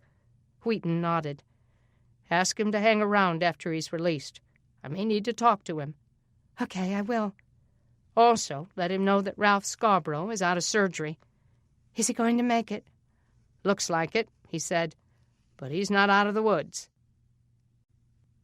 Chapter 39. It wasn't Mark. Zach's throat burned from the ventilator tube that had been in his throat, but he croaked out the words. He wasn't sure when the memory had made itself clear in his mind. It had come in images, fading in and out. The buck on the ground, his pride and excitement, waiting for his brother. When he'd come fully awake, his parents had asked him to confirm that Mark was the one. His memories had been blurry, but he was able to get that much into focus. It wasn't Mark. They stared at him now as if they just couldn't believe it. "Are you sure?" He tried to say yes, but nodded instead. What was the matter with them? Why would they think a guy like Mark would do a thing like that? Deputy Wheaton didn't seem all that surprised. "Then can you identify who did?" He pictured the shooter again, approaching him, raising his gun. He'd seen him somewhere before, but he couldn't think where. "No," he grunted. "Can you describe him?" Zach tried to focus. "Brown hair, average height." "What do you mean average?" "My height." Ned looked at the deputy. "He's 5'10". Wheaton nodded. "That's the same description Charles Hoyt gave us. What was he wearing, Zach?" "Camo." His head began to ache with the effort of remembering, and fatigue tugged at him, threatening to pull him under. "Zach, yesterday when your ventilator was shut off, did you see anyone in your room?" He shifted his thoughts. He remembered images. The guy over his bed. The voices. Panic. "Yeah." "Did you know him?" He tried to picture the man again. He looked familiar, too. "Maybe." "Was it Mark Green?" "No." Wheaton looked at Zach's parents. "Zach," his mother said, "the guy told your roommate that he was Mark Green." "Then he lied." Deputy Wheaton tried again. "Was he the same guy who shot you?" Zach frowned. "Maybe." "But you're not sure?" Zach shook his head no. "See there," Ellen said. "He doesn't even know for sure." Anger flared through him. Why wouldn't they listen? "Wasn't Mark," he tried to say louder. Wheaton cleared his throat and stood up. Looks like we locked up an innocent man." "Well, it doesn't matter now, since you let him go," Ellen cried. "The man's innocent," Wheaton said. "Didn't you hear your son?" Zack closed his eyes, hoping his mother wasn't about to launch into one of her fits. Hoping to distract her, he rasped out, "Should have seen it. 10-pointer. Beautiful." "The buck?" Wheaton asked. "The one Mark Green brought home was 8 points. Did you see the shooter take the deer?" He didn't remember anything past the man raising his gun. His next memory was in the ambulance gasping for breath. He shook his head again. He faded out as the deputy talked softly to his parents. Chapter 40. Despite the events of the past few days, Kay knew life had to go on. There were clothes to wash and more bread to bake, but there was no one around to help her. Doug had gone with Brad to volunteer at the sheriff's department, which meant that he'd be here less and less often. Deni had gone to the hospital with Mark, and Beth, well, Kay hadn't seen her in hours. She went out into the garage and raised the door to give her some light as she washed a load of clothes in the hand-cranked Maytag Doug had bought 2 months ago. Because of his careful planning with their FEMA disbursements and his investments in things that made them more money, he'd managed to raise enough to buy them a few luxuries. Though this machine wasn't as time-saving as the Kenmore she'd used before the outage, it was a far cry from washing the clothes by hand out in the cold. They had rigged it to run on kerosene, which was becoming cheaper and more readily available. There was no reason Beth and Logan couldn't help her with this. Kay went back into the house, looked out the window, and saw Logan in the backyard feeding the chickens. She opened the door. "Honey, where's Beth?" "I don't know. I haven't seen her."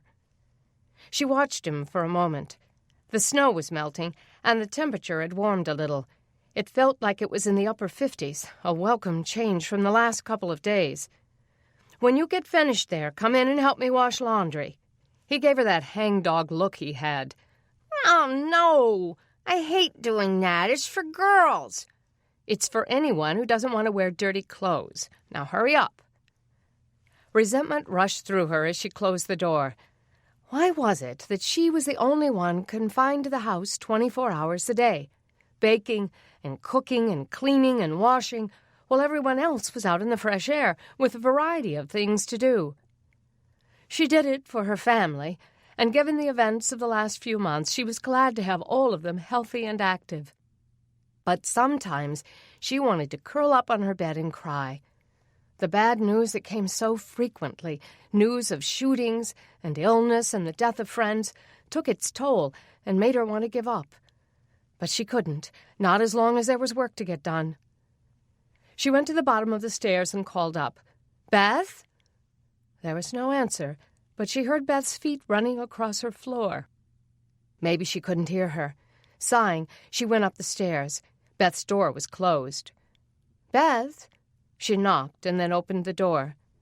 Beth sat sobbing on the floor in the corner of her room, holding a rabbit in her arms and another in her lap. At least a dozen other rabbits sniffed and moved around her. "Don't be mad, Mom." Kay wanted to scream. "Beth, what are you doing?" Beth's chin trembled and she wiped her red nose. "I had to protect them. I couldn't just leave them over there with killers and thieves in our own neighborhood, doing whatever they want." Kay's anger faded. Had her daughter been up here suffering since Mark's beating this afternoon? She hadn't wanted the kids to see what was happening, but of course they had. She had ignored Beth after they'd gotten Mark inside, unaware that she was traumatized. And then when the rabbits were stolen, Kay had decided to deal with it later. With 2 deputies dead, the sheriff fighting for his life, and Mark beaten with baseball bats, the rabbits had seemed unimportant. But they were the one thing Beth could control. Kay went into the room and knelt beside her. "How did you get them up here? I didn't see you bringing them in." Beth sniffed. "I brought them 2 at a time. I tried to put 4 of them in a box, but they fought." "That's why we keep them in separate cages." "I know, but I couldn't sneak the cages in without being seen." Kay tried not to focus on the droppings, ruining her carpet. This was about her daughter, exercising some control over the chaos of their lives. It was about protecting something when she had no ability to protect the ones she loved. She took the rabbit out of Beth's arms and set him on the floor, then pulled her child into her arms. Beth came willingly, clinging to her, weeping into her sweatshirt, wailing out her heartache. "They beat him, Mom. They almost killed him." Kay closed her eyes and stroked Beth's hair. "Oh, sweetie, I didn't want you to see that. Where's God? Why would he let that happen to Mark?" "I don't know," she whispered. "But things are getting worse and worse. They never end.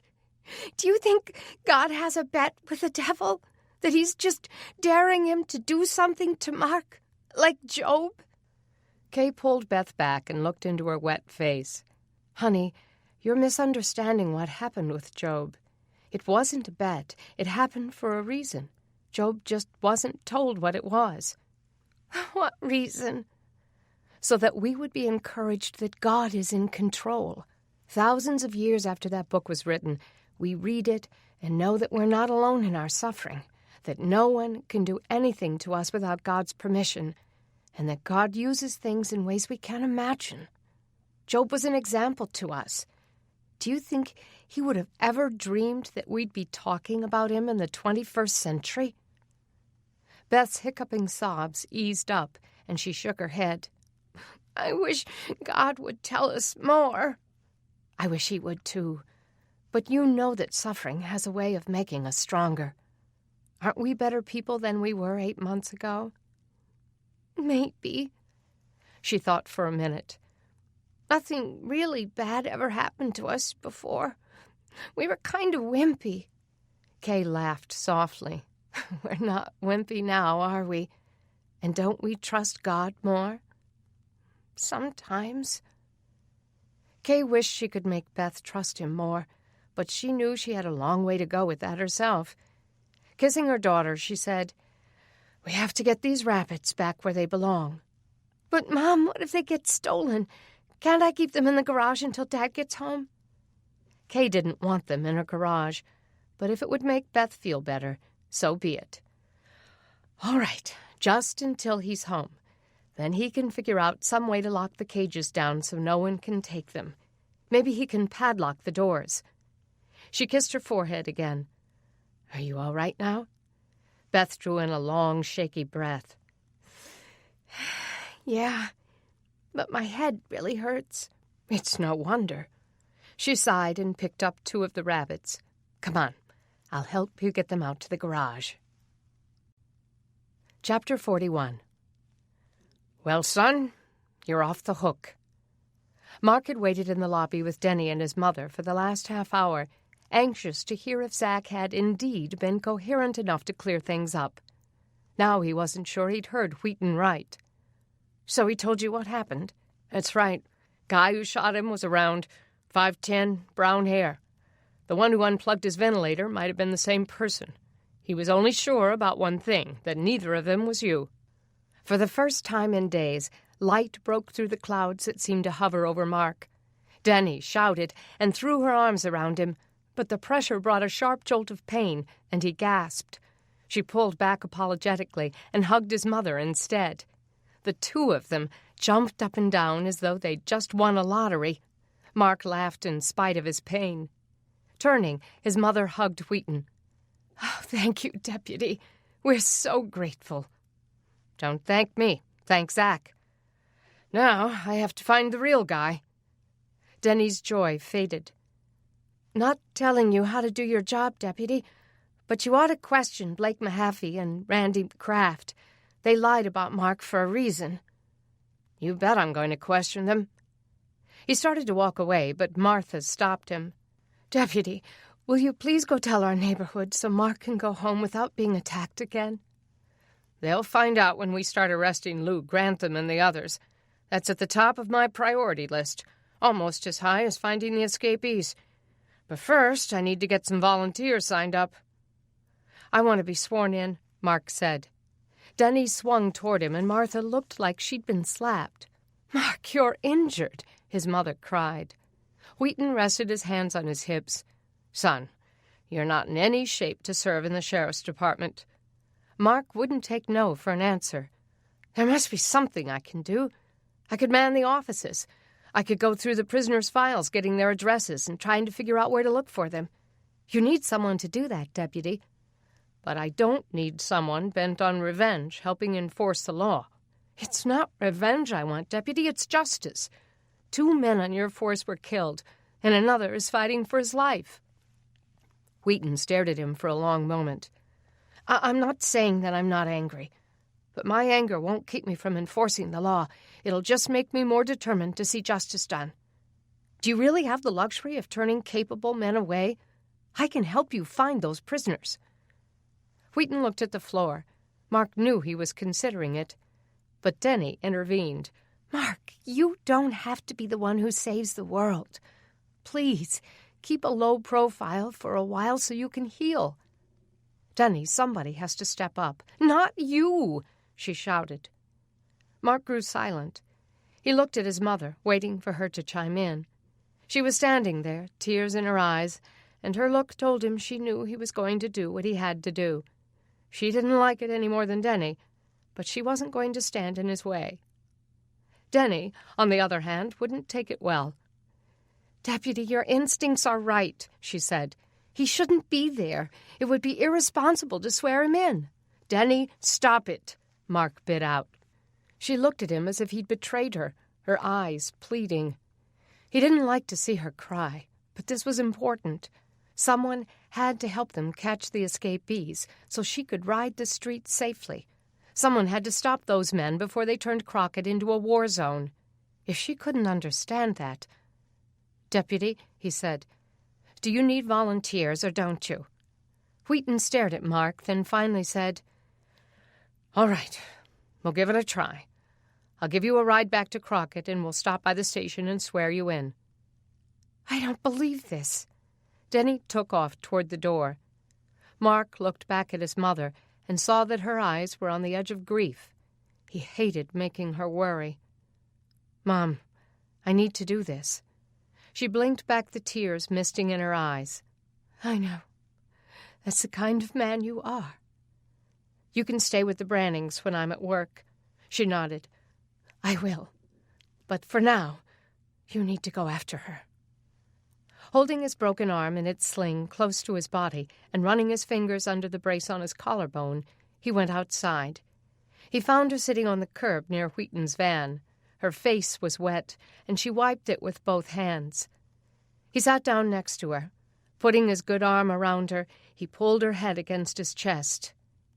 "It'll be okay." "He's going to swear you in, isn't he?" "Yeah, he is." She crumpled against him. "I've been lucky until now. Of all the people I've loved who have been in danger, I haven't lost anyone yet. But I have a really bad feeling about this. You and my dad in the middle of this mess." "Deni, think of it this way. Who do you want protecting you?" She closed her eyes. "You or my dad." "So that's how I see it. I want to protect your family and my family, and the neighborhood and the town. I'm not the kind to sit back and wait for others to work things out." "I wish you were." "No, you don't." Wiping her cheek, he whispered, "Hey." She met his eyes, dread coloring hers.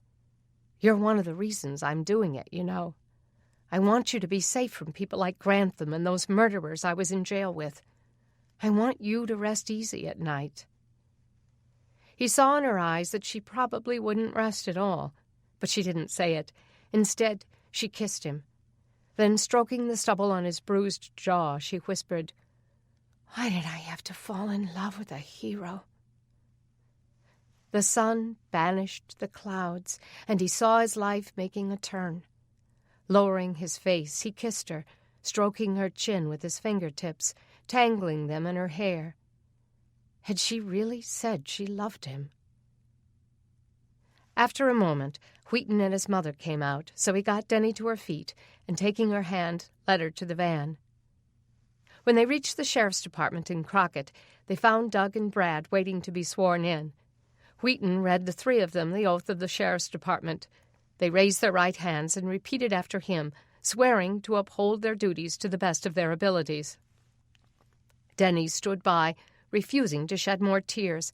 She would brace herself for whatever was to come. When he was finished, Deputy Wheaton gave them instructions and keys to the department. "Brad," he said, "you know the law. I want you to be in charge of the volunteer force." Brad nodded. "It would be my honor." "You're all good men," Wheaton said. "It's a dangerous world out there. Let's get started making it safer." Chapter 42. Wheaton insisted that Mark take the time to clean up and change clothes before he started working. He dropped Deni off at her house, then took Mark and his mother home. As he drove down the street toward Mark's house, he stopped each time he saw people out and let them know that Mark had been cleared. The neighbors' reaction was cool and suspicious, but Mark was grateful that the deputy had done it. He hoped it would keep him safe until they came back to arrest Grantham and his men. If it didn't, the department issued Glogkey would. But as his mother led him into their home, Mark's stomach plummeted again. He surveyed the mess the intruders had made of his family's things. A tornado seemed to have blown through the room, stirring it up in a vortex of anger, then dropping it all. They had knocked books off shelves, pulled open drawers, left the contents on the floor. "They were looking for something," Mark said. "But what could they want?" His mother began folding the linens that had been pulled out of a hutch in the dining room. "They took all our food and some cash I left on the counter. I can't imagine what else they'd want." "How many do you think there were?" "At least 2, I think. I heard men's voices, but they were muffled." He began picking up the pictures that had been pulled off the walls and tossed aside. If they'd been average thieves, they would have been satisfied with a vanload of food, and the cash, as little as it was, would have been pay dirt for them. They wouldn't have taken the chance of coming further into the house, with the possibility that someone was home. He stepped into the dining room. A cracked mirror lay on the floor. Why pictures and mirrors? Were they looking for a safe? "What would they have done if they'd seen me?" his mother asked, her voice wavering. "I heard them in the house, and I got my gun and hid. Oh, maybe I should have gone out and shot them. I don't know. I just wasn't sure what to do." Mark looked at his mother. She looked so vulnerable and tired. She'd lost a lot of weight in the last few months, and she'd aged 5 years in the last few days. Rage hammered through his heart as he pictured her hunkered in the closet, her gun shaking in her hand. She should never have been left alone. He couldn't blame it on his stepfather. John hadn't had much choice about where the government sent him to work. Besides, he'd left knowing that Mark could take care of her. They just hadn't anticipated what would happen. "I heard them come in the bedroom," she said, "and I got behind the shoe shelves in my closet and hid. They came in and looked around, took things off the shelves. I thought they were going to see me and I'd have to shoot them. But they didn't." Mark's heart stumbled at the danger she'd been in.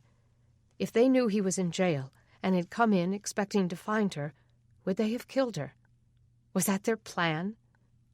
"I've never been so scared in my life. I should have shot them. I should have had more courage." "No, Mom. You did the right thing." He had never wanted to do violence to anyone before, but he could see himself killing the men who had terrorized his mother this way. "Mom, you can't be here alone when I'm working at the station. I want you to keep staying at the Brannings for the time being. I don't want you alone in this house even for a minute. Someone was looking for something, and if they didn't find it, they might be back." "But what? What in the world could we have that anyone would want, other than food and cash? I can't think of anything they'd be looking for." Mark leaned back against the wall. Could it be the gold? No, he hadn't told anyone about it, not even his mother. It had been carefully hidden in the tree stump since he'd found it. No one knew that it even existed. At least, no one had known until he'd given some coins away. He thought of that tent family and the little girl he'd given the coins to. Could she have told the others in their homeless community? Maybe her father or someone else from the area had figured out who he was and found out where he lived. Maybe they thought there was more where that had come from. Yes, that had to be it. His generosity could have cost his mother her life. He thought of telling her about the gold, but he didn't see the point. It would only frighten her more. No, the best thing to do was to make sure she was safe and keep her out of this house. Maybe now that he was deputized, he could figure out who had done it and arrest them. Until then, he would have to stay alert and make sure his mother stayed safe. Chapter 43.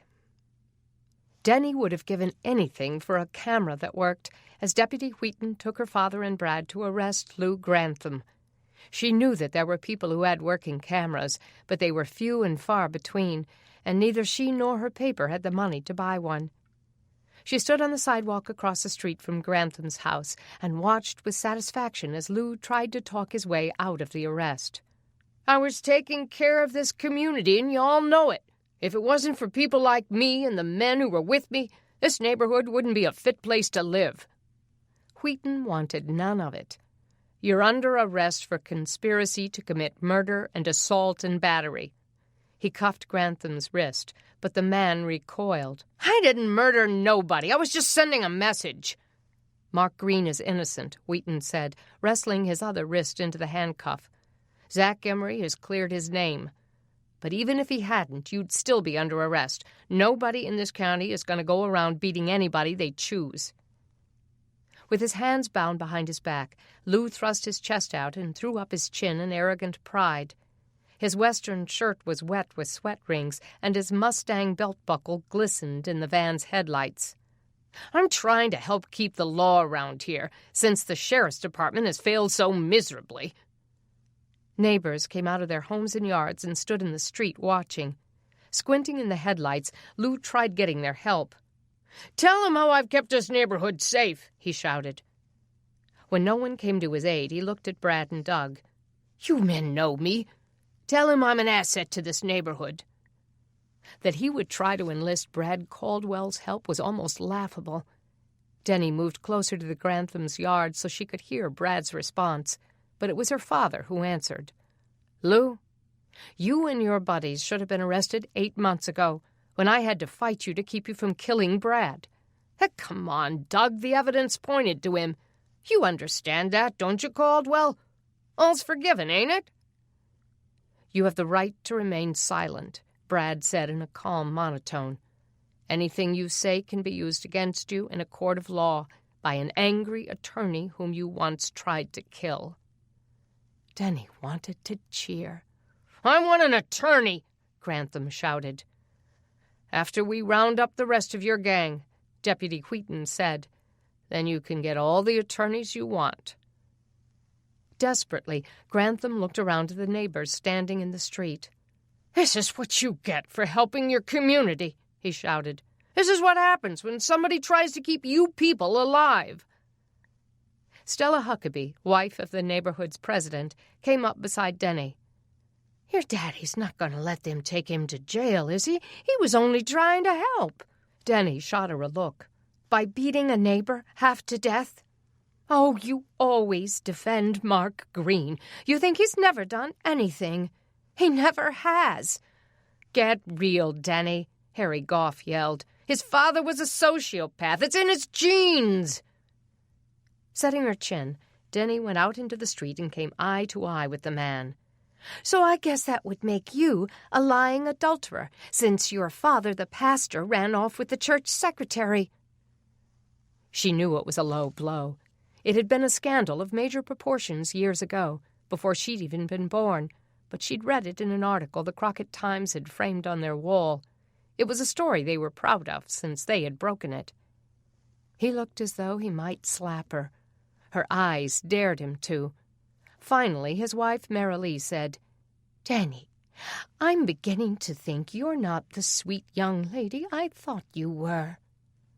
"I don't care what you think," she flung back. Grantham struggled as they dragged him to the van, his cowboy boots clicking on the concrete as he tried to dig his heels in. "Somebody find my wife," he shouted. "Tell her to get a lawyer. Tell her to hurry." Deni quenched her urge to applaud as they closed him into the van, then headed to Sam Ellington's house to make another arrest. Word of the unfolding drama would spread like fire through the neighborhood. But would news of Mark's dropped charges make any difference in how they felt about him? Chapter 44. Mark waited at the sheriff's department while the others made the arrests. Deputy Wheaton had left him with the files of all the prisoners who had escaped, and he pored over them now, searching for addresses or any information that might lead Wheaton to them. He opened a file with the name Miller on it and saw the Polaroid mugshot. The man staring back at him was Treehouse. So that was his real name, Dante Miller. Mark flipped through the file and saw a long list of arrests on the rap sheet. Treehouse was only 30 years old, but he had served prison terms 3 different times. Before he was 18, he'd spent 5 years in the juvenile detention center. His first arrest had been at the age of 10, when he and his own father had been caught robbing a liquor store. Mark leaned back and tried to imagine a man enlisting his child's help in a criminal act. Miller's father had been arrested for armed robbery in that heist. He couldn't imagine being 10 years old and following along while his dad put a gun to someone's head. No wonder Treehouse had turned out this way. But then he thought about his own father. Mark hadn't dreamed that his dad was capable of murder, until there was proof that he had been. But he had always known that most of his dad's business was probably not above board. He remembered his parents' divorce when he was 8 years old, and his mother's hysterical accusations. "You and those boys are going to wind up in prison. I don't want any part of it." He remembered wondering why his dad or his half-brothers would ever wind up in prison.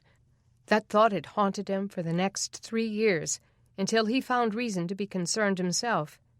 He'd been looking for his catcher's mitt one day in his father's SUV and had discovered a dozen boxes of pirated videos of movies that were still being shown in theaters. Mark had been amazed at first and asked his father how he'd gotten hold of such treasures. Vic had sworn him to secrecy. "Don't ever open your mouth about this, son. You'll get me and your brothers arrested."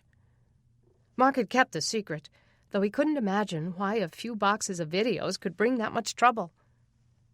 When Mark turned 12, Vic tried to enlist his help in some of his pornography trade.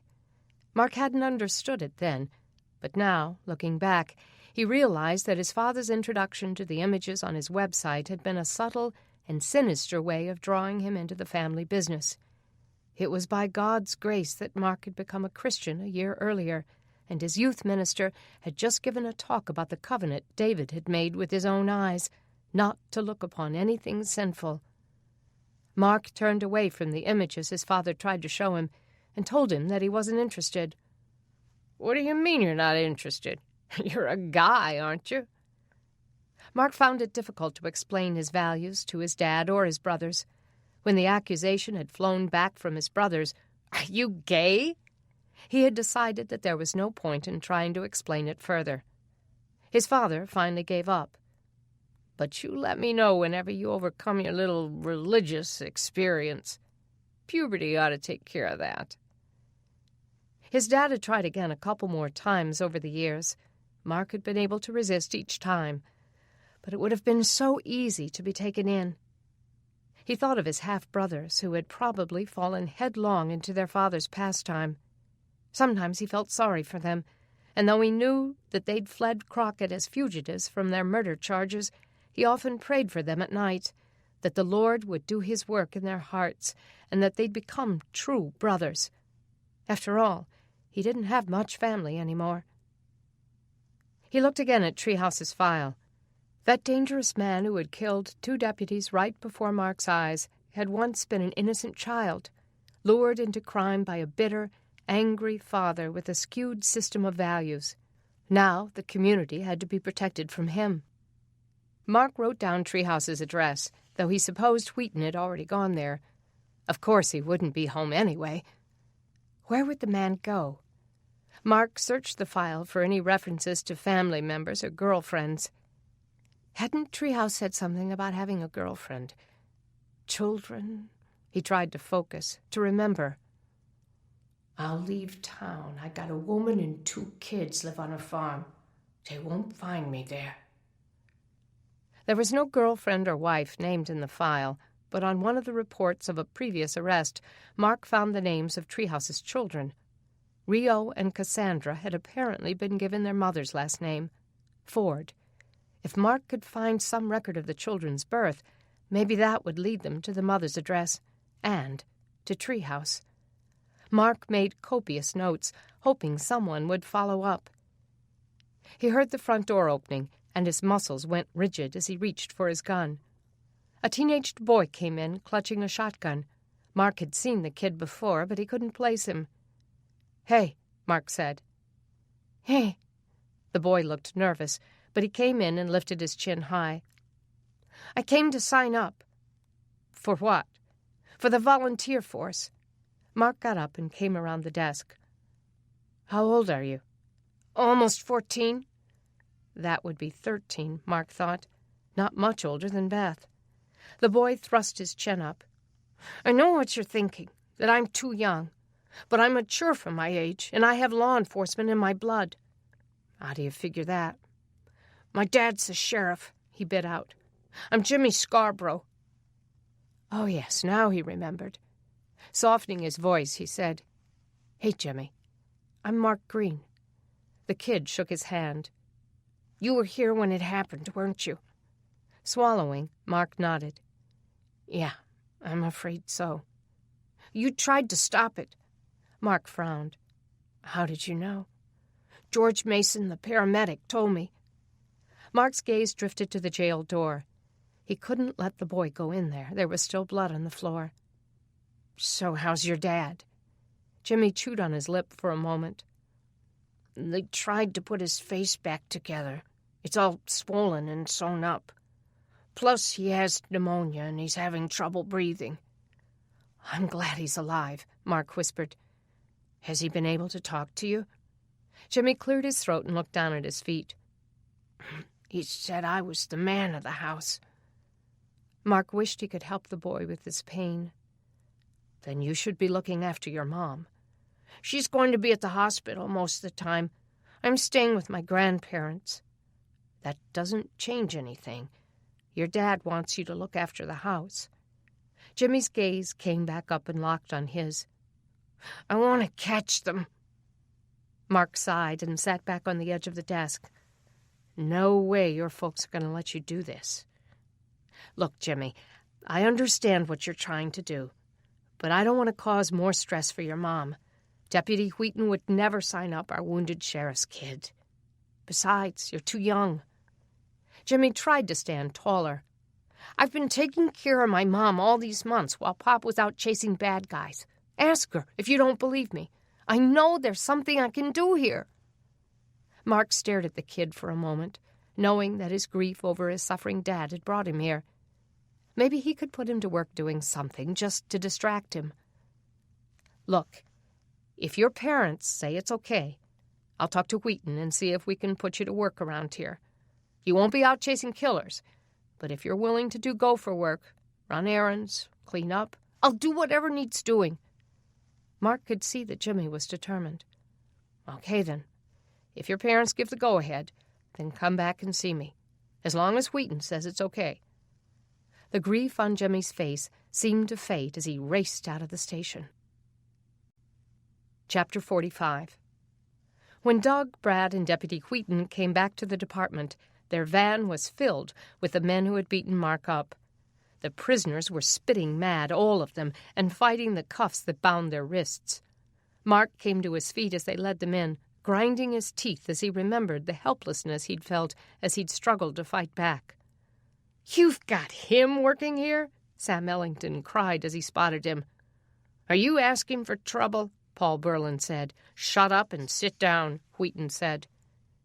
Mark sat back down, his jaw popping as he fixed his eyes on the file he was reading. He tried to ignore them as they were processed, but his pulse pounded in his broken arm, reminding him of what they'd done to him. Finally, when Wheaton led them through the jail door, his tormentors began to cough and gag. You can't put us in there. That smell is horrible. There's something dead in that place. Mark looked up. It isn't anything dead, he said in a low, deliberate voice. It's human waste. Come on, boys, Wheaton said as he ushered the men into the dark room. Satisfaction rushed through Mark as he heard the cell doors clanging. Their cursing shouts echoed over the room. Justice had been done, if only for a little while. After a moment, Wheaton came back out. Green, we're going to talk to Mahaffey and Kraft and check out the addresses you've come up with. Hopefully some of the escapees are stupid enough to go home. I want you to just babysit the prisoners and take care of whatever comes up. If their lawyers or family members come, let them in to talk. Hopefully they'll bring food, but don't open the cell doors for anything. Mark dreaded the duty, but didn't argue. How could he when he'd sworn to do whatever Wheaton needed? You got it. By the way, I meant to tell you that Sheriff Scarborough's son came by. He told him what Jemmy wanted. If he comes back, give him something to do, Wheaton said. Something safe. Keep him away from the prisoners, and don't leave him alone. As Brad and Doug left with the deputy again, Mark prayed that people would start volunteering to help soon. The idea of him guarding the ones who'd beaten him was absurd. Through the steel door, he could hear their shouts, demanding attorneys, yelling threats. He thought of opening the door and screaming for them to shut up, but part of him enjoyed hearing them suffer. His arm and collarbone ached, his brace was chafing his skin, and the stitches in his forehead were beginning to pull tight. He'd kill for a shower. It had been 8 months since he'd had one. Washing with a bowl didn't cut it when you had dried blood crusted all over you. He went into the department kitchen, wondering what he was going to feed these prisoners tonight if their families didn't come through. He knew what it was like, sitting in a jail cell with disease festering in the porta-john, his stomach growling. He wondered if any of Lou Grantham's men had been part of the break-in at his house. Had they stolen his food? If so, should he be expected to come up with something out of his own resources to feed them? Maybe he should just let them starve. He went to the defunct refrigerator. Empty. As many people as he'd told about turning refrigerators into solar ovens, he wondered why Sheriff Scarborough hadn't done that with the department's refrigerators. It would help keep the prisoners fed. Maybe he could do it for them. Maybe all he would have to do was remove the door, take the coils and mechanics off the fridge, and paint the metal liner black. The glass cover could be made out of old storm doors, or the big screen of a ruined television, or the windshield of a car. The whole contraption could be set on the refrigerator door to help insulate it, then wrapped with layers of cardboard, styrofoam, or old newspapers to insulate it further. All of those things were pretty easy to come by. It was a reflective panel that was tricky. For the ones he'd already made, he'd used 3 sides of a big cardboard box and covered it with reflective material, aluminum foil or old mirrors glued together. Sat on top of the box, the 3-paneled reflector could heat the box to 275 degrees Fahrenheit. An oven that size could bake 20 loaves of bread, or anything else a person would want to cook. Maybe tomorrow he could get someone to help him drag the refrigerator out where he could work on it. If Jimmy came back, he could enlist his help. But even with the boy, he doubted he could handle it with a broken arm. He heard the front door open and rabid voices as people came in. He picked up his gun and stepped out of the kitchen. Sally Grantham, Lou's wife, led an entourage, and they looked ready for a fight. She froze as she saw Mark and cried out, "What are you doing here?" "I've been deputized." His tone dared her to protest. "What kind of idiot would deputize someone like you?" She turned to the man with the bad toupee behind her. "This is ludicrous." The man looked as if he'd suffered a personal affront. "Yes, it is. But maybe it's the basis for a motion to have them released. I'm Don Patton, attorney for Sam Ellington, Lou Grantham, Alan Newman, Mike Hinton, and Paul Berlin." Mark recognized him from his personal injury commercials. He had a reputation for showing up at funerals and dropping his business card into the widow's hands. "I know who you are." "Where's Deputy Wheaton?" "He's out making more arrests." So you've been left in charge, with men you hold a grudge against?" Mark breathed a sardonic laugh. "For the record, I'm not the one who's dangerous." Sally bristled. "We demand to see our husbands." Mark took slow, measured steps to the steel door and opened it. "Be my guest." Sally stepped into the doorway. "Isn't there some light in here?" "You may not have noticed," Mark said, "but we're in the middle of a power outage." Sally looked like she could spit at him. Setting her teeth, she grabbed a lantern burning on one of the desks and carried it to the door. He heard her gag as she stepped into the cell room. The attorney pulled out a handkerchief and held it over his nose as he trailed her. Becky Ellington and Trish Berlin followed. Mark sat back down at his desk as he heard one of them vomiting on the floor inside. He supposed he would have to clean it up. Or maybe he'd just leave it there to add to the ambiance. He sat down at one of the desks, covered his face with his good hand, and tried to block out the sound of their angry voices. God, help me to hate less. The biblical admonition flashed through his brain. Love your enemies and pray for those who persecute you. Mark felt a stirring of resentment that the Lord would remind him of that passage right now. He didn't want to think about praying for those who had beaten him. He wanted to rub their noses in their plight and make them as miserable as he had been. Unlike him, they were guilty of what they'd been charged with. He stepped outside to get a little air. The temperature had risen. It felt like it was in the 50s. The snow was melting and the sky was clear, without a cloud. And this same sky was clear and pure for the prisoners who laughed at their exploits as they hid from the law. Rubbing his eyes, he thought back over the last 12 months. It had been a nightmare for much of the civilized world, but for him it had gone much deeper. It had been a time of waking up to his father's true nature, then losing the dad that he couldn't help loving despite all his sins. It had been a time of overcompensating for his own unearned reputation and of guarding his heart against Deni's on-again, off-again relationship with Craig. Now his house had been broken into, his mother threatened, and he was nursing broken bones when he hadn't done a thing wrong. Why was God allowing all this? What had Mark done to deserve it? And then a thought entered his mind. To whom much has been given, much is required. What does that mean? He asked God aloud. That in exchange for your grace I have to be abused and insulted and humiliated? He wondered if the cost was too high. Almost as quickly as the thought came to him, he realized that it wasn't. No cost was too high for that grace. Jesus, too, had been abused and insulted, humiliated and beaten, accused of something he hadn't done. To this day, the name of Jesus was a cursed word to some, a source of distrust, a reason for persecution. How dare Mark think he was above that suffering? He'd given his life to Christ years ago and gladly taken up his cross to follow him. He couldn't put it down now, declaring himself too righteous to carry it. And where did he get the right to hate? He thought of Jesus' model prayer, Forgive us of our transgressions, as we forgive those who've transgressed against us. If Mark was indeed forgiven only as he forgave, then he was in a terrible mess. Tears rushed to his eyes, but he blinked them back. Dry up, his father would have told him. So he did. Slowly, he stepped back into the building. The women and attorney were still in the cell block with their men. He could hear their voices, angry and desperate. He was sure they were raking him over the coals. He found a Gideon Bible on Gordon Jones's desk. Had the slain deputy been a Christian? He picked it up and opened to the prayer that was tormenting him.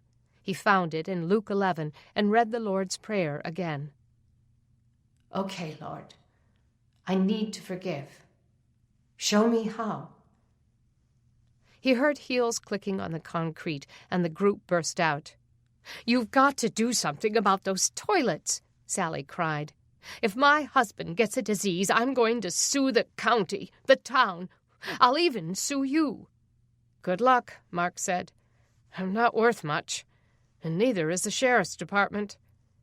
Trish stepped toward him, her eyes pleading. "Mark, don't you have any compassion?" There he stood, with his arm in a sling, his bruised and stitched face, his broken collarbone. Was she serious? Anger boiled in his chest again, and he thought of telling her what she could do with her compassion. Don Patton wiped his oily face with his handkerchief. "I'm going to see the judge immediately. They'll be out of here within the hour." That was it. Bitterness sliced through him. It was a clean cut, eliminating any hope of compassion. "Knock yourself out." Furious, the women left with the attorney on their heels, slamming the door behind them. He walked to the jail door and slammed it. But the golden rule flashed like a neon sign through his brain. Do unto others. He turned his angry face up to the ceiling. What is this, Lord? A day of Christian platitudes that don't work? Word of his innocence probably hadn't gotten around the neighborhood yet. If people knew that he was in charge of the jail, they would assume the lunatic was running the asylum. Someone else might come after him. He had bones that weren't yet broken. It was all because of those men in there. And because of Randy Kraft and Blake Mahaffey, who had deliberately lied about his whereabouts the morning of the shooting. And they were still free. He couldn't wait to hear that loud iron door shut behind them. Had they been the ones to shoot Zach? He pictured them in the woods the morning of Zach's shooting, one of them hearing the gun go off, finding the deer lying dead on the ground, coveting it enough to raise his gun and pull the trigger. Mark imagined the pact they'd made to pin the whole thing on him, a man people already distrusted. They deserved to be sitting in a dark jail cell that reeked of human waste and urine, with others like them. He hoped they'd be arrested quickly as all the escapees were rounded up. He would house the two boys with Treehouse. The men in the cells hollered and cursed, blaming, accusing, insulting him. How could he forgive men like that? How and why should he force himself to make it more pleasant for them? I don't expect you to feel it. Just do it. The thought, clearly from God, made him furious. Do it how? The toilets. Clean the toilets. He struggled against that thought, amazed that it would be asked of him. Hadn't he earned his anger? Wasn't it warranted? He sat back down, leaning on his desk, rubbing his stubbled jaw as he wrestled with the prompting. The Apostle Paul had been beaten, shipwrecked, run out of town. He called them his light and momentary afflictions, and said they were nothing compared to the glory that awaited him. Mark wondered if he could ever learn to think like Paul. Wasn't that why he had the Holy Spirit, so he could do the hard things? Clean the toilets. It was ridiculous.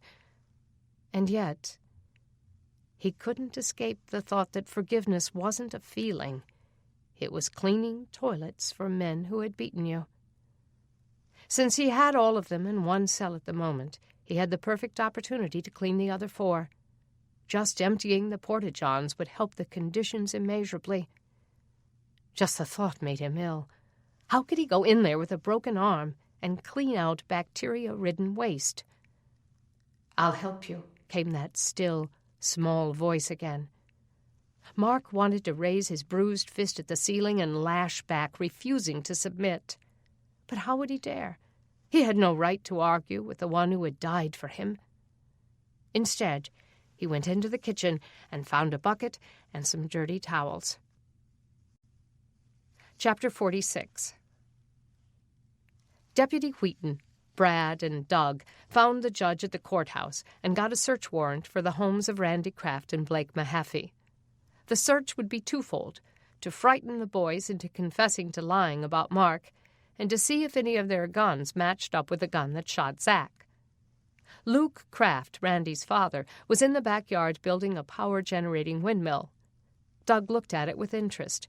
His own attempt at harnessing the wind had ended in failure, since the winds in this area were too inconsistent. Maybe Kraft knew something Doug didn't know.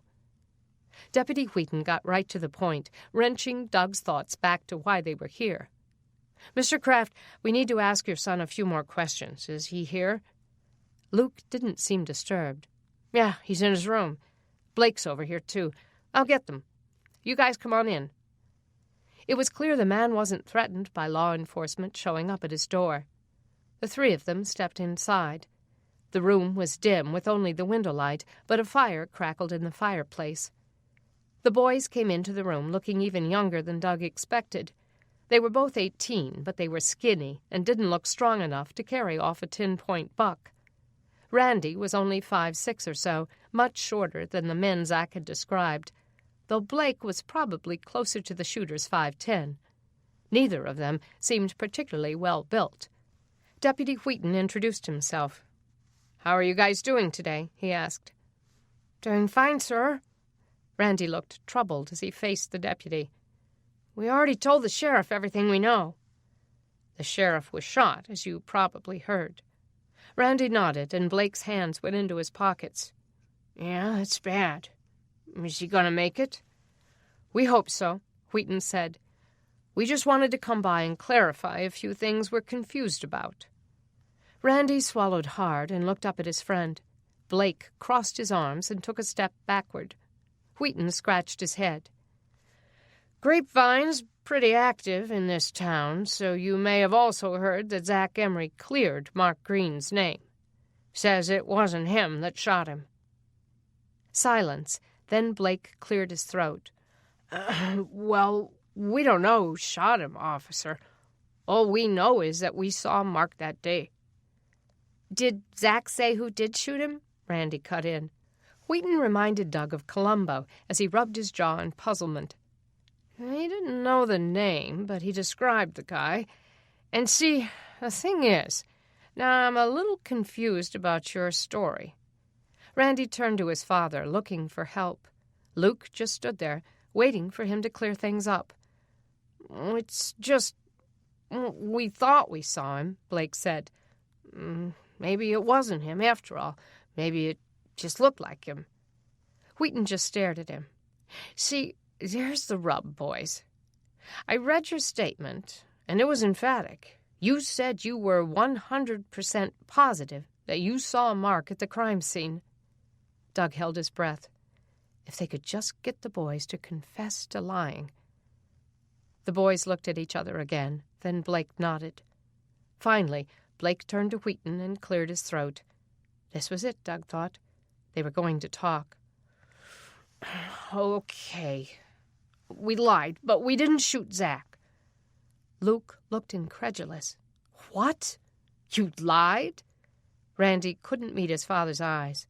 "Some guys paid us to say what we said." Bingo. Doug's heart leaped in his chest. "What guys?" Wheaton asked Blake. "You got a name?" "No, we don't know 'em. I wouldn't even know where to find 'em again." Very convenient, Doug thought. Some guys they didn't know and couldn't identify had emerged out of nowhere. Seeing the dubious looks on their faces, Randy tried again. "They came to us. We wouldn't have lied, but they promised us some gold coins if we would just go to the sheriff. After we told the sheriff about seeing Mark, they met us and paid us." "Where did they meet you?" "In the park," Randy said. "They had red ski caps pulled over their faces." Wheaton asked them if he could search their house, and Randy and his father consented, clearly hoping to clear their names. They gave him the one remaining gold coin of the 4 they'd been paid, and he took it into evidence. He gathered their guns, checking to see if they were the same caliber as the one used to shoot Zach. One of them matched. Ballistics would show if the shells matched. When Wheaton came back to the boys and Randy's father, he blew out a long breath. "I'm afraid you boys are under arrest for obstruction of justice and conspiracy." The boys gasped, and Luke stepped in front of them. "Hold on now. They're just kids. They're legal adults, and they've just confessed to committing a crime," Brad said. "But they voluntarily told you the truth. They didn't have to. They were trying to help." "Yeah," Brad said. "Trying to help a killer cover his crime. And they did it for money. That, my friend, is a felony. "I'm getting an attorney," Luke said. "You can't take them until we've talked to an attorney." "Think again," Wheaton said. "Come on, boys. Let's go." He cuffed Blake, grabbed their arms, read them their rights, and pulled them out to the van. Luke followed. "Don't say another word, Randy. Stay quiet until I get there with a lawyer." Chapter 47. The sound of the front door drew Mark out of the cells, where he'd been cleaning up the contents of Trish Berlin's stomach. The sight of Randy Kraft and Blake Mahaffey in handcuffs should have lifted the heaviness in his heart, but instead it made his burden heavier. The two looked so young and frightened, and when they saw him, they couldn't look him in the eye. "They admitted to lying about you," Doug said as he sat them down. "They claim they were paid by some guys in red ski masks." Mark walked closer to them. The boys seemed startled at his injuries, the stitches across his forehead, his arm in a cast.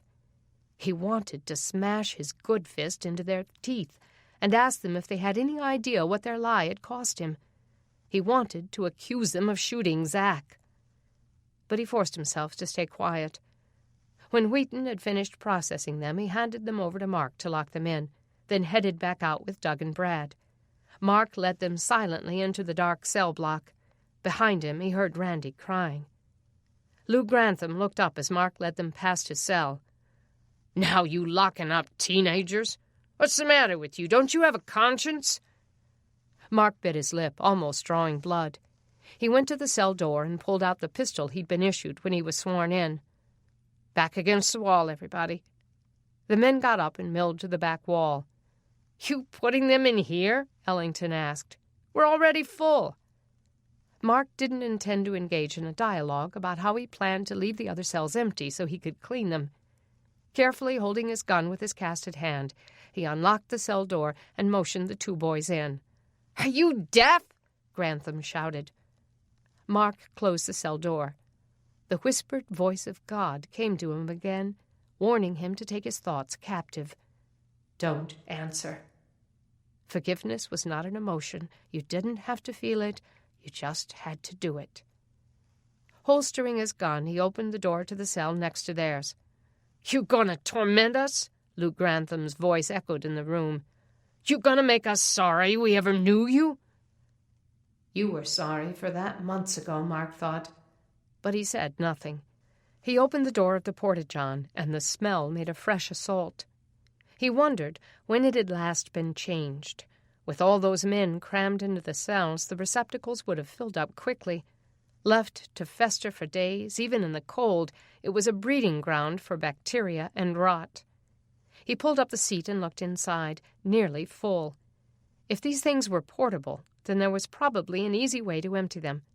He clicked on his flashlight and shone it around on the plastic walls, hoping there were some instructions. Sure enough, there they were, slightly faded but still legible. The instructions warned that it needed to be emptied often. Clearly, the portable sanitation company was supposed to come with their trucks and hoses and clean the tanks out at least a few times a month. But that was before the pulses. Now their vacuum trucks couldn't run, and if the company was even still in business, all their work had to be done with horse and wagon. Besides, it was doubtful the county could pay for such services, and not many service workers would go to the trouble for free. If it was going to get done, he was going to have to do it. Aware that he couldn't do it with a broken arm, he examined the unit to see how the tank could be taken out, since the instructions didn't explain. It looked like the whole back wall would have to come off. "My mother said it was okay." Mark turned and saw Sheriff Scarborough's son standing in the doorway. He hadn't expected the boy to come back. He left the empty cell and walked toward him. "You're not lying, are you?" "No. You can go ask her." Jimmy Scarborough's voice amplified over the concrete room. "She said as long as I stayed in the office and hung with you, it would be okay." Mark was skeptical, but he saw the pain in the boy's eyes and didn't want to disappoint him. Jimmy looked past him to the men in the cell. "Is the guy who shot Pop in here?" Mark shook his head. "No, they're still looking for him." Disappointment clouded Jimmy's eyes. "You gonna lock that kid up, too?" Grantham called from across the room. "Hey, I know a daycare center you could raid, Paul Berlin added. Jimmy's face flushed with fury. I'm not a criminal like you, he shouted back. I'm the sheriff's son. Pride rippled on his angry voice. Grantham and Berlin had the grace to shut up then. Jimmy looked like he might cry, so Mark set his hand on the boy's back and ushered him into the office area. Ignore them, he said. They just have big mouths. Why are they here? Jimmy asked. Some of them are in there for doing this to me. Jimmy regarded his cast, then glanced at his stitches. So you got revenge, huh? I call it justice. The boy walked to his father's office and stood in the doorway, looking at the empty chair. Mark stood behind him. So why don't they have everybody out looking for the killer? Jimmy asked.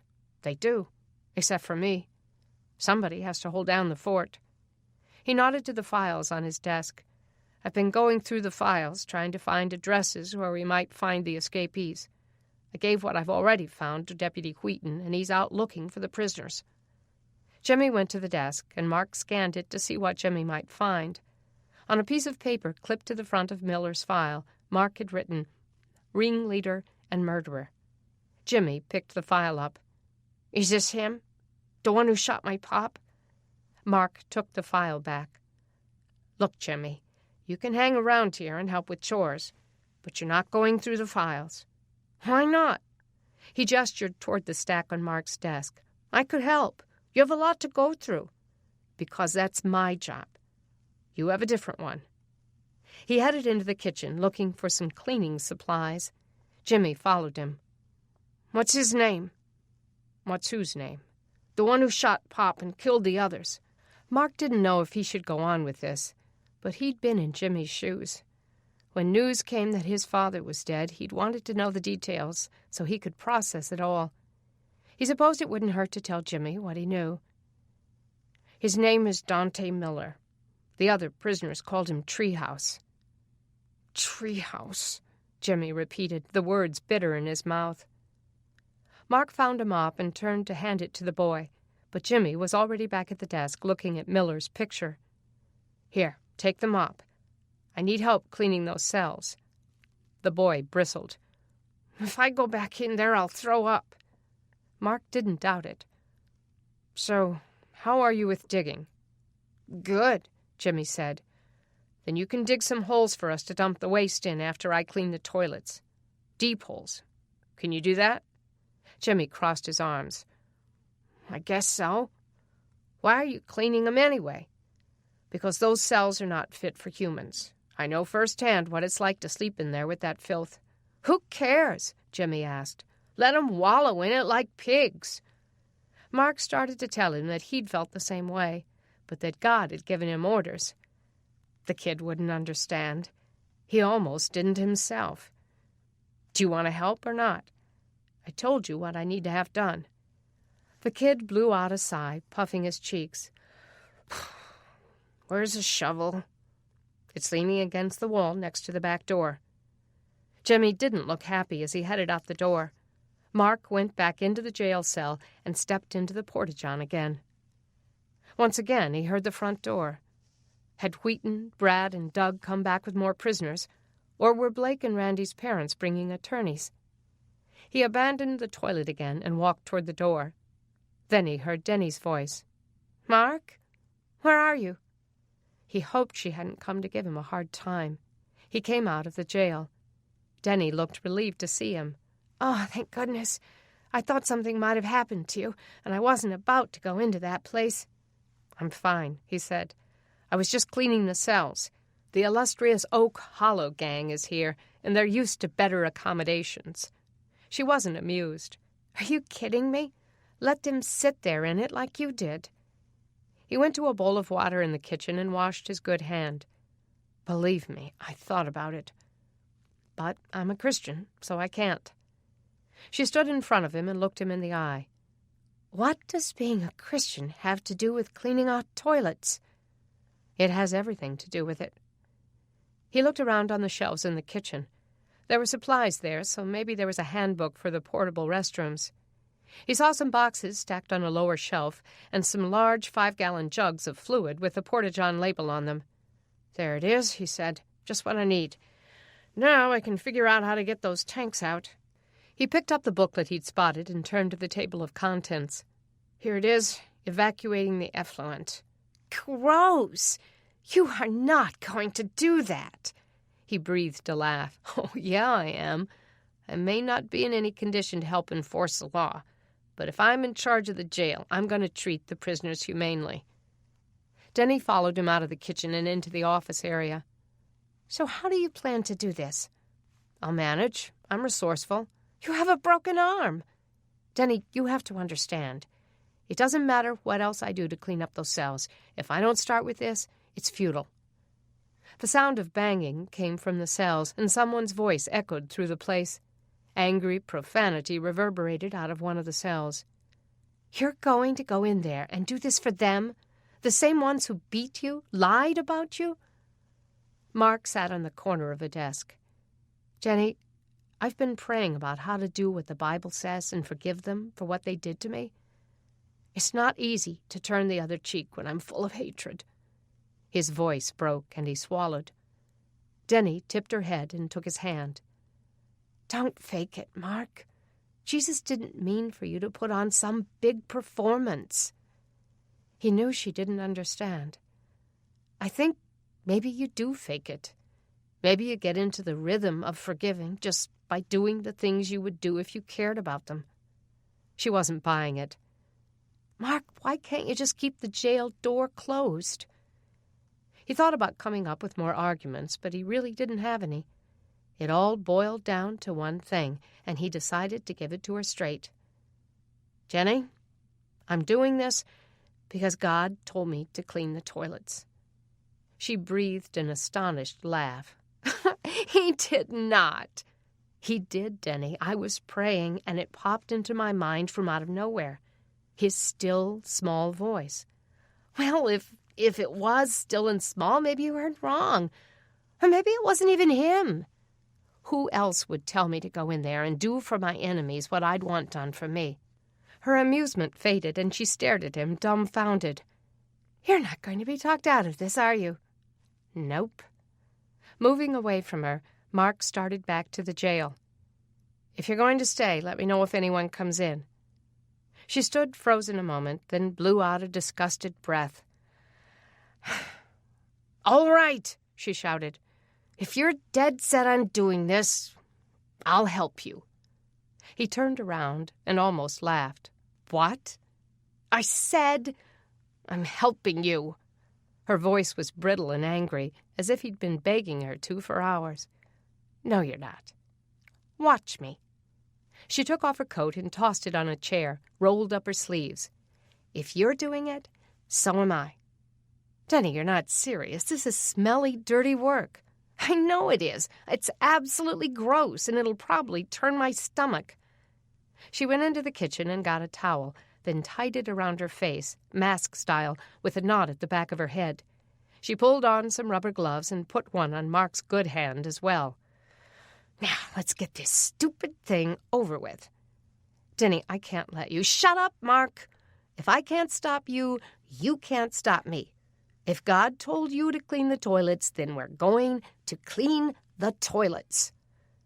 Mark couldn't help grinning at her furious determination as he led her back to the open cell. Strangely, none of the prisoners said a word as they passed. Mark supposed they'd heard the exchange and didn't want to divert them from the filthy work. Deni just gritted her teeth and got to work. Chapter 48. There were some things so totally disgusting that you had to just hold your breath and dive in. Deni tried to make her mind numb out as she gasped for breath behind the towel covering her nose and mouth. They cleaned out the porta-johns in the 4 empty cells, dumped the waste into the holes Jimmy Scarborough was digging, cleaned out the tanks, then filled them with fresh, sanitary liquid. With a bucket of water cut with bleach, they wiped down the mattresses and mopped the concrete floors. There were no clean sheets to put on the beds, but at least these cells were better than they'd been.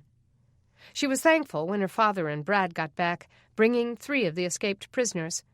They also had 5 new men with them, recent volunteers who'd come to be sworn in by Deputy Wheaton.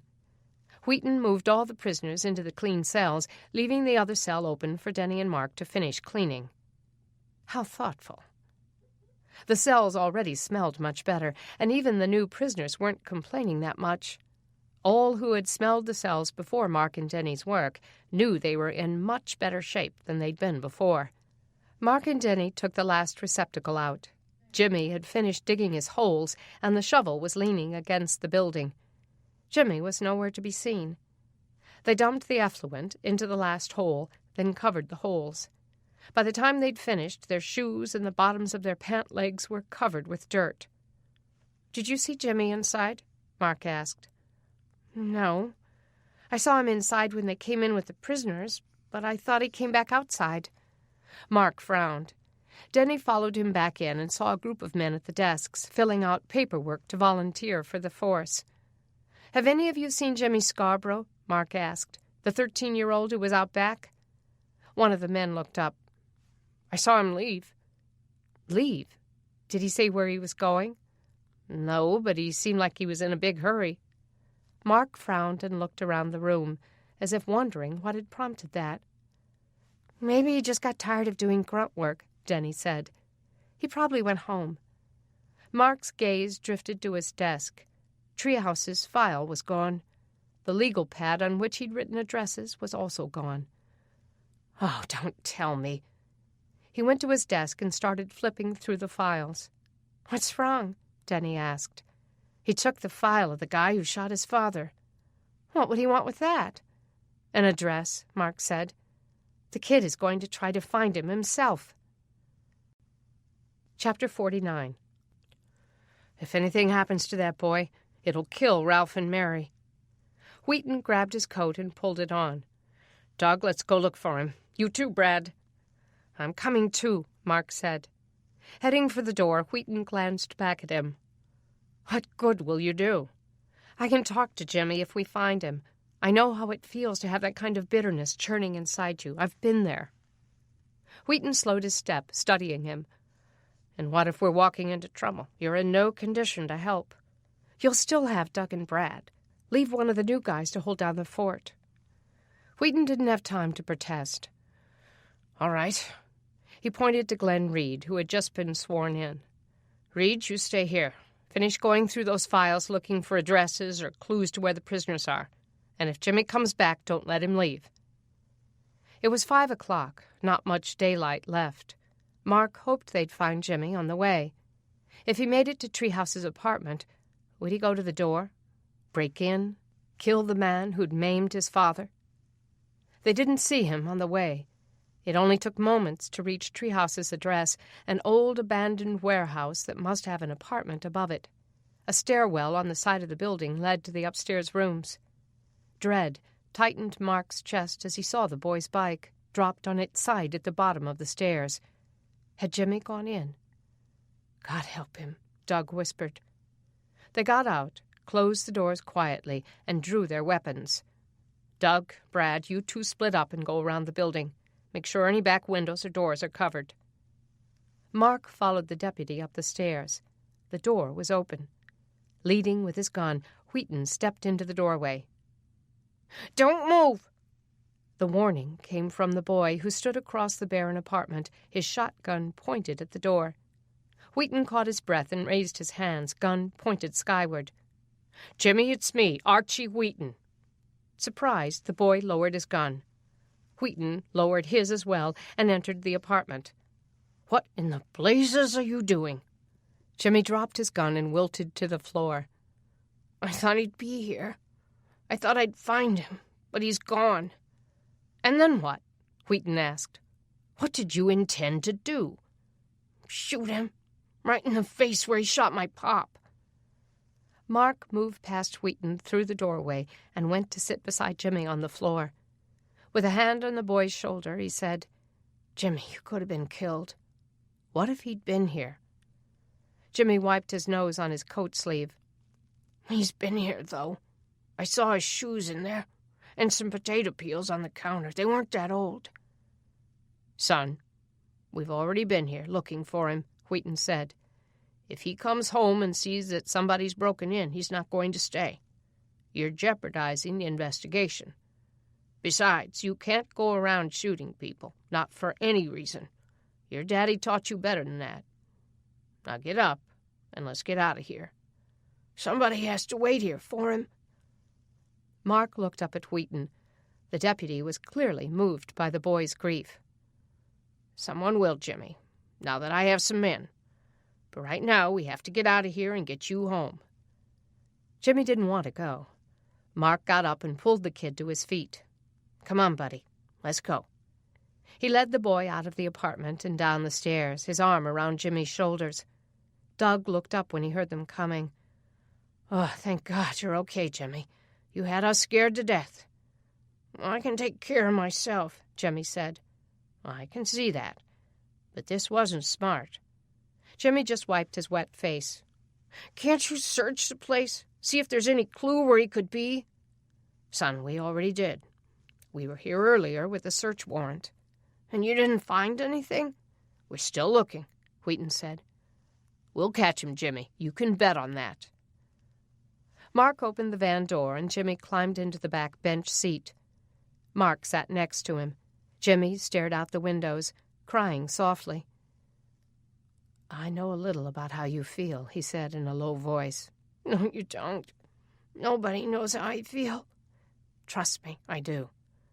I know what it's like to be so eaten up with anger that you feel like you have to do something about it or go crazy." Jimmy set his jaw and kept his eyes fixed on a spot on the glass. "I just want to know why he did it." "If you ask him, he'll probably do something real attractive, like spitting in your face or growling like a dog." Jimmy sniffed. "He growls?" Mark smiled. "No. I'm just saying he's probably not going to have some nice, organized explanation of why he did it. He just wanted out, and he figured out a way to do it." Jimmy's face twisted as he turned back to Mark. "Didn't he know those men had families? That people were counting on him?" "He didn't care. The guy doesn't have a conscience. That's why he has to be taken off the streets." Jimmy's gaze moved to Wheaton, Brad, and Doug, who were still outside, talking at the bottom of the stairs. "If he'd only come home." "Jimmy, we're going to find him." "He'll probably get off on a technicality. It happens all the time. Pop was always talking about how stupid the court system could be, letting killers go because they didn't cuff 'em right or something." "Don't worry about that. I was an eyewitness to the shooting. I'll make sure there's no question that he's guilty." The three men got back into the van. As Wheaton started it, he looked in his rearview mirror. "Jimmy, I'm taking you home now. If your mom is not there, I'm telling your grandparents to watch you like a hawk from now on. We can't have this kind of thing happen again." As Wheaton pulled back onto the street, Mark saw himself in the hurting boy. The rage with no outlet, the grief that couldn't be assuaged, the confusion over things he could not control. And now Jimmy was embarrassed by his failed attempt to get justice. "Jimmy, it was the wrong thing this time," he said, "but I can see that you have what it takes to make a great cop someday." Jimmy didn't answer. "You do your dad real proud." Jimmy's face tightened. "All I used to do was complain that he was never home. But what he was doing is important. The county needed him more than I did." He wiped his face. "My pop is a great man." "Why don't you tell him that when you see him?" "I will, if I'm not grounded for life."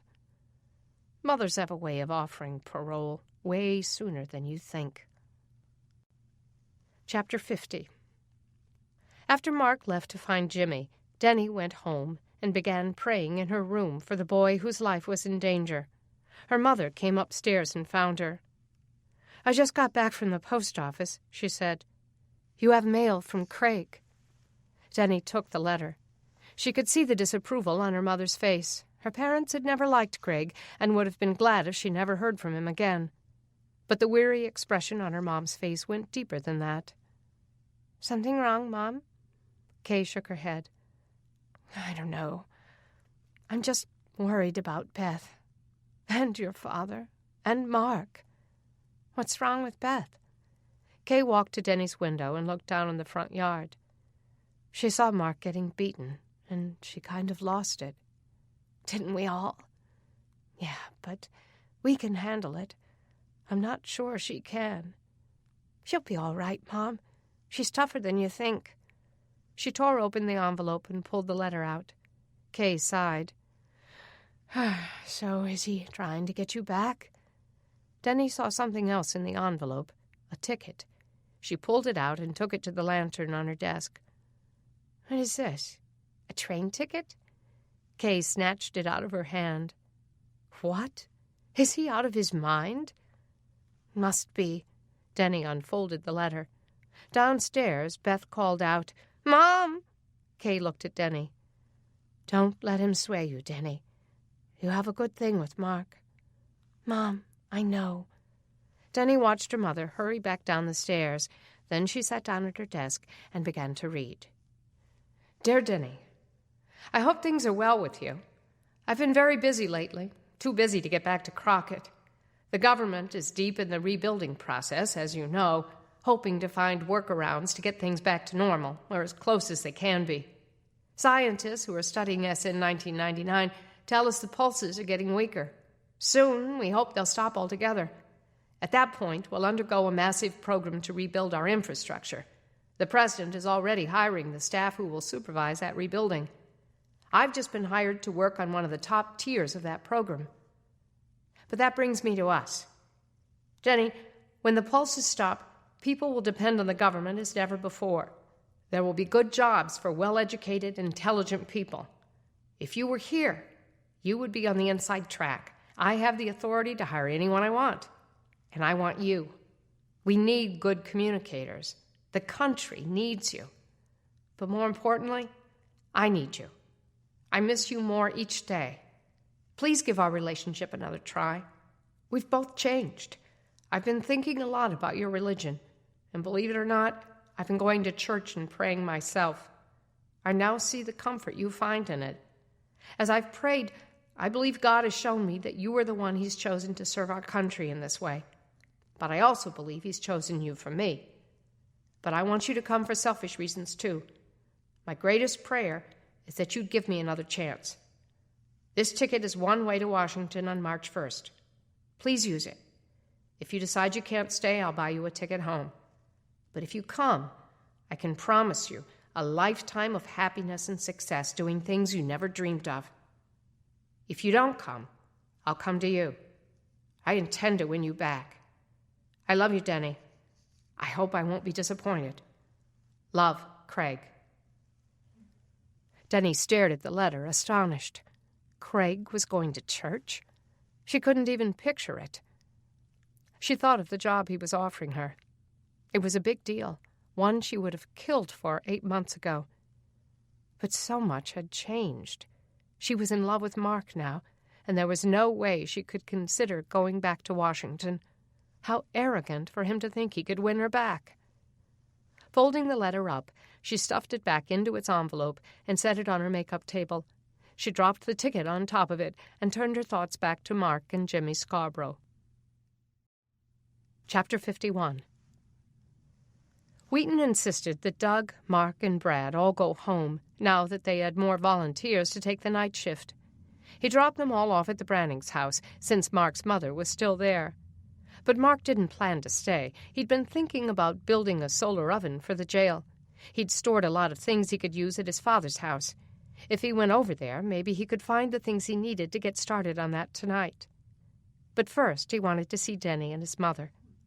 Mark found her sitting at the kitchen table with Kay, talking by the light of the solar lamps they'd left in the yard all day, then brought in at night.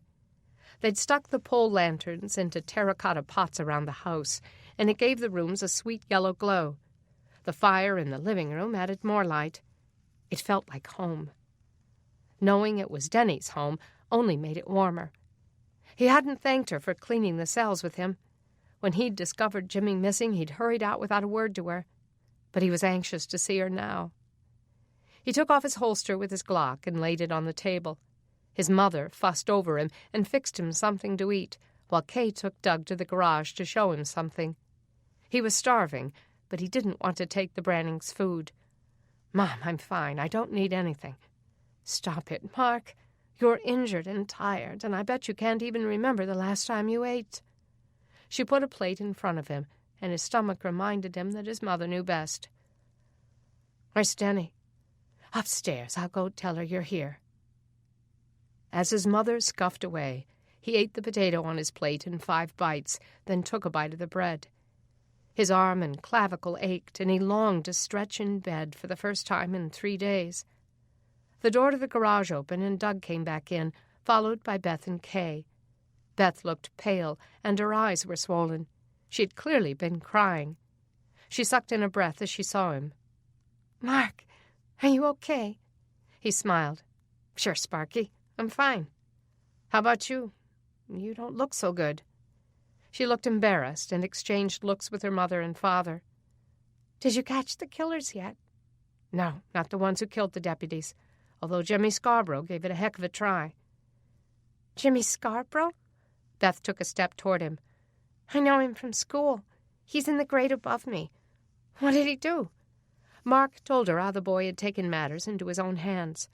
Her eyes rounded in wonder. "Wow, that was pretty brave." "He could have been killed." "But he's all right?" "Oh, yeah, he's back at home now. His mother may never let him leave the house again." Beth just stared at the air, as if running Jimmy's heroics through her mind. Did Beth have a thing for the sheriff's son? Mark took his plate to the sink and dunked it into the water bowl. Kay hurried over and took it out of his hand. "You go sit down in the family room, Mark. Let me do this." He surrendered the plate and went into the family room. Doug sat in his favorite chair, and Mark took the couch. "Everything all right out there?" he asked Doug. Doug put his feet up. "Yeah, just a distraught daughter. And a garage full of rabbits." Mark knew there must be a story. He heard Deni coming down the stairs, and he started to get up. "Sit back down," she insisted. She came to him and hugged him. "How's Jimmy?" He told her how they'd found him, and relief was clear on her face. "I came straight home and started praying for him," she said, sitting down next to him. He put his arm around her and stroked her hair. "I haven't thanked you for helping me today." She smiled. "You owe me big, Mark Green, making me clean toilets and running out on me like that." "I really am sorry." It was amazing how much better her smile made him feel. He wanted to kiss her again like he had at the hospital, but not with her father sitting next to them. "If I forgive you, will I have to clean more sewage?" "No, I promise." Kay came and leaned in the doorway. "I've cleaned up Jeff's room for you, Mark. You look really tired. Why don't you wash up and get to bed? Your injuries will heal better if you're not exhausted." "Thanks, Kay, but I'm not sleeping here tonight." Deni grunted. "Why not?" His mother came into the room. "Mark, you need rest. You've earned it." "I know I do, but I want to sleep at Dad's house. I have some things I need to do over there." Martha looked as if she might cry. "Mark, that place feels evil." "It's not evil, Mom. It's just a house. It's no big deal. I have a lot of stuff over there I need to check on." Clearly aggravated, Deni got to her feet. "Can I talk to you alone, Mark?" He stood up. "Sure." She led him into her father's study and dropped into a love seat. "Mark, why do we have to keep going over this? You demanding to go into danger, and your mom and me begging you not to." "My father's house is not dangerous, Deni. I just want to work on a solar oven for the sheriff's department. If I'm there anyway, I might as well sleep there." "But if the neighbors see you there, they might attack you again." "The neighbors have heard about the arrest of Grantham and his gang. No one's going to hurt me." "What about whoever broke into your mom's house? What about Zach's shooter? Or the escaped prisoners? They could come after you." "I'll be armed. Besides, they wouldn't even know to look for me there." Sighing, she just looked at him. "Mark, you're so stubborn." He smiled. "I know." She touched the skin around his stitches. "This is swollen. Does it hurt?" Her touch sent a current through him, grabbing his full attention. "No." "Liar." "Okay, maybe a little." She leaned closer.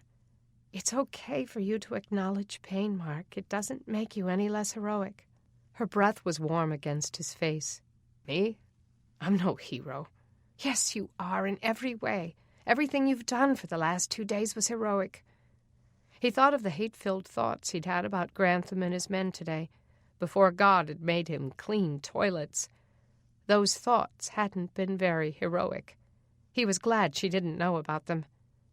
You're the one who was heroic. Never in a million years would I have imagined that Deni Branning would voluntarily clean out filthy porta-johns for people she couldn't stand.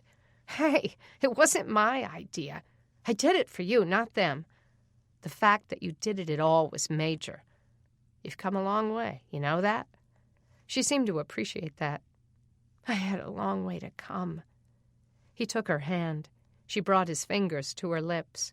Fire shot through him, and he swallowed hard. I didn't much like cleaning the toilets, she whispered, but I did like being with you so much today. And that's why I want you to hang around here tonight. His mouth was suddenly dry again. He leaned toward her, and their lips touched. He kissed her then, a soft, slow, long kiss that melted the pain out of him, but the pain of his longing for her seared through his heart. When the kiss broke, he pulled back and brushed her hair out of her eyes. She was beautiful. He remembered sitting in sociology class and watching her across the room. Whenever she'd catch his eye, he'd mouth some benign message to her and pretend he was planning a prank on one of their classmates. Then he'd have to come up with one. Their friendship was too important to be ruined with a crush. She'd been way out of his league. Now she sat here, holding his hand and stroking his skin with her thumb, her mouth brushing his. He wanted to linger at her lips. "You were the brightest spot in the last 2 dark days," he whispered. "You made everything bearable. You were a gift." Her smile was soft. A gift? From whom? From God, of course. She looked back at him with such expectation and mirrored longing. Her words at the hospital played through his head. He hadn't had time to dwell on them, but they'd sunk deeply into his heart. Why did I have to fall in love with a hero? Was it true? Had she fallen in love? Or was it just a figure of speech? He hadn't answered her. His feelings had trapped themselves in his throat. He thought of telling her now. But what if he made too much of it? What if she pitied him for misunderstanding? But that kiss was no misunderstanding. Deni had made it clear that she wasn't just his friend. Hadn't she? He had stood face to face with killers, but he'd never feared anything more than rejection from her. As if coming to his rescue, Doug stepped into the room. "Sorry to interrupt, but I need my reading glasses." Mark took the reprieve and got up. "No problem. I was just about to leave." Deni looked disappointed. She stood up, her eyes round, vulnerable. "Can't talk you out of it, huh?" He took her hand, squeezed it. "No, I need to go." She followed him to tell his mother goodbye, then trailed him to the door and stepped out on the porch with him. His heart pounded as he looked down at her. "Well, good night," he said. "Good night." She raised up to kiss him one more time. He was almost lost then. Declarations of love rose to his head, flushing out reason, banishing fear. He stroked her face with his knuckles as he gave himself to that kiss. Suddenly she pulled back. "Wait, you forgot your gun." She disappeared inside, got his holster he'd laid on the table, and one of the solar torches. He gratefully took his gun, and she helped him strap his holster on. Then he took the torch, realizing his feelings for her were killing his brain cells. He'd never forgotten his weapon before. Pulling himself away from her, he stepped off the porch and walked out into the darkness. Chapter 52. Mark's father's Victorian was up the street from his mother's house. It had been purchased as an act of spite to plague Mark's mother after her new marriage. Vic had purchased the biggest house in the neighborhood, and at first Mark believed that his dad had moved to Oak Hollow subdivision just to be closer to him. But Vic hadn't spent all that much time with him, which had been baffling. It had taken a few years to figure out that the move had nothing to do with him.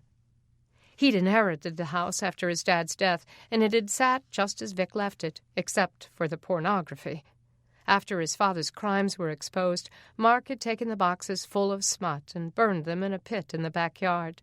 He planned to sell the house after the pulses, when banks reopened and the economy rebounded and real estate prices returned to normal.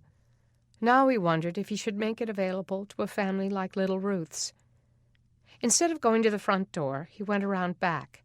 In the light of the torch, he saw the pool thick with algae and all the patio furniture his father had bought for the parties he loved to throw.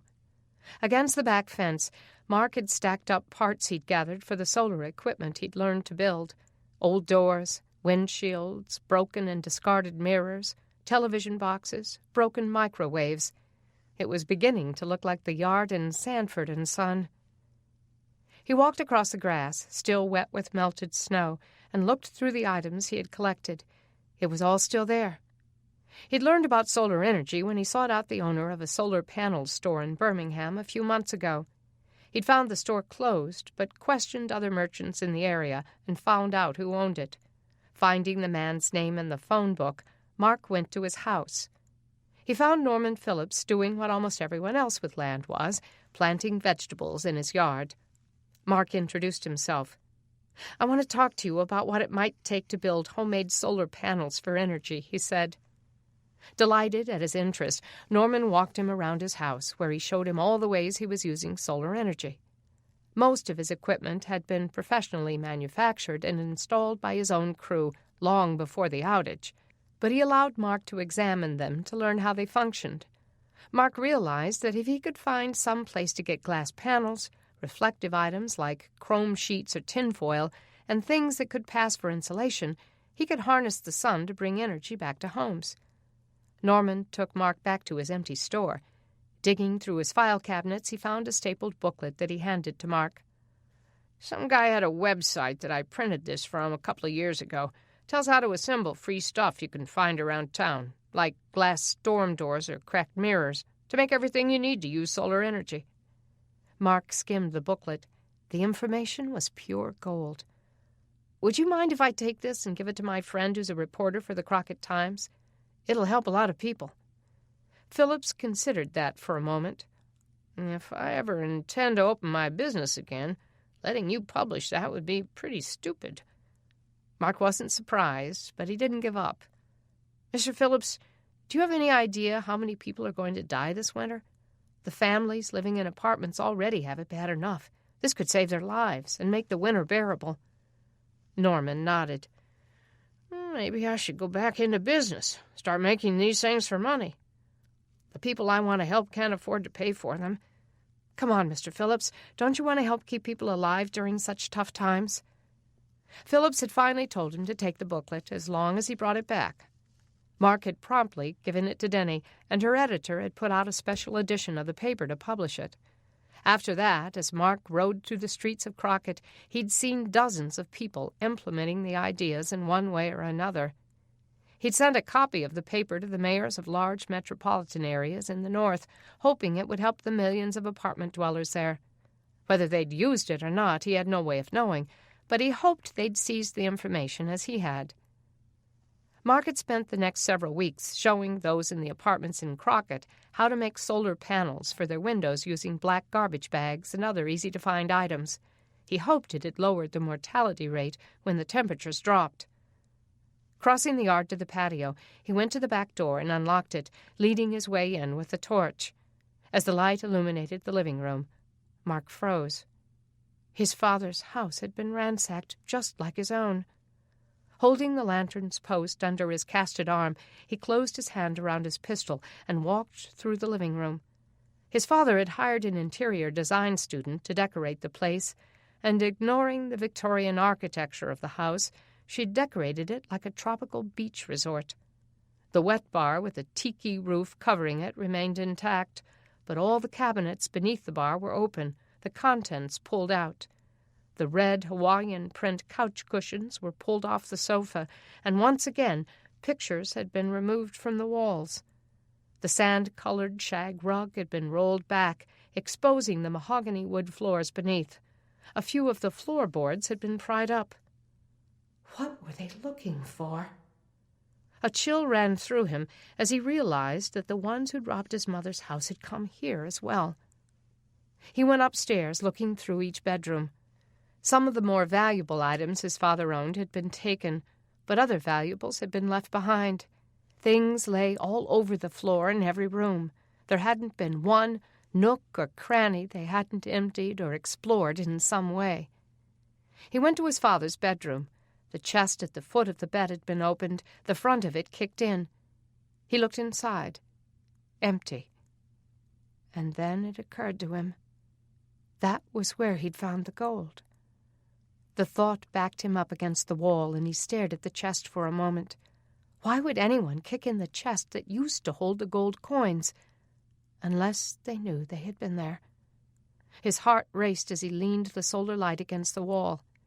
Sitting on the bed, he tried to think. No one knew about that gold. He hadn't told a soul. Could someone from under the bridge have found out about his dad's house? But why would they have kicked the chest in? That was the act of someone enraged that it was empty. It couldn't be the escaped prisoners, since the first break-in happened while they'd all still been incarcerated. But he couldn't tell when this break-in had occurred. It could have been the same night, or as recently as today. Or it could have been long before. He hadn't even been in the house in over a month. Yes, it had something to do with the gold. The knowledge throbbed through him, making his bones ache. What did that mean? Would neither of his homes be safe until the robbers found the gold? He went around the house, checking the windows and doors, trying to see how they had gotten in. There didn't seem to be any sign of forced entry. He thought of the gold hidden in the tree stump. Was it still there? Locking the house, he used the torch to find his way into the woods surrounding Oak Hollow. It was difficult to see at night, but he made his way down the path he'd trod so many times before. In moments, he reached the stump. He looked back through the trees, hoping no one could see him. Without leaves, the trees provided little cover. When he was satisfied that he hadn't been followed, he pulled out the leaves stuffed into the stump and saw the toolbox. He opened it. The gold coins were still there. If he knew who wanted them so badly, he would take the stupid box and give it to them. The gold wasn't worth all this. He closed the box and placed it back inside the stump. As he covered it back with dead leaves, paranoia crept over him.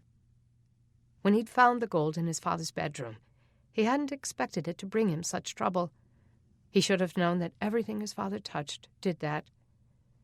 Making his way back through the woods to his mother's backyard, he stuck the torch into the ground and got his bike and a flashlight out of his garage. His ski cap sat on the table, so he grabbed it and pulled it on. Riding was hard with one arm, but he made it to the bridge on I-20 to see if Ruth and her family were still there. If they were, he could talk to her father and find out whom they'd told about the gold. He left his bike hidden in the trees and made his way to the indigent community. A fire rippled in the same pit as the other night, and several sat huddled around it. He pulled the ski cap low over his forehead, careful not to irritate the stitches. Hiding his cast under his jacket so he wouldn't look vulnerable, he ambled through, looking for the family to whom he'd given the coins. The brown tent was gone, and he didn't see little Ruth. He did see one of the other men who'd been here that night. The toothless man with one false eye sat beside the fire, picking through a bag of garbage. Mark stooped down next to him. "How you doing?" The man glanced up at him. "I ain't got nothing you want." "I don't want anything." The man regarded him in the firelight. "Hey, you're the dude brought us meat. You got any more?" Mark wished he did. "No, not tonight." Crestfallen, the man went back to his garbage. "Hey, listen," Mark said in a low voice. "When I was here the other night, there was a family here. Had 2 little girls, one of them named Ruth. Are they still here?" Preoccupied, the man didn't look like he was going to answer. Finally, he said, "They moved on. Came into a windfall somehow, wound up getting a room." Mark's eyebrows shot up. "Really? A windfall, huh? What'd they do, win the lottery?" got me. I thought the lotteries went out with electricity. Maybe they'd used the coins as he'd intended. Good for them, he said. I'm glad to hear that. If the man didn't know about the gold, maybe they'd kept it to themselves. If that was true, then who would come looking for more? The man found a brown apple core and scarfed it down. A conversation was growing heated on the other side of the fire, and Mark looked over and saw a group of men huddled in the trees. He couldn't see their faces, but one accented voice rose above the others. It sounded like Treehouse. He backed away from the fire, stepping back into the shadows. Making his way around the fire, he got in close enough to the huddle to hear what they were saying. We can't be seen in town in the daylight. If we gon' do our stealing, it has to be in the night. But I can't go tonight. It was Gus, who'd held Pete during Treehouse's charade. I got 2 kids and a wife fit to be tied. Night's the only time I can go see them without being caught.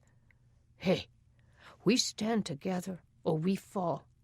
Now, are you in this with me or not? Mark held his breath as he waited for Gus's response. I said, are you in this with me or not? I'm not, man. Mark moved around a tree and saw the 2 men facing off. I'm sick of this, Gus said. I want out. I'll go get my family and we'll leave town. But I don't gotta put up with this. They catch you, you're going down for life. Killing 2 deputies, almost killing the sheriff himself. What you gotta lose? I don't want to be with you when you start gunning down more people, bringing attention on all of us. You ain't got fear, man, but I ain't ashamed to say I do. Treehouse grabbed Gus's throat and slammed him against a tree. Man, I broke you out. You owe me. Gus wouldn't back down. I don't owe you nothing. Hey, man, calm down. It was the 3rd guy, one of the men who'd been in a different cell. He came between them and made Treehouse let go. Gus rubbed his neck. We have to stick together, man. Like brothers. Treehouse is right. There's just no other option. So what did that mean? More people dead? Mark's mind raced. He had to get word to the deputy before these men carried out Treehouse's plans, whatever they were. Mark couldn't possibly arrest them himself, not with his injuries.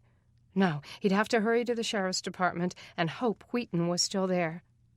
Quietly, he went back through the woods, got on his bike, and with one arm on the handlebars, headed for the sheriff's station.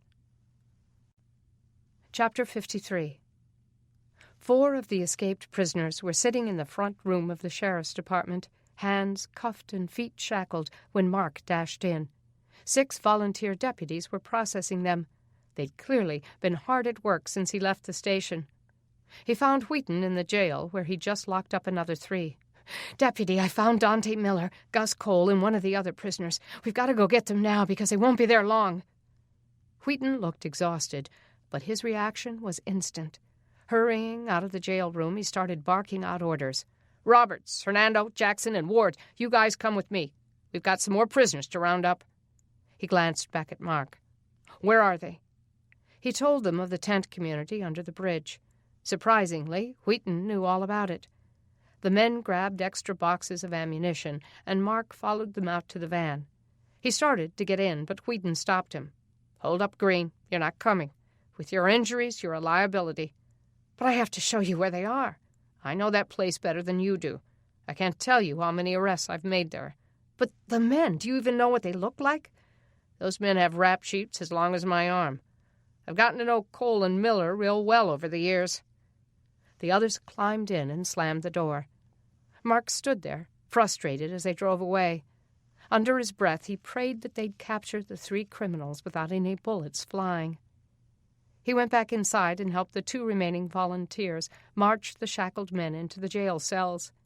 When they were locked up and he wasn't needed anymore, he decided to go to the Brannings' house. Maybe Doug could help him figure out what was going on with the break-in at his father's house. It was 12:30 a.m. by the time Mark knocked on the Brannings' door. He knew the family was probably sleeping. He hoped those in the upstairs rooms wouldn't hear him. But Doug and Kay's bedroom was downstairs. Maybe Doug wasn't a heavy sleeper. He heard movement in the house, and he shone his flashlight on his own face so Doug could see through the peephole that it was him. The deadbolt clicked, and the door came open. Doug looked out at Mark. "What's wrong?" Doug stood barefoot, his rifle at his side, wearing a T-shirt and a pair of sweatpants, his hair mashed on one side and sticking up on the other. "Doug, I'm really sorry to wake you up, but I need to talk to you." "Sure," Doug said. "Come in." He led him to his study and quickly lit an oil lamp on his desk. "Has something happened?" "Yeah, something has." Mark told him about finding Treehouse and the others. "But there's more. I was at my dad's house tonight, and it's been broken into too. Something occurred to me that may explain some of what's going on." Doug leaned on the desk, the shadows deepening the lines on his face. "I'm listening." Mark leaned on the other side of the desk, locking into Doug's gaze. "When I was going through my father's things a few months ago, I found a chest with some gold coins. They were U.S. Eagle gold bullion. They weighed an ounce each, and there were 100 of them." Doug whistled. "Wow, that's a lot of gold." "Yes, it is." "What did you do with it?" Mark glanced down at his hands. "Well, I thought of sharing it with Mom and John, but I worried that spending it might be a little dangerous." "Dangerous how?" "If people knew I had it, they might come looking for more. So I hid it away." "Okay," Doug said. "That makes sense. If we'd been starving or something, I probably would have used it. But let's face it, my family's done pretty well through the outage. I was tempted to use it to help the people in the apartments, but what they really needed was my labor and ideas. Again, I worried that some of the shadier guys there might turn on me if they knew I had gold. I've kept the family fed. John has been sending money home to my mom, and we haven't been desperate. But the other night I used some." "Yeah?" "The night before I was arrested, when I sneaked off to get away from Grantham's gang, I went to this place under the bridge on I-20. There were lots of people living under there, out in the elements, families and children." Doug hadn't heard this before. He sat up straighter. "Mark, it was snowing that night." Mark nodded. "I had taken 3 of the coins with me in case I had to pay for a place to stay. There was this little girl who kept trying to talk to me. I felt like she was in jeopardy, being there around homeless men, some who looked pretty dangerous, and I wanted to get her family out of there." "So you gave her the coins?" 3 of them. I told her to give them to her dad, and then I disappeared." Doug stared at him as he processed that. "Wait a minute." He pushed back his rolling chair and came around the desk. "What?" "Mark, today when we were arresting Blake and Randy, when they told us about the 2 guys who hired them," he looked at the wall as if running the conversation back through his mind. "They said the guys paid them with gold coins." "They said that?" "Yes, 4 coins, and they had 1 left. Wheaton took it into evidence." Mark slowly stood up. "Doug, did you see the coin?" "I did." "Mark, it was a U.S. gold eagle. I know these coins. It was an ounce." "No way!" "How could that be?" Mark stared at Doug, his mind reeling with possibilities. "Where's the coin now?" "I don't know. Wheaton has it somewhere." Mark rubbed his jaw.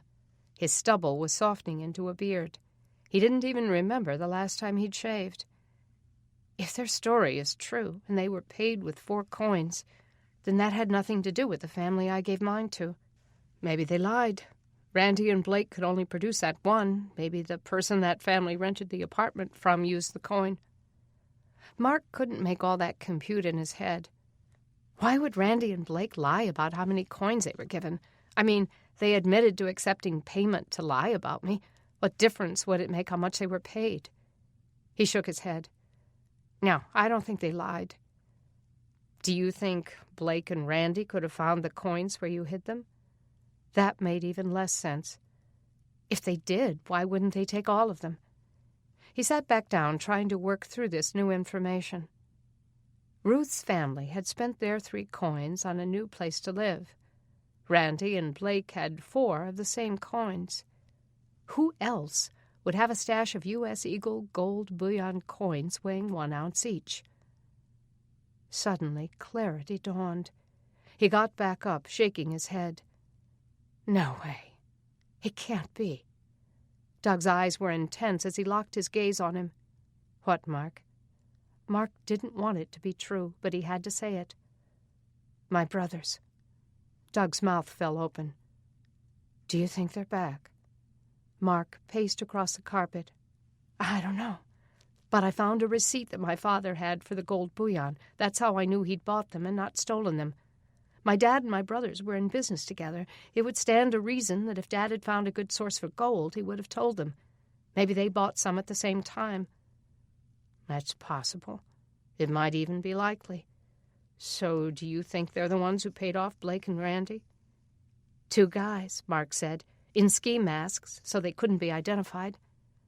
Doug swallowed. Mark, do you realize what this means? If they were the ones who paid off Blake and Randy, then one of them is probably Zach's shooter. But why? Mark shook his head. I don't know. Maybe they just wanted the meat. My brothers never were good hunters. Doug sat on the edge of his desk. I can believe they did it. I met them once when Deni disappeared with your father. The things they said about her were vile. I wanted to kill them myself. Mark thought of the boys he'd known his whole life. He'd never gotten along with them, but they were his brothers nonetheless. The Abernathys dead in their dining room, Doug went on. The Whitsons robbed for their food. No one thought your father did that alone. That's why they suspected your brothers, and even you. It was all becoming clear. They set me up, Mark whispered. My brothers set me up. They had a bike trailer with the same design as mine, and according to the Emrys, there was a drunk guy in the hall creating a ruckus just before Zach's ventilator was unplugged. It drew the nurse out of the room. Then the other one went in and unplugged the ventilator. 2 guys, one to divert attention, the other who claimed to be me as he was trying to shut Zach up. Did Zach know your brothers? Probably. They were at Dad's house all the time before he died. Zach just lives a few houses down. They were probably afraid he'd recognize them. It's them, Doug said. I know it is. Your brothers are killers, Mark, and they're looking for that gold that was supposed to be in your father's house. They know you have it. Mark realized his brothers had hated him since the day he was born. The thought sank deep into his psyche and settled next to the realities about his father. You're not safe until they find it, Mark. Mark's throat was tight as he forced the words out. That's why we've got to find them first. Chapter 54. As exhausted as he was, Mark rode back to the sheriff's department with Doug. Wheaton's van arrived the same time they did. The deputy chief saw them as he got out of the van. We got 'em, boys. Mark and Doug helped get the 3 shackled, angry men out of the back seat. As they led them inside, Treehouse kept up a vicious, profane monologue. Mark had never been so happy to see anyone behind bars. He hoped they'd never let him out. When things settled down, he told Wheaton about his brothers and the gold. Wheaton took notes, but decided to wait until morning to try to find them so they could all get some rest. As he and Doug started home, Doug insisted that he spend the night at the Brannings. You're not safe at either of your houses, Mark. I won't take no for an answer. Mark couldn't argue with that. All right, but I'm sleeping on the couch. No way I'm putting anybody out of their bed in the middle of the night. Fair enough, Doug said. The couch it is. At the house, Doug brought him some blankets and a pillow, and Mark sank into the cushions. Despite troubling thoughts about his murderous brothers, Mark fell into a deep, exhausted sleep. Next morning, when they had all finished breakfast, Mark took his mother and Deni upstairs to Deni's room and broke the news of his brother's involvement. It never ends. Martha fought back tears as she paced across Deni's room. I'm telling you, Larry and Jack have been jealous of you since you were born. When they would come for their weekends with us, I lived in fear of their hurting you. I had to watch you like a hawk. They hated me, too, even though I didn't even meet your father until years after his divorce from their mother. Deni sat on her bed, writing the facts on a notepad. Mark, does Wheaton plan to interview their wives? I'm sure he will today. I hope he'll let me go with him." His mother slapped her hand over her mouth. "Mark, I'm worried for your life. They're evil, just like your dad. And all the sheriff's department has is a bunch of volunteers. How will they ever find them? They're smart." "I'm smarter." A vein in her forehead bulged, and her mouth trembled. "They're desperate. Just give them the gold, honey." "How?" "I don't know."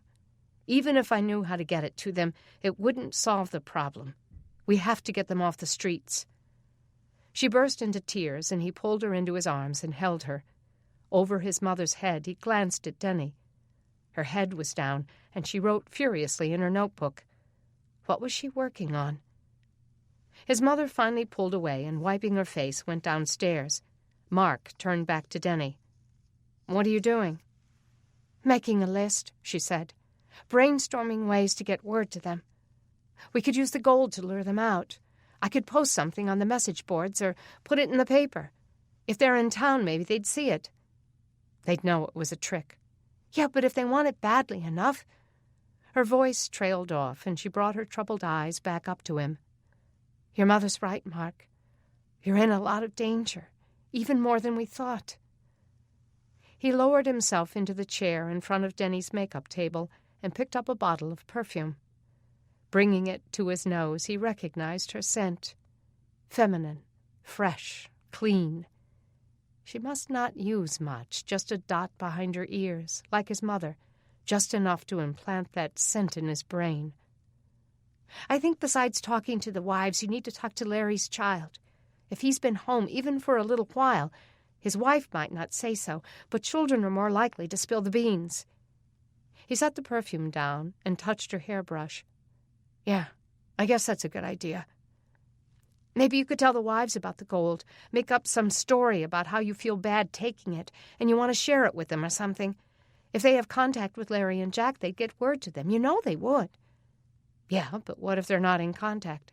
"Well, it's worth a try." Yes, she was right. He imagined how that would work. Laura, Larry's wife, would deny seeing the brothers. Maybe he could leave her a deposit of 1 coin and give her a fake location for the rest of the gold. They could post men in the woods around the fake location and catch his brothers when they came to get the gold. But without leaves on the trees, there was too much visibility, and it would be too difficult to hide. No, there had to be another way. As he tried to think it out, his eyes skimmed the surface of Deni's makeup table, lingering on the lipstick she wore on special occasions, the mascara, the tint for her cheeks. The train ticket. He picked it up, read the destination, Washington, D.C. His heart plummeted. Deni sprang off the bed. "Oh, I meant to tell you about that." He read the date. It was for March 1st, 3 weeks away. One way. Deni grabbed the ticket along with the envelope containing Craig's letter. "Mark, I got this yesterday. I came to the station to tell you, but I got sidetracked with the toilets. I'm not going, of course." He tried not to look hurt. "Are you sure?" "Of course I'm sure. Here, read the letter. I haven't even given it a thought since I got it." He took it and read the handwriting of her former fiancé. His mouth went dry as he got to the part about the job offer. "Great offer," he managed to say. She just looked at him. "Mark, please don't start thinking this means something. I'm going to send it back and tell him to get his money back." "He said he'd come here." "I'll tell him it's a waste of time." He didn't know what to say. Slowly he read back over the letter. The job was something Deni was made for. What a stepping stone it would be for her career. If she took it, she would be on the fast track to success. There would be no stopping her. Swallowing hard, he said, "Maybe you should go." She snatched the letter out of his hand. "Don't be ridiculous." He met her eyes. "It's not ridiculous, Deni. It's what you've wanted since you went to college." She grunted. "Mark, I don't want the same things now that I wanted then. You know that." He hoped that was true. But looking at her now, so beautiful, so intelligent, so full of the greatest kind of potential. What if she went? Could he hold it against her? And if she stayed for him, Wouldn't she always regret it? He got up, slid his hands into his jeans pockets, and walked to the window. If the outage hadn't happened, you'd be there already. You'd be married and on television in the heart of the nation. Not on television, she said. I was just going to be an intern. It's not like they were putting me on the nightly news. He felt her behind him. She touched his back. Mark, the outage did happen. I'm not the same person I was. The pulses have brought out the worst in a lot of people, but I think it's brought out the best in us. It's changed my priorities. I'm not even sure I want to go into television journalism anymore. I may want to keep working for a paper. He swallowed the lump in his throat and turned to look down at her. That would be a crying shame. You have a face for television. A smile flashed across her eyes. But I love the power of the printed word. It used to be all about me wanting to make my mark. I wanted to be famous. But that's not important to me anymore. His gaze drifted back to that ticket. But the job isn't reporting, it's communications. It would be such a great position for you. Her smile faded and her eyes grew serious. Are you trying to talk me into this? Was he? No, I'm not. I just don't want you to have doubts or regrets. If I'm so gifted, I can get a job anywhere. But this isn't about the job, is it, Mark? It's about him and about you. He blew out a hard breath and looked at that ticket in her hand. I come with a lot of baggage, Deni. Her eyes softened. Mark, when Craig was here, he felt inferior to you. You're stronger, more capable, more inventive, more giving. You're the one with integrity and faith and ingenuity. You're like my dad, and he's the greatest man I know. High praise, Mark thought. If only it were true. People were always accusing him of being like his dad. To be like Doug? Just the thought filled him with a fragile pride. Deni took his hands and made him look at her. Mark, tell me we have a future together. His heart raced with longing, and he wanted to hold her and tell her that they did, that they would be together forever. We can have a future even if you go. If we're meant to be together, we will be. Would you come with me? He chuckled softly. Craig didn't send a ticket for me. Hey, you've got a pot of gold. She was joking, he knew, but his smile faded. I need to stay here until the pulses are over. There's no place for me in Washington. I'd be so out of my element. He didn't like seeing the pain in her eyes. So you're telling me to go without you and take a job 750 miles away, working with a man I was once going to marry? Mark knew the whole thing was stupid. What was he thinking? You still think I'm shallow, don't you, Mark? You think the glamour of a job like that, a man like Craig, will lure me. You don't believe I've changed. It's not bad to have ambition, Deni. She tossed the ticket down and went into her closet. I cleaned toilets with you yesterday, she said as she emerged with her tennis shoes. I know you did, Deni. You were a trooper. I just don't want life to go back to normal and have you feel like you're settling for Crockett. Or for me. Tears burst into her eyes. She sat down on the bed and pulled her shoes on. Tying them with furious motions, she said, It's just the opposite, Mark. If I had married Craig, I would have been settling for him, and he would have known it. He would have spent his life comparing himself to you. Getting back to her feet, she faced off with him. I'm staying here, and that's that. Relief flooded through him, but he couldn't believe she meant it. She let out a hard sigh. I have to go to the well. My family needs water. He just nodded. I think your dad and I are going with Wheaton to look for my brothers. I'll talk to you later. Crossing her arms, she started for the stairs. At the doorway, she looked back at him. Be careful, Mark. I promise, he said. Chapter 55. Deni didn't go straight to the well. Instead, she went to her parents' bedroom door. Knocking, she said, "Mom? Dad?" Her mother called. "Come in, Deni." Deni stepped inside. Her mother sat in the center of the bed. Her father was pulling on his boots. "What is it, honey?" "I need advice." "About what?" She sighed. "That letter I got from Craig yesterday?" Kay's eyebrows shot up. "Yes, I wanted to read it, but I got busy and forgot." "Yeah, well, he sent me a train ticket for March 1st and a job offer working for the government in communications. Mark found the ticket and got all weird about it, telling me that I should go." Doug stopped tying his boot, and Kay slid to the edge of the bed. "And you want to know if you should?" she asked weakly. "No, I know I don't want to go. The advice I need is about Mark.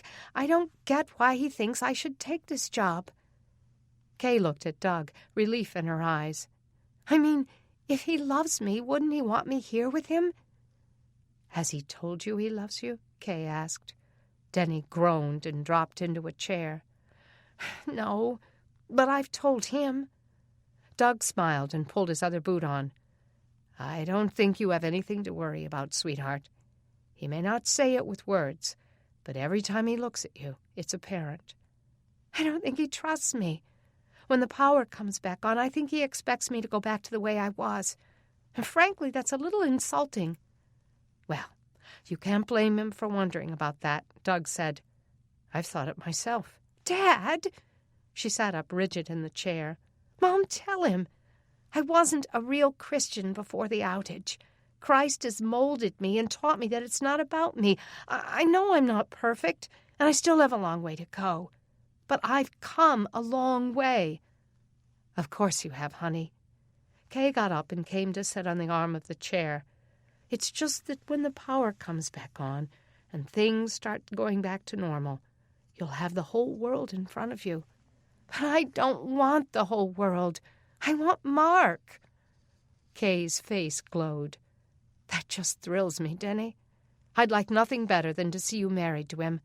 And I don't want you to leave here in 3 weeks." "Neither do I," her dad said. "But don't blame him for worrying about the future." She felt betrayed. "Never mind." Getting up, she started back to the door. "Honey, wait," Kay said. "You know Mark loves you. He just wants what's best for you, even if it hurts him. We've all seen how he is with you. He'd give his life for you." "But that's how Mark is. He'd give his life for anybody. I want to be special to him. I want to be the one he's chosen, not the one he flippantly sends away to test her wings." "I think you are the one he's chosen," Kay said. "He just wants to make sure he's the one you've chosen." Chapter 56. Coming down the stairs, Mark saw Deni go into her parents' room and knew they were talking about the train ticket, Craig, and him. He glanced out the back window and saw his mother helping Beth and Logan feed the chickens. He pulled his coat on over one arm and draped the other side over his cast and sling. Stepping out on the front porch, he drew in a long breath. The wind was cool, sweeping across the wet ground, blowing his hair against his stitches. The sleep had done him good, but soreness had crept into his muscles and bones, leaving him feeling more bruised and battered than before. With his Frankenstein scar, his collarbone brace, and the sling in the cast, he looked like something out of a horror movie. Why would Deni be attracted to him? He tried to push the ticket and job offer out of his mind and concentrate on what he had to do today. He needed to find a picture of his brothers to take to the sheriff's department and the hospital. If he could get Zach to ID one of them as the shooter and ask Zach's hospital roommate if this was the guy who claimed to be Mark, if Blake and Randy could tell them if these were the guys who'd paid them off, then maybe they could manage to find them and this nightmare could come to an end.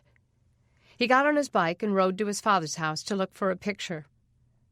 But the melancholy that had shadowed him for days still hung over him, pressing down on his spirit. Anger swirled afresh in his heart, mocking the forgiveness he'd shown yesterday. The temporary peace it had brought to his heart seemed as fragile as lace today. A new anger layered itself on the old, This time it was anger at himself. Telling Deni she should take the ticket and go back to Washington? What was wrong with him? He didn't want to believe he had done it to bait her, to see if she would take him up on it. Was it some kind of sick test he was giving her, to see if she really loved him? Or was it a test for him? If so, who was testing him, God or Satan? He thought of what Jesus had told the Apostle Peter before he betrayed Christ. "Simon, Simon, Satan has asked to sift you as wheat. But I have prayed for you, Simon, that your faith may not fail. And when you have turned back, strengthen your brothers." There was so much to learn from those statements. First, Satan had to ask permission before he could sift. Satan's power was limited. That knowledge comforted Mark. But an even greater comfort was the fact that Jesus had been on Peter's side, praying for him through his trial. Mark knew that Jesus was interceding for him as well. Peter's faith had wobbled after the crucifixion, when he denied Christ 3 times, but it had rebounded, and the apostle had gone on to strengthen so many others.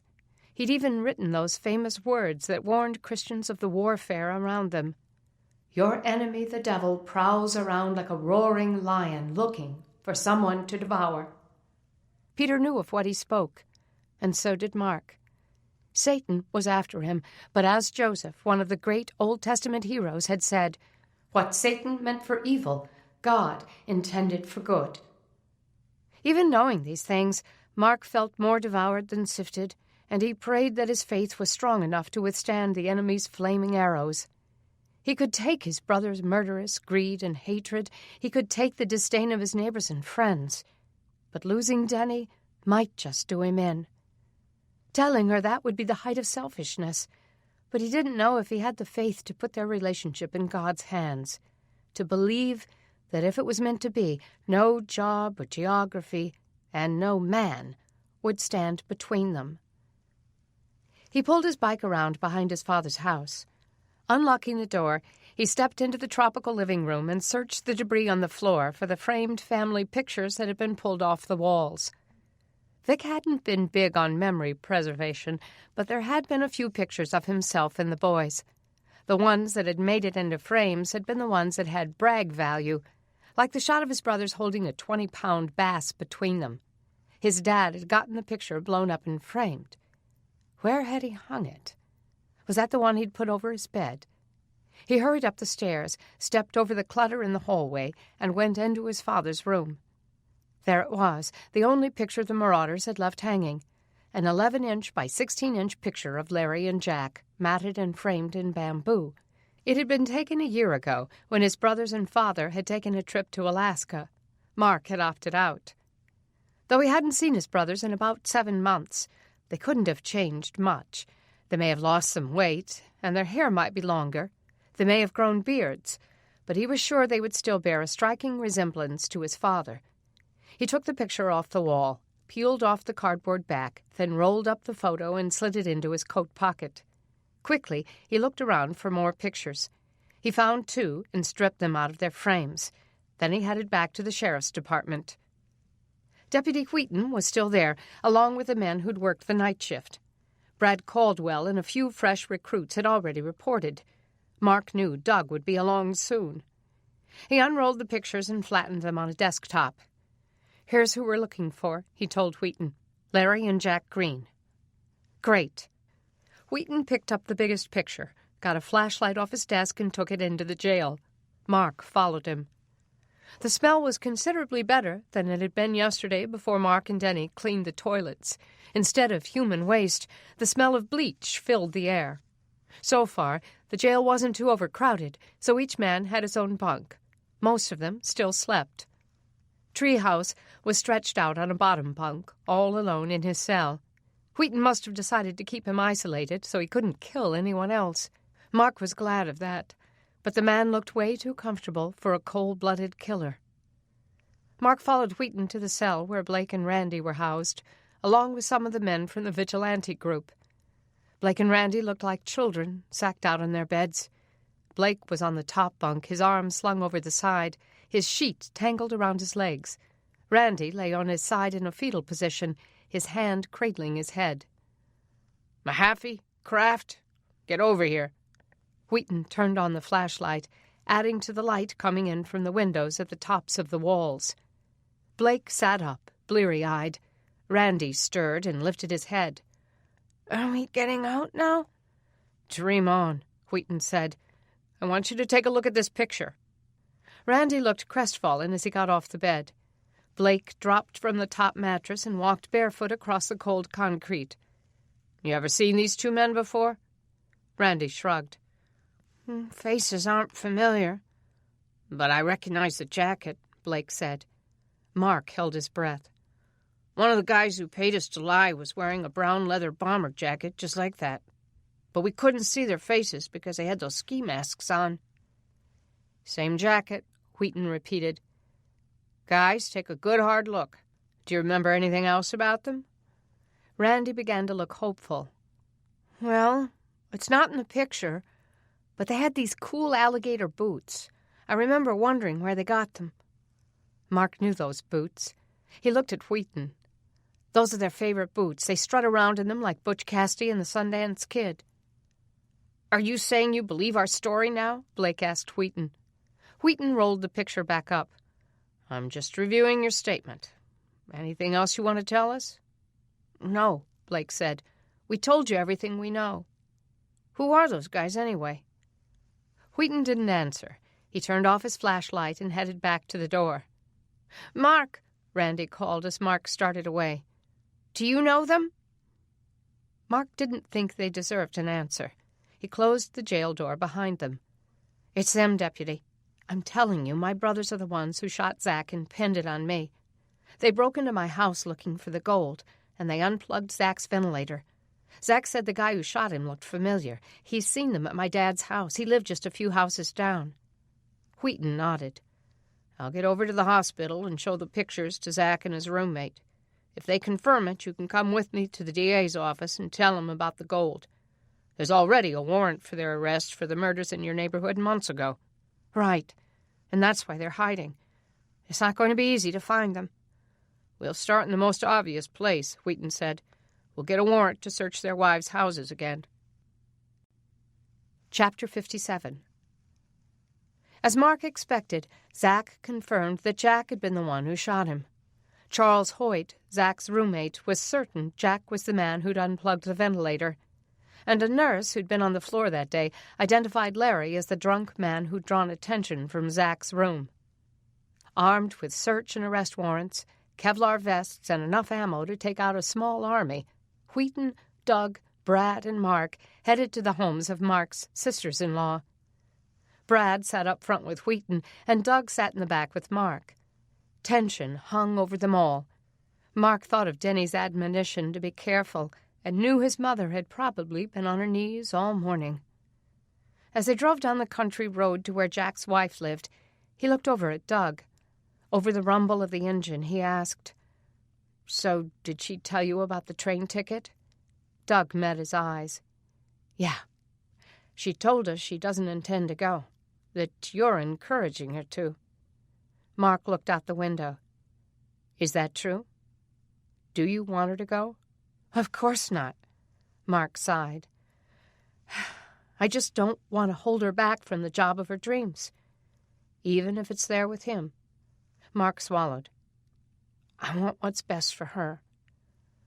"Well, that's not what's best. Living 750 miles away with some guy who would bring her nothing but emptiness and misery. And this song and dance he gave her about going to church, praying. Maybe it's true," Mark muttered. "Maybe God's working in his life." "I don't trust him." Doug's eyes were angry as Mark turned back toward him. "Deni can do anything, get a job anywhere. She doesn't have to work with him. I don't want her to go either, Doug. I just don't want her to wonder someday if she should have. I don't want her to settle for something and regret it later." "What would she be settling for, Mark? You?" Mark didn't want to answer that. He leaned his head back on the seat and closed his eyes. "You don't give yourself enough credit, son." Mark didn't want to talk about it anymore. It wasn't that he lacked confidence in himself. He knew he could make Deni happy. But part of that included giving her the freedom to be who she was. She was born to shine, gifted for greatness. If he loved her, how could he cause her to be less than she was born to be? He saw Jack's house through the trees and tried to shift his thoughts to what he would say if he saw his brothers. Would they fight, fire on them, try to get away? Or would they come willingly? What if Larry's children were there? He didn't like the idea of their seeing their dad in handcuffs. They pulled off the dirt road into the driveway of Jack's house. It was a much bigger house than Jack could afford, at least according to his income on paper. But his father had taught his 2 older sons not to report everything, and with their shady dealings, Jack probably made a lot of unreported cash. He'd built the house just before his marriage to Grace a little more than a year ago, and it was situated on 3 acres. Mark had been here only once before, with his father. His sister-in-law was an insecure woman, full of jealousy and bitterness, and she'd never been a friend to Mark. He knew she wouldn't be happy to see him, especially with the sheriff's department in tow. Doug and Brad went behind the house to cover the back doors in case the men attempted to escape, and Mark followed Wheaton up the sidewalk to the plantation-style front porch. Wheaton knocked on the door. After a moment, Grace came to the door. Her blonde hair had grown out, and 4 inches of brown roots crowned her head. Her gaze shot past Wheaton to Mark.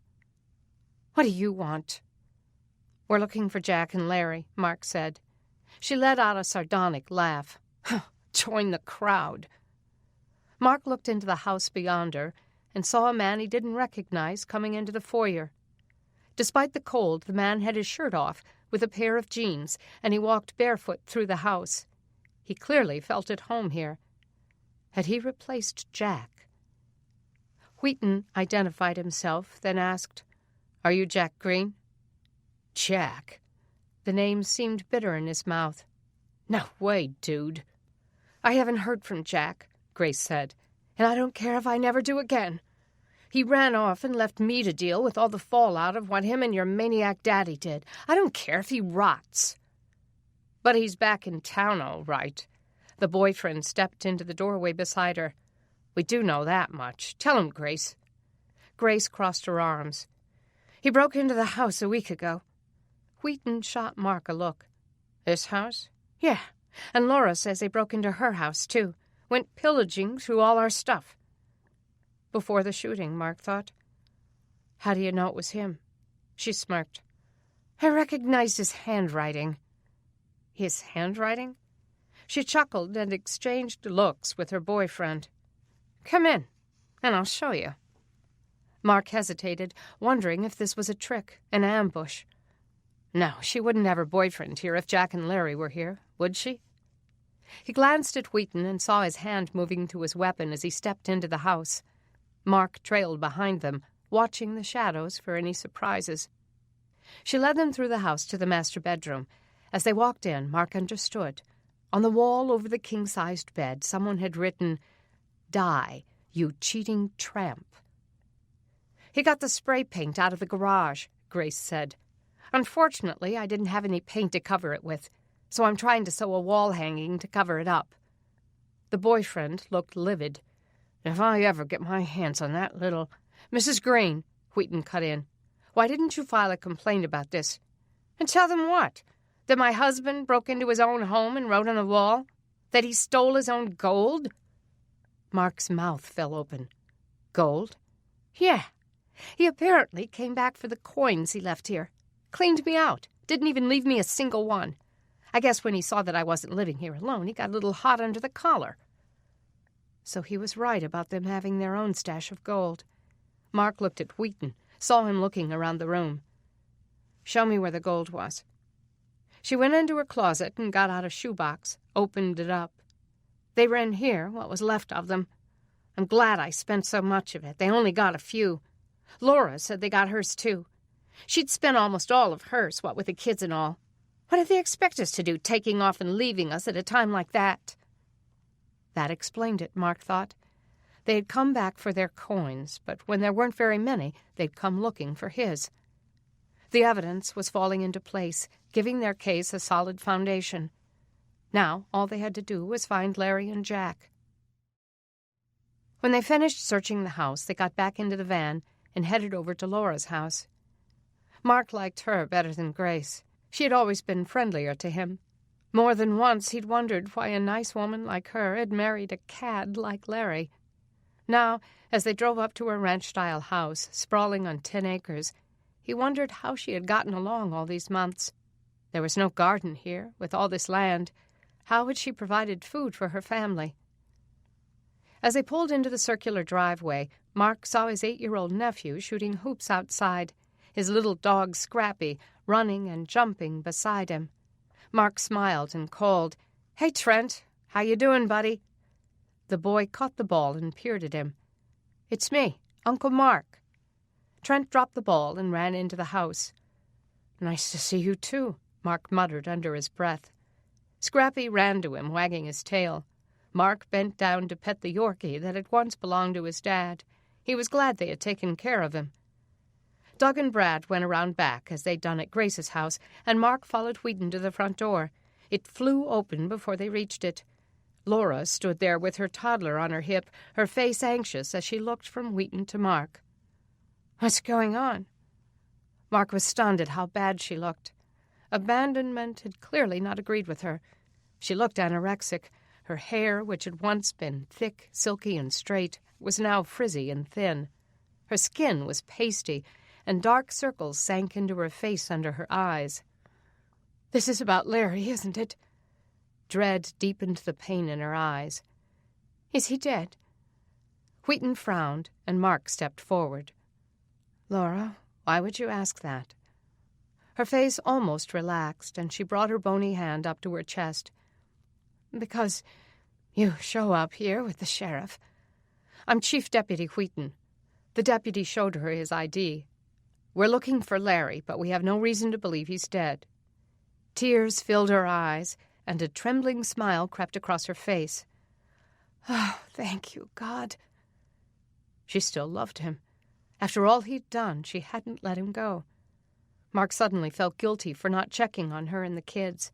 He could have helped them out. He should have. "Laura, when's the last time you saw Larry?" Mark asked. She set the baby down, and he toddled back into the house. 7 months ago, when he and Jack disappeared." "Grace told us he broke into your houses and stole the coins," Mark said. Quickly, she shook her head. "Oh, no, I'm sure it wasn't them. If Larry were back, he would have told me. He would have wanted to see his children." She looked over her shoulder. Trent stood behind her. He had a toy gun in his hand, and it was pointed at the door. "Tell us about the gold," Wheaton said.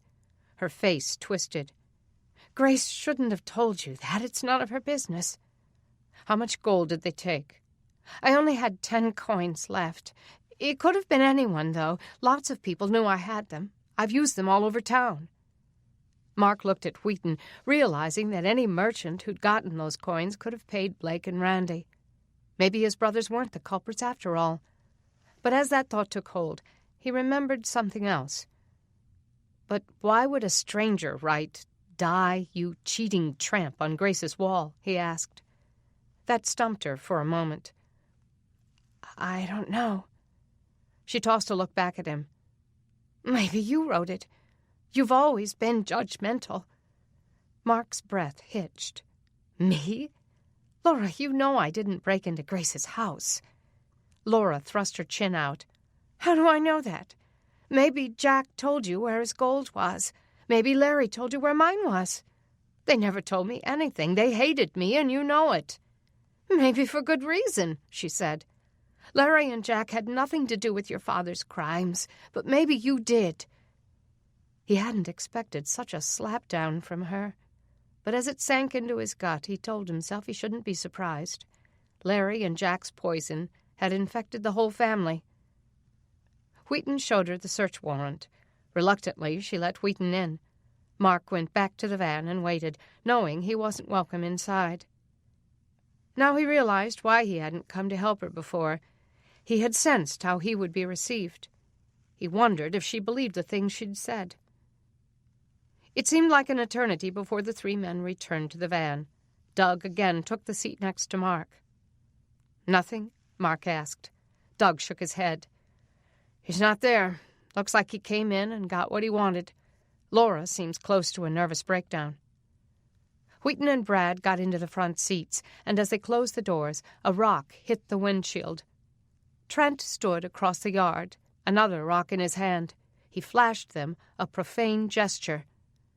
"Sweet kid," Wheaton said. "In a few years, I'll probably be back for him." Mark looked at the kid who seemed so angry.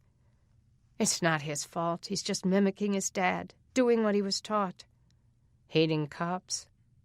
"No, hating me." The boy reared back and hurled another rock at the window. This one left a nick. "Come to think of it," Wheaton said, "I might just put the fear of God into him now." "I'll come with you," Brad said. Mark watched as Wheaton and Brad got out and chased the boy around the house. Doug chuckled, but Mark didn't find it amusing.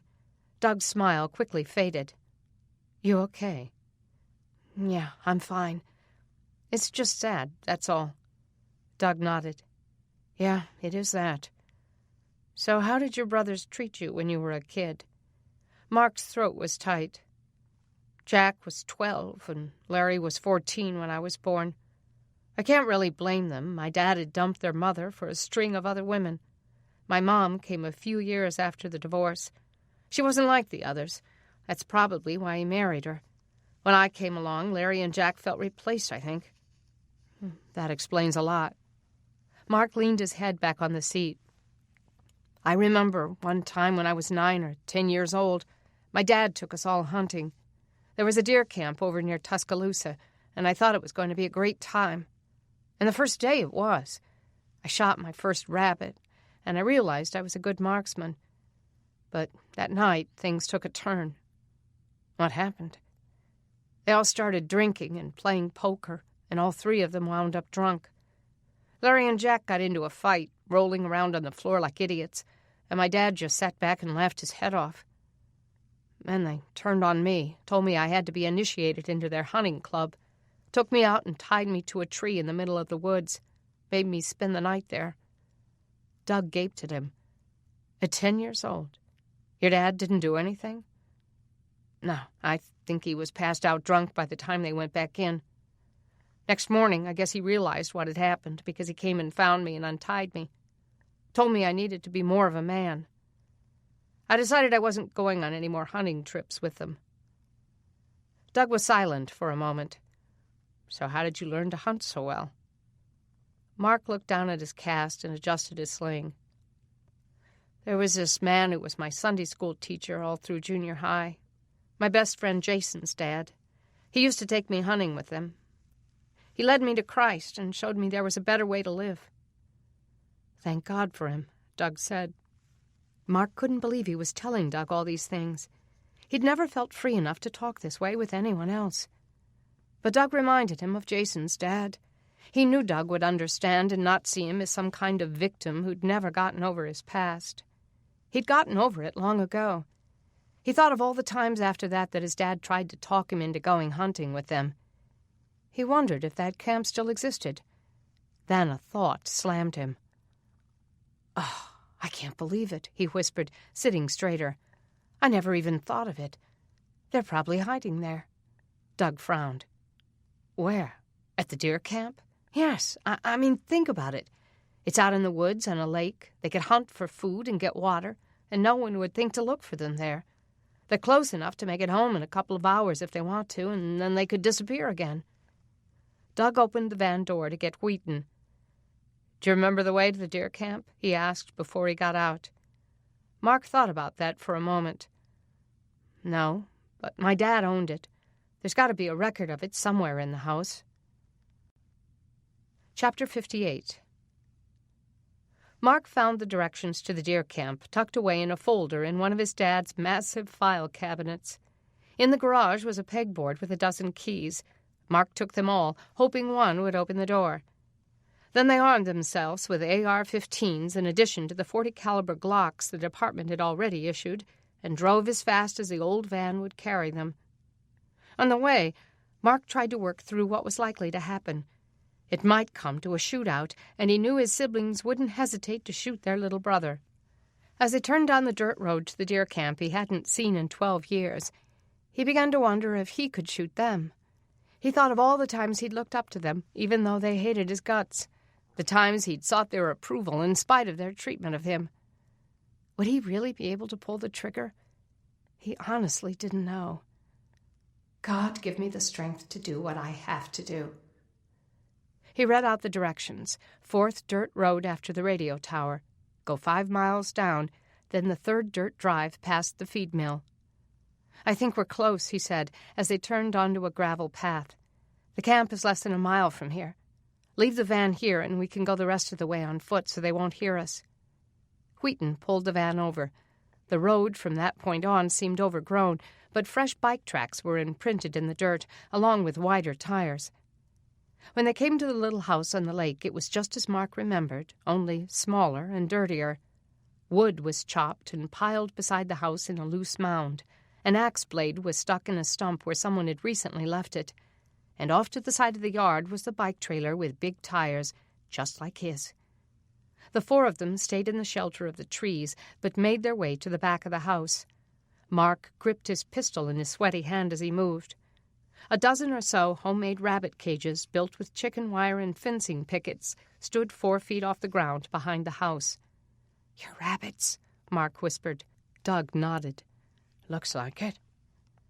"No smoke coming out of the chimney," Wheaton said in a low voice.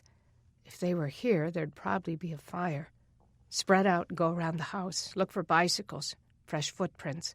Count the windows and doors and see if any are open. Meet me back here." They spread out. Mark kept to the back side of the house, staying in the trees as he counted the windows. None of them was open. His eyes raked over the landscape down to the lake with a small pier. What if Larry and Jack were in the woods, waiting to ambush them? He looked through the barren trees. No, it wouldn't be that easy for them to hide in the winter forest. The 3 men returned to their starting place. "I saw some towels hanging on a line on the south end of the house," Doug whispered. "They were dry. No open windows that I saw." "I gotta look through the windows," Wheaton said. "I didn't see movement, but they could still be in there. Let me see those keys, Mark." Mark pulled the keys out of his pocket. "I don't know which one." "I got close enough to see the doorknob," Wheaton whispered. "It's a Yale." He sorted through the keys and found one that had the word printed on it. "This is probably it." "So what are you going to do?" Brad whispered, keeping his eyes on the house. "You can't just walk in there." "I could kick the door down if I wanted. I have an arrest warrant." "But that could get you killed," Doug said. "That's why I'm going to use the key. If I can get the door unlocked as quietly as possible, we may be able to surprise them." Wheaton looked back at the house. "Now, I know you men don't have any police training, so listen carefully.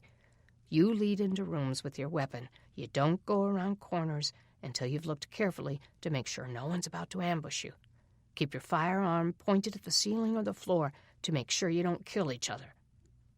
Mark began to think this was a bad idea. His brothers weren't stupid. Wheaton might be dead before he let go of the key. He and Doug and Brad weren't experienced enough to do this right. There had to be another way. "I have a better idea," he said. "If Larry and Jack see you at the door, they'll kill you without a thought. But if I go to the door and they see me, they might not shoot right away. Remember, they want my gold. They'd have to keep me alive long enough to find it." Wheaton shook his head. "I don't want them taking you hostage, Mark. That's the last thing I need. You're injured, and they might overpower you. But I have a gun. If anything happens, I can defend myself, and you guys can cover me." Wheaton thought it over for a moment. "I don't like it," Doug said. "It's a real bad idea." "But it could work," Brad said. Finally, Wheaton made a decision. "All right, Mark. We'll do it your way." Chapter 59. Mark's heart worked in overdrive as he stepped out of the trees and headed for the front door. As he approached the house, his eyes shifted from one window to another, looking for movement. He stepped quietly onto the porch and felt the filthy boards giving beneath his weight. He listened, trying to hear footsteps, a shifting of weight, a creak of a board. But there was nothing. Blowing out his tension, he brought the key up and slipped it into the lock. Wheaton had been right. The key fit. Slowly, Mark rotated the lock, and the doorknob clicked. The others joined him within seconds, their weapons ready. Wheaton took a breath, then plunged the door open. Silently, he led through the house, careful as he passed doorways, looking for some sign of life. The beds were unmade, but seemed recently slept in. 2 pairs of muddy alligator boots cluttered the bedroom floor. The bathroom was empty, but toothbrushes lay on the sink. They moved about the house quickly, cautiously, looking in closets and behind furniture, under beds. "No one here," Wheaton said finally as he came back into the living area. Mark looked at the sparse furnishings in the room, the table where his brothers and his dad would play poker at night, the couch where Vic would pass out after too much to drink. They'd found a different use for the refrigerator than Mark had. They had turned it on its back, placed it under the window, and filled it with dirt.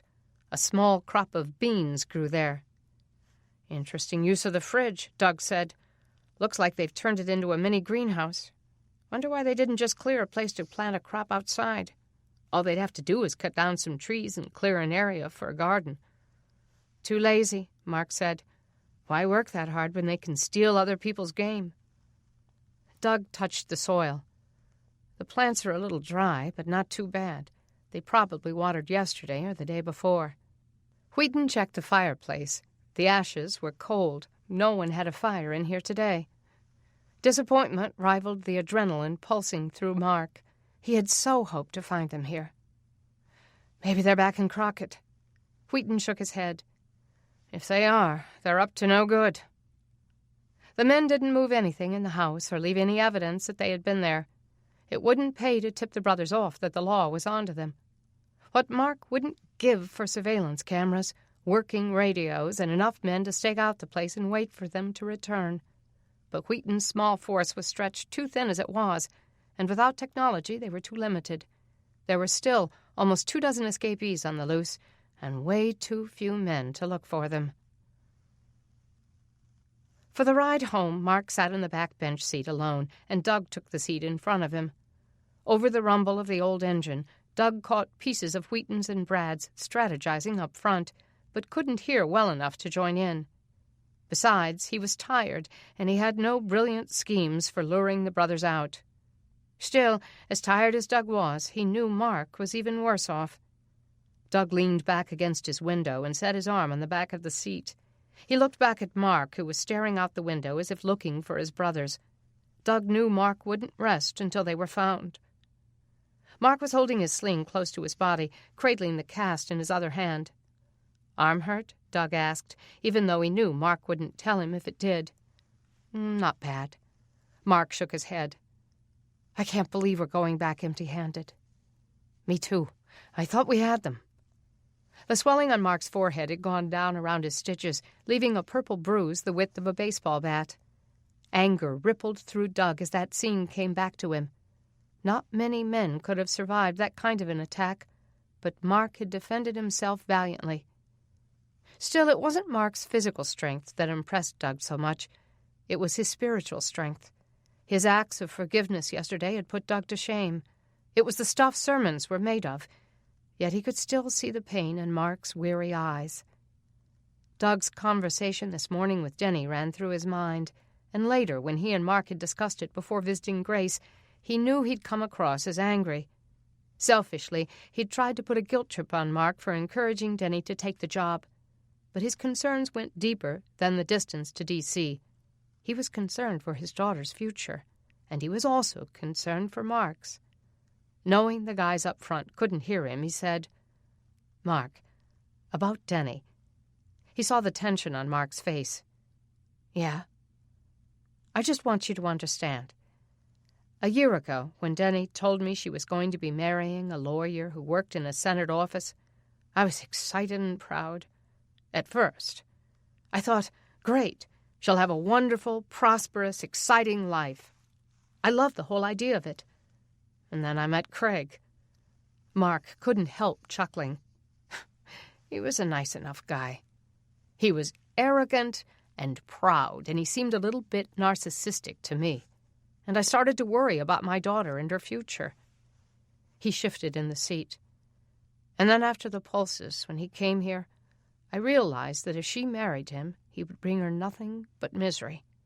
That's why I did everything I could to talk her out of going through with it. So did Kay.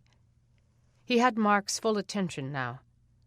The thing is, Deni was smart enough to see it too. And when she broke up with him at the train station that day, I realized that she had the guts and the maturity to do the right thing. She had changed, and a high life in Washington with Craig just wasn't what she really wanted. "How do you know?" Mark asked. "She's stuck here, really. There aren't that many options. Why should she hold back when her life's dream is being dangled in front of her? She says she doesn't want that anymore, but I find that hard to believe." He leaned his head back and raked his hair. "I don't want her to go, Doug. But who am I to stand in the way if this is a God-given opportunity?" Doug shook his head. "Opportunity for what? Mark, it's not just a question of being selfless and letting her fly. It's about letting her be lured into a life that will bring her heartache and emptiness." The moment the words were out, Doug knew he'd laid it on too thick. He sounded like a desperate father, afraid to let his daughter grow up. "I think you're selling Deni short," Mark said. "I think she's smarter than that." Mark's eyes grew shiny with unshed tears, and he rubbed his mouth. "She's going to follow God's guiding and do what he leads her to do, whether that's with me or someone better. I want her to have God's best for her life." "And so do I," Doug said. "But Mark, I don't think there is anyone better." Mark looked jolted by the declaration. He blinked back the mist in his eyes and swallowed hard. "Wow, I appreciate that." "No, I appreciate it." Doug turned around in the seat to fully face him. His eyes were intense as he locked into Mark's gaze. "I might as well just lay this out on the table, Mark. You're the kind of man I want for my daughter. A man I would consider it an honor to call my son." Mark's pale eyes locked with his, and his forehead rippled as he let those words sink in. He opened his mouth to speak, but couldn't. Finally, he got the words out. "That means a lot to me." Doug smiled, reached back and gripped Mark's good arm, then turned back around in his seat. Chapter 60. "Oh, great," Wheaton muttered as they pulled into the parking lot at the sheriff's department. "Jimmy Scarborough, just what I need." Mark saw Jimmy sitting on the steps, and his heart went out to the kid. As they all got out of the van, Wheaton called out, "Jimmy, I told you not to come back here. Does your mother know where you are?" Jimmy got to his feet, ignoring the question. "I heard you arrested Dante Miller. I want to see him." Wheaton took in a deep breath, letting it out in a long sigh. "Jimmy, you know I'm not going to let you in that jail." "But why not? My dad is your boss. Those men in there are volunteers. They have no right to keep me out of my own father's station." Mark was glad the men holding down the fort had done their job, but he worried what it was doing to the boy. "How's your dad?" he asked. Jimmy turned his troubled, angry eyes to Mark. "I think he's going to live, but he's in a coma right now. They made him that way, with medication." "A medically induced coma?" Mark asked. "Did they say for how long?" "No, they don't tell me much." That was too bad. Details might be just what Jimmy needed. "Well, I'm sure Ralph's in good hands." Wheaton trudged up the steps to the front door. Jimmy's eyes followed him. "Deputy Wheaton, please let me come in. I don't want to do anything to him. I just want to see what he looks like." Wheaton turned back. "Why, Jimmy? How will that help you?" "I don't know." The corners of his mouth trembled. "But it will." Mark set his hand on Jimmy's shoulder. Knowing he was going out on a limb, he said, "I'll walk with him, Deputy." Jimmy's hopeful eyes looked up at Mark. "I'll go with them," Doug said.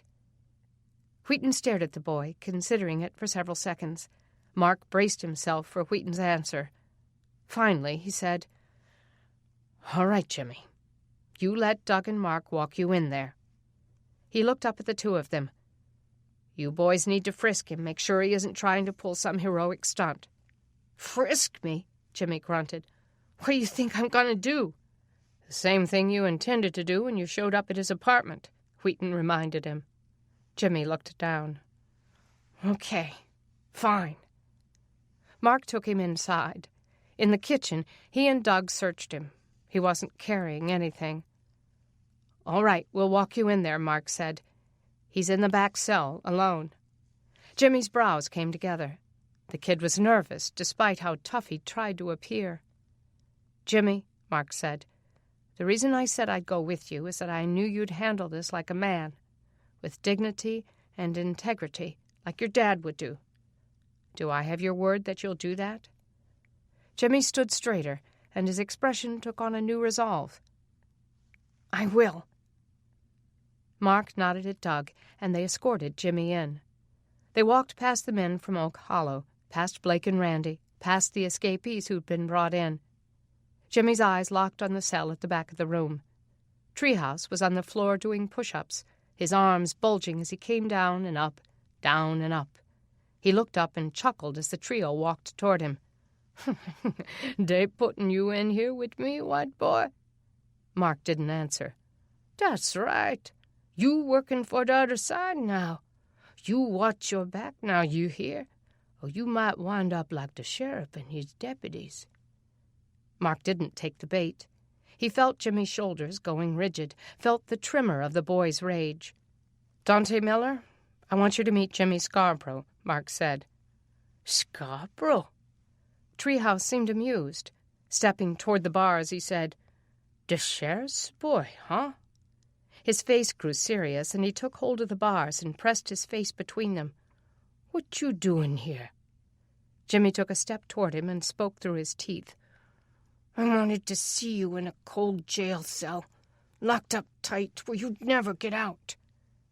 Suddenly, Treehouse spat. A wad of phlegm hit Jimmy in the face. The boy snapped and lunged forward, looking like he could strangle Treehouse with his bare hands or die trying. "Jimmy, don't!" Doug wrestled him back. The boy kept fighting to get away, but Doug pulled him back to the door. Mark turned back to Treehouse. "You're a real class act." Another wad of spit came flying at Mark, but it only hit the floor. Slowly, Mark turned and went back out. Jimmy was still raging. "See there," Wheaton said. "I told you that was a bad idea." Jimmy kicked a chair and sent it rolling across the room. It crashed into a metal desk. Turning to Mark, he shouted, "Why'd you have to clean out those cells?" Mark knew Jimmy would never understand.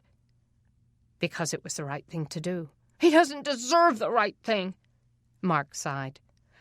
"No, he doesn't." Jimmy grabbed his coat and started for the door. Wheaton tossed Doug the car keys. "Doug, Mark, drive him home. Make sure he's delivered to his grandparents." Mark hurried out and caught the boy before he could get on his bike. "Jimmy, wait. We're taking you home. Get in." Frustrated, Jimmy got off his bike.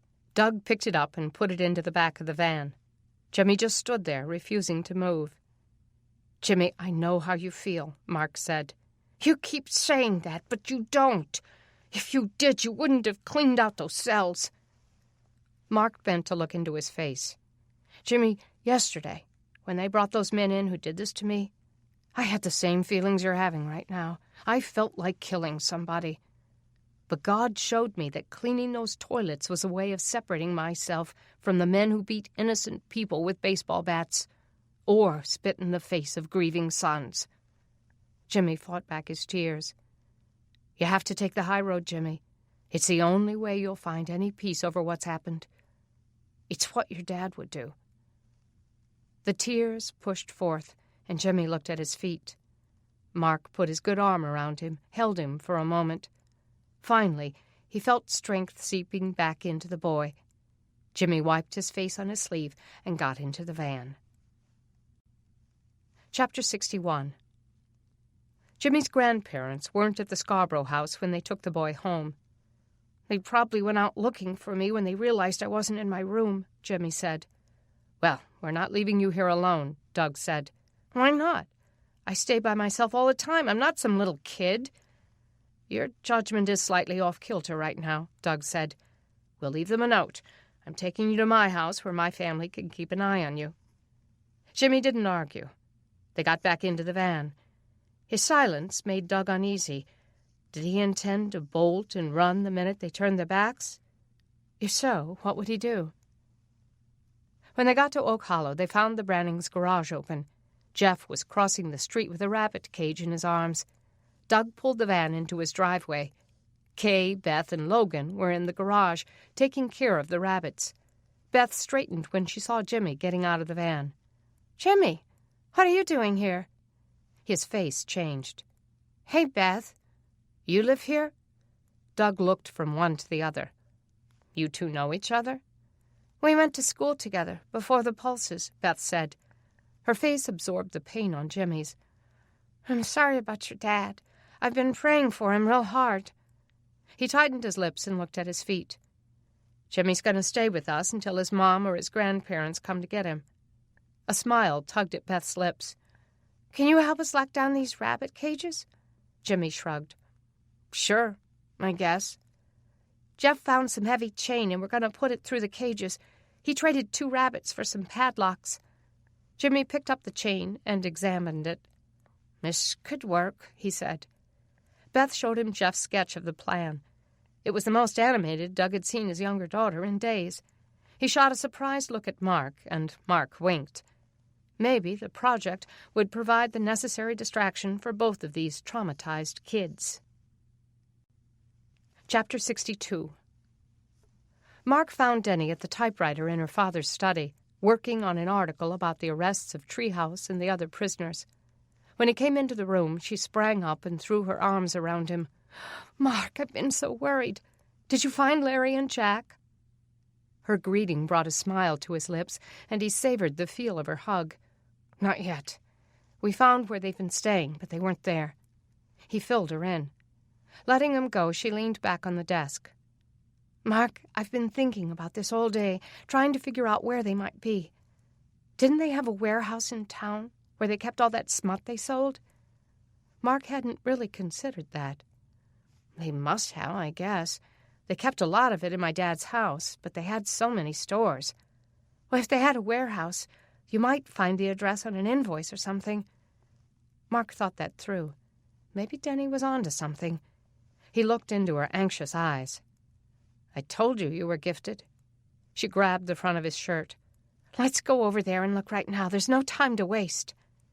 Deni's parents were across the street working on the rabbit cages when she and Mark came out. She didn't take the time to tell them where she was going. Dusk was beginning to fall, and she didn't want to be at Vic Green's house after dark. It only took a few moments for them to walk to his father's house, and Mark handed Deni his Glock as he fished the keys out of his pocket, found the right one, and unlocked the front door. The sight of the living room took her breath away. "Wow, you were right. This place is a mess." She knew Mark must dread the thought of cleaning it up. Maybe when Larry and Jack were safely behind bars, she and her mom could come in here and put it back together so he wouldn't have to. He lit an oil lantern, one of the few items left intact. He handed it to her and took the gun back. Memories rushed back to her as she stepped over the mess. She had made friends with Vic for his swimming pool when water was so scarce, putting her life in the hands of a killer so she could wash her hair. Such stupidity. "Let's hurry," she said as she followed Mark upstairs. "This place creeps me out." He led her to the room his father had used as an office. File cabinets lined the wall. This was the room where he and her parents had found the boxes of pornography when Deni was on the road with Vic. Her skin chilled at the memory of the horrors she had walked into. Mark went to a file cabinet and pulled out a drawer. "I was here earlier today when I got the address to the deer camp, so I know which drawers it's not in." "Is there a file for receipts?" He scanned the file labels in 2 more drawers. "Here it is." He took it to the desk, and she set the lamp down so they could read. Suddenly, they heard a creak overhead. Deni caught her breath and grabbed Mark's arm. "Did you hear that?" she whispered. He raised his gun. "Maybe it was the wind," he whispered. But he chambered around and pointed the gun toward the sound. Another creak. Her heart stumbled into triple time as terror shivered through her. "Mark, they're in the attic." He motioned for her to be quiet and followed close behind him. She held her breath as he led her out into the hall and toward the stairs that would take her to safety. She kept her eyes on the ceiling, wondering where the attic door was. Mark stayed close beside her as they descended the staircase. She stumbled as they reached the first floor, righted herself, and stepped over things to get to the door. Suddenly she heard a gun cocking. Her heart stopped as Jack stepped out of the dining room, his revolver at her head. Deni screamed. She heard a whack and spun around. Mark hit the floor, and she saw Larry standing over him. Breathing hard from his descent down the stairs, he held a rifle in one hand and Mark's Glock in the other. "Well, this is going to be real fun," Larry said. She screamed again. Jack's hand slapped around her mouth, muffling her as he pulled her against him. Mark scrambled to his feet. "Let her go, Jack. She hasn't done anything to you. It's me you want." "Oh, it's you we got," Larry said. "Right where we want you. Don't we, Jack?" "Where's the gold?" Jack bit out. Deni struggled under Jack's arm, fighting to get away, but he clamped his arm across her throat, subduing her in a death grip. He pulled her back to the table and grabbed a roll of duct tape. Larry covered Mark with his rifle. Jack ripped a piece of tape off with his teeth and slapped it over Deni's mouth. She squealed, but she knew no one would hear. He got more tape, wrapped it around one of her wrists. Roughly, he wrestled her other hand behind her and wrapped them together. Duct tape. It had been Vic's favorite way of binding his victims. The thought made her nauseous. "Let her go," Mark said. "I'll take you to the gold." Jack shoved Deni to the floor. She kicked and fought as he wrapped her ankles together. "I've only spent 3 coins, Mark said. There are 97 left. They're all yours." Now he had their attention. "Where is it?" Larry asked. "It's not here." Sweat dripped into his eyes. "Let her go and I'll take you to it." Jack laughed. "You've got it backwards, little bro. I'll stay here with your hot little girlfriend. You take Larry to the gold, and when we have it in our hands, we let her go. You pull any tricks, and we kill her." "We've got nothing to lose," Larry bit out. "We're already wanted for murder. We've lost our wives and our children, our homes and our inheritance." Deni got her feet under her and started to rise, but Jack's gun came back to her head. Squeezing her eyes shut, she waited for him to pull the trigger. "It's not far," Mark said. "It's hidden in a tree in the woods near my house." "A tree?" Larry almost spat the word. "Who do you think you're dealing with?" Deni opened her eyes again and saw the front door. If she could just get to that door, open it, squeal with all her might. "I'm telling the truth." Mark's voice wobbled. "You know I don't have it at either one of these houses because you tore them both apart looking for it. Where else could I have it? I'll take you to it, but you both come with me. Once you have it in your hands, you can take off from there." Deni had gotten to her knees. Jack grabbed her by the neck, jerked her to her feet, and pressed the revolver up to her ear. Her mind raced for an escape. "God, please." Cursing, Jack said, "You're not calling the shots, Mark. We're in charge here. Larry'll go with you, and I'll stay with her." Deni met Mark's eyes. She had never seen such fear. The terror was for her, she knew, as if he knew in his heart that he had set her up for murder. But she nodded her head, telling him to go. She had no idea what Jack might do to her while Mark was gone, but this was at least a way of buying time. Maybe someone would see him on the way. Maybe her father would come looking for them. Maybe she could figure out a way to turn the tables. She couldn't communicate all that to Mark, but he nodded as if he understood. "I'll hurry," his intense eyes seemed to say. Jack laughed and buried his face in her hair, nuzzling against her neck. She shrank from his touch. She would kill him if she could, she realized. She had fought his murderous father, and she could fight him. "Forget it," Mark said. "I'm not going unless she comes too." Larry hit him across his stitches, and Mark stumbled back, but he quickly righted himself. "Unbind her," he yelled. "She's staying here," Jack said. Mark's eyes flashed. "Then find the stinking gold yourself." Larry thrust the pistol into Mark's throat. Jerking his chin up, Mark spoke through his teeth. "Kill me if you want. You'll never find it then." Deni saw the look pass between Larry and Jack. Suddenly, Larry tossed the rifle to Jack. Keeping the Glock against Mark's head, he took Mark's broken arm, tore off the sling, and wrenched his cast behind his back. Pain twisted through Mark's bones. Deni tried to scream, but only a muffled squeal came out. Grabbing Mark's collarbone brace, Larry jerked it until the bone snapped again. Mark arched in pain. Larry dragged him to the door and looked over his shoulder. "If we're not back in 10 minutes, Jack, you know what to do." Chapter 63. Deni watched Mark leave with his brother. She turned back to Jack, raising her chin and trying to look stronger than she was. It was a mistake, because he saw it as a challenge. Hanging the rifle from its sling, he shoved his revolver against her neck. "What's the matter, darling?" She pressed her head back against the wall. "I've known since the first day you came to this house to swim in my dad's pool that you were salivating for me." She grunted out her protest and shook her head hard. She'd been stupid then, but not that stupid. "Remember when my little wife Grace was so jealous of you and your friend?" He came closer to her, touched the inside collar of her shirt. Twisting away from him, she threw herself on the floor, breaking his hold on her. Pushing with her knees, she tried to crawl to the door. Jack was on her in an instant, picking her up by her waist and carrying her up the stairs. You're feisty, aren't you, baby? My dad had good taste." She kicked and bucked her head, trying to make him drop her.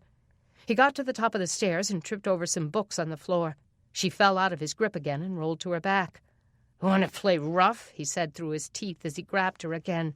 She squealed and flailed and fought, but she didn't know how long she could hold him off. Chapter 64. Struggling with the pain firing through him, Mark led Larry through the trees as fast as he could.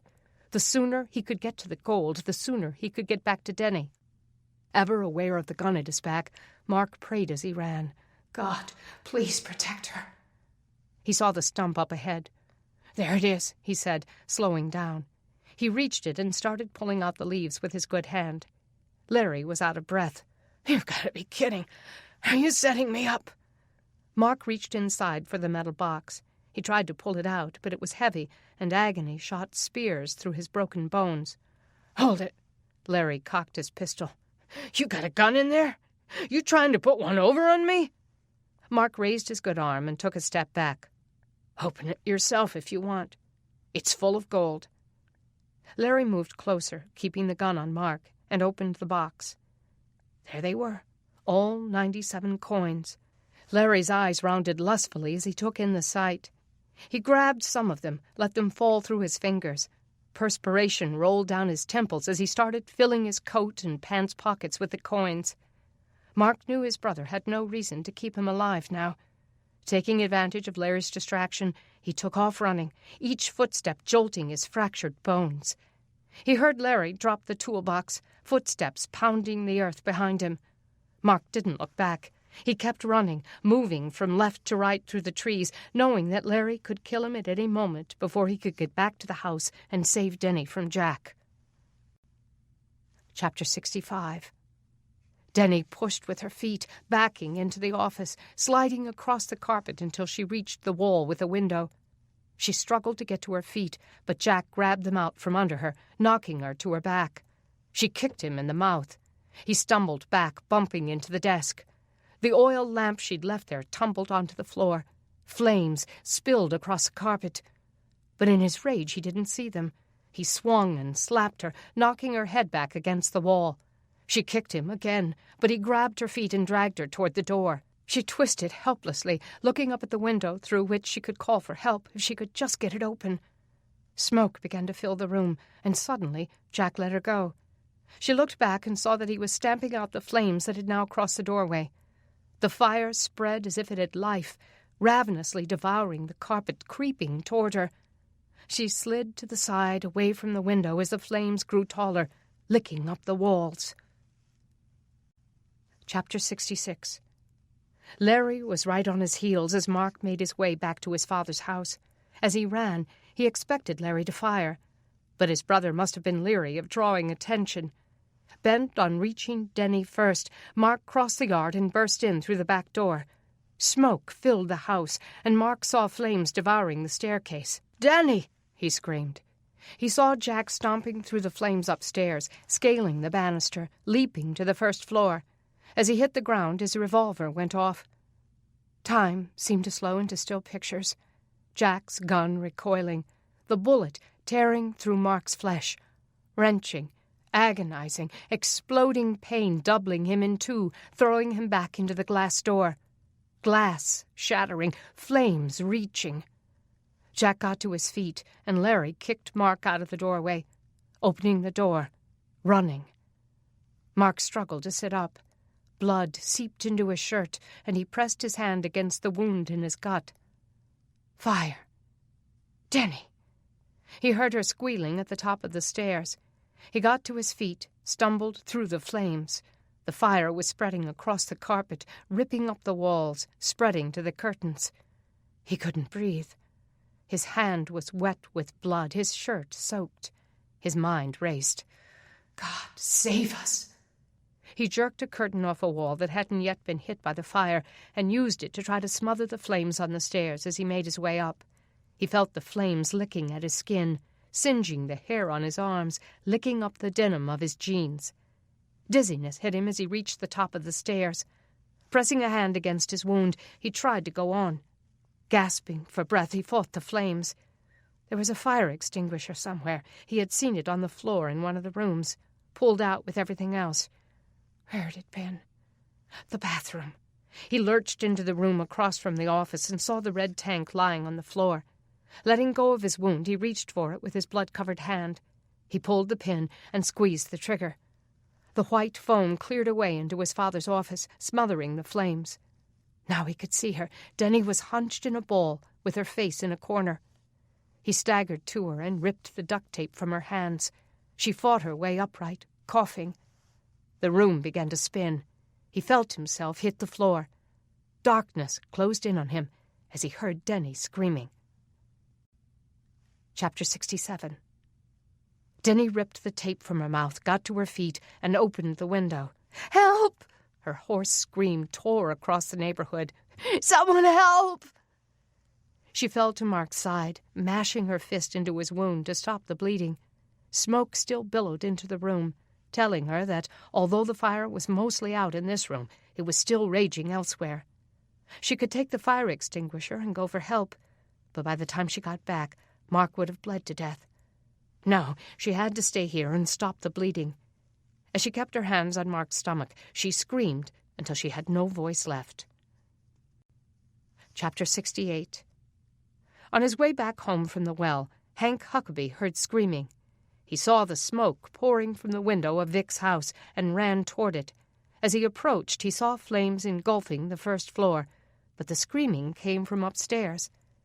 He dragged his garbage can full of well water into the house and used it to extinguish some of the flames.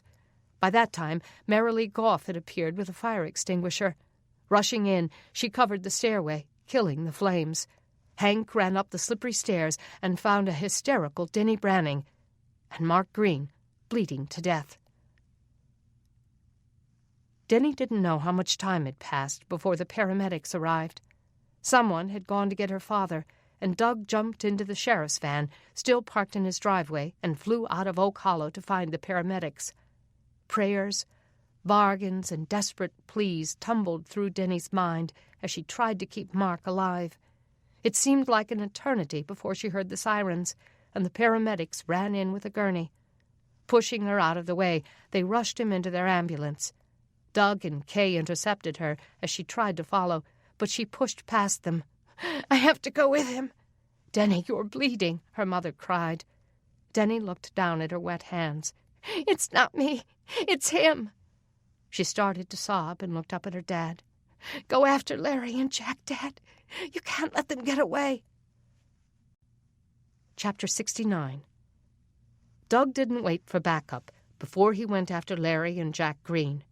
Their tracks led him into the woods. These men who had tormented his daughter and almost killed their own brother would not get away this time. He heard sirens on the other side of the trees, dogs barking, voices yelling, and then he saw the brothers running back toward him. Doug raised his gun. "Freeze!" he shouted. "Don't move!" Larry fired. Doug dove and felt the bullet whistle past his face. He returned fire from the ground, and Larry dropped. Jack raised his hands in the air, his gun pointed at the sky. "Drop the gun!"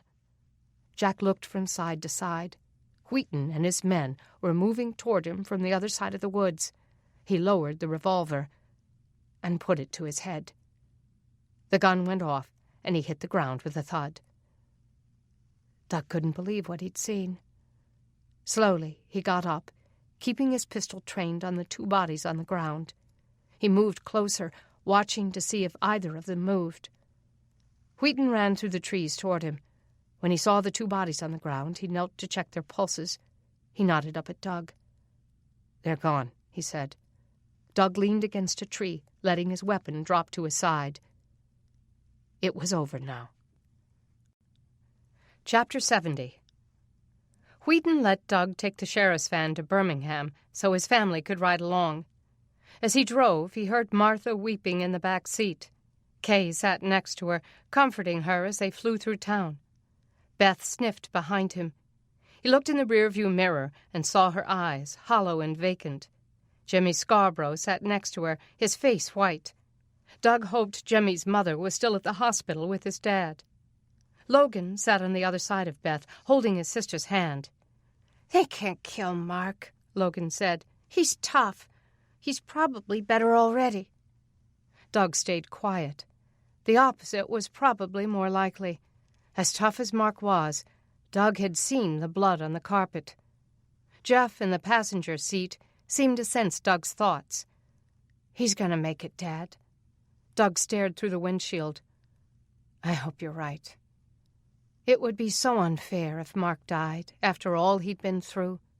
It would destroy Deni, devastate his mother, demoralize Beth. And Doug himself would never get over it. What would he tell his family? How would he explain such tragedy to his church? He struggled to see through the tears in his eyes as he drove the dark, deserted streets. "Please, God, don't let him die. He means so much to all of us." Finally, Logan broke the silence.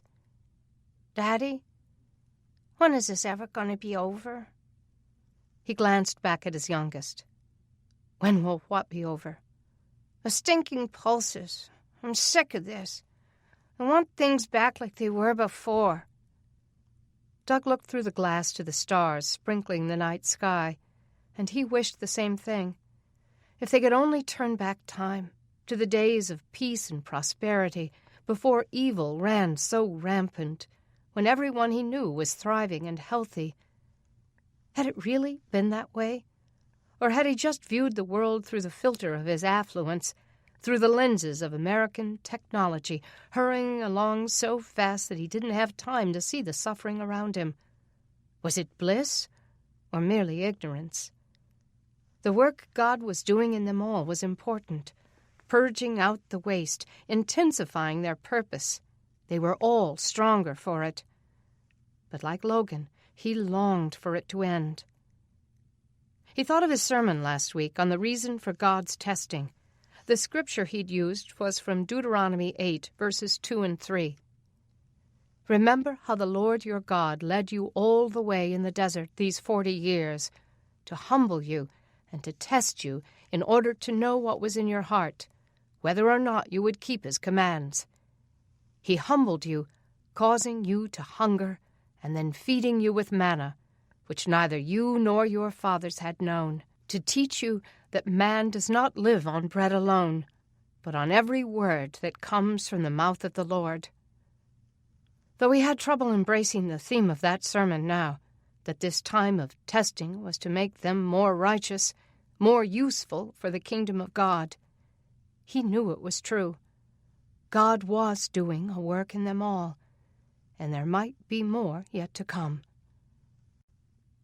Chapter 71.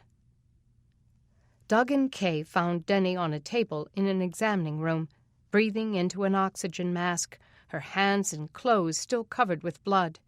She reached for Kay, trembling. "We got them," Doug told her. Larry and Jack are dead.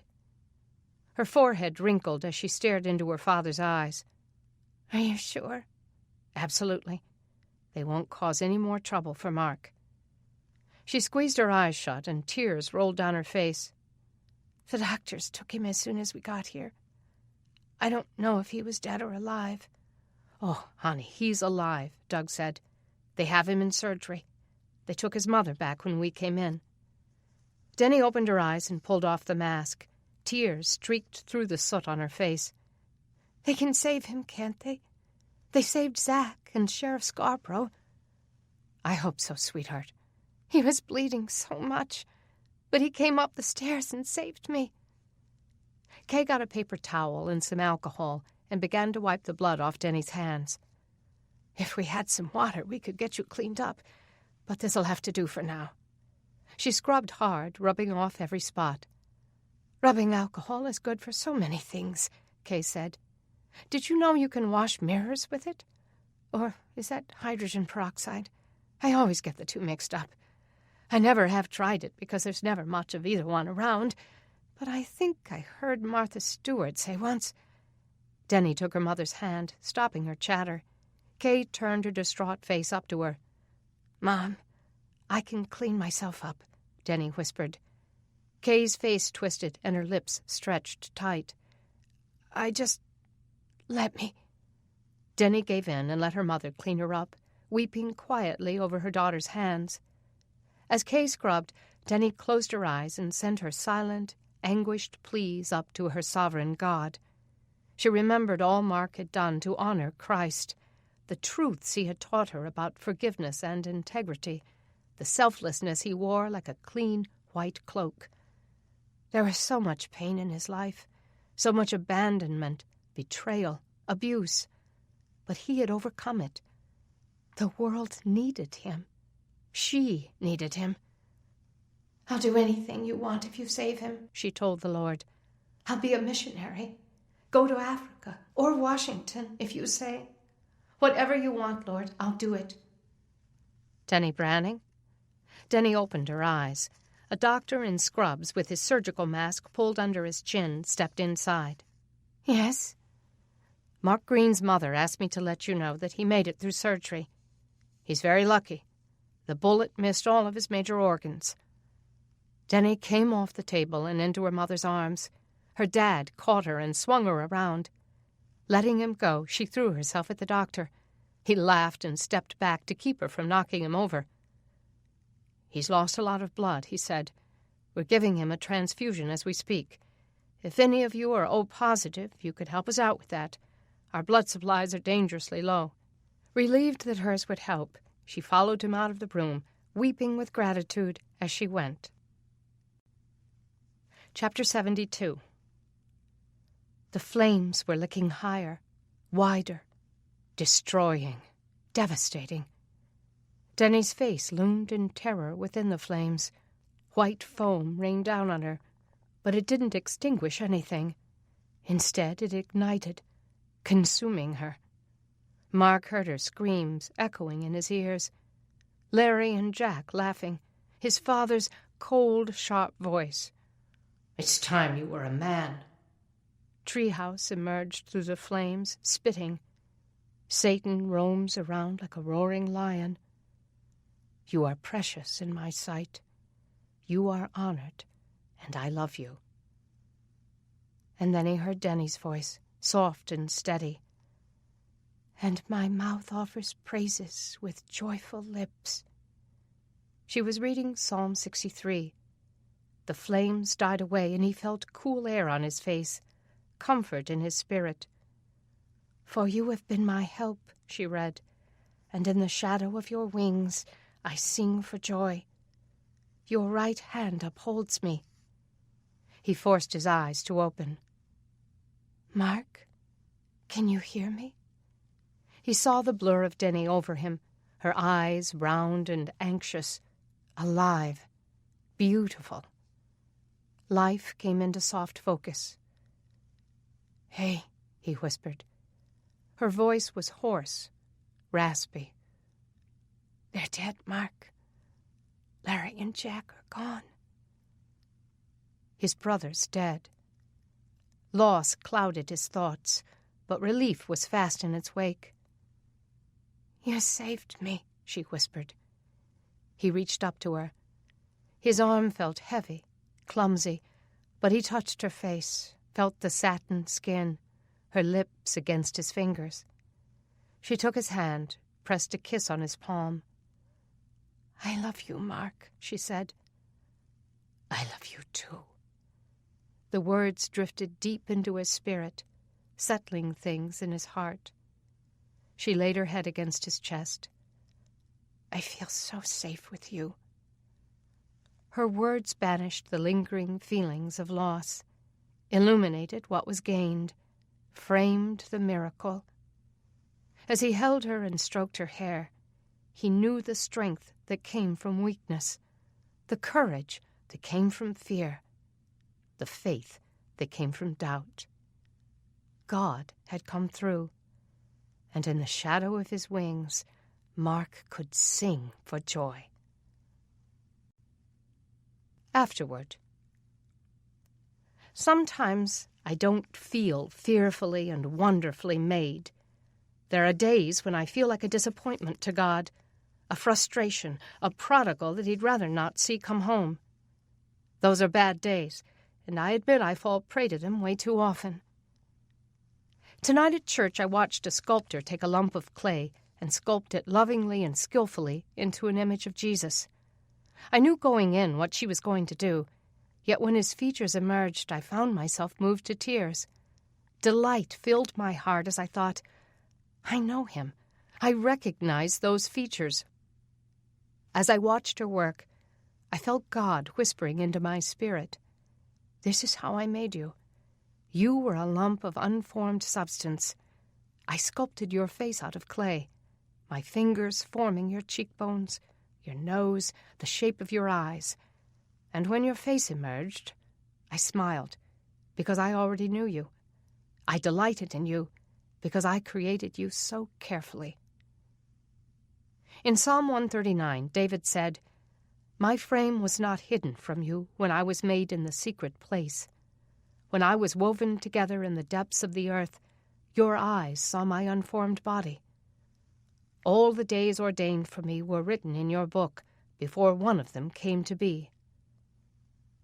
When I think of my life as a book that has already been written, I'm even more moved.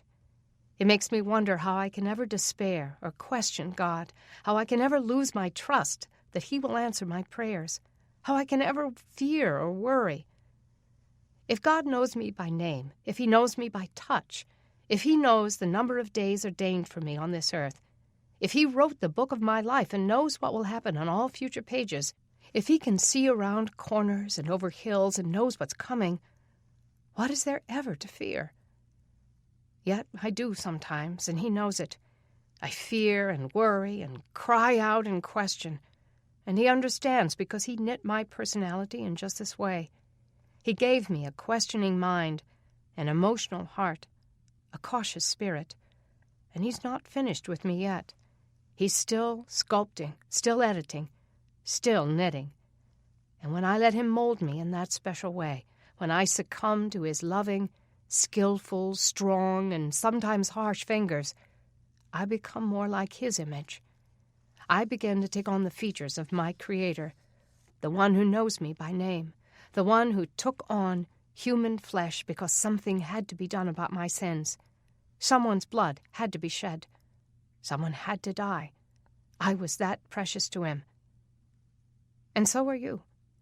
God knows when you sit and when you rise. He perceives your thoughts from afar. He discerns your going out and your lying down. He is familiar with all your ways. Before a word is on your tongue, He knows it completely. He hems you in behind and before. He has laid His hand upon you. He created your inmost being and knit you together in your mother's womb. We, you and I, are fearfully and wonderfully made. His works are wonderful. Psalm 139, 1-5, 13-14.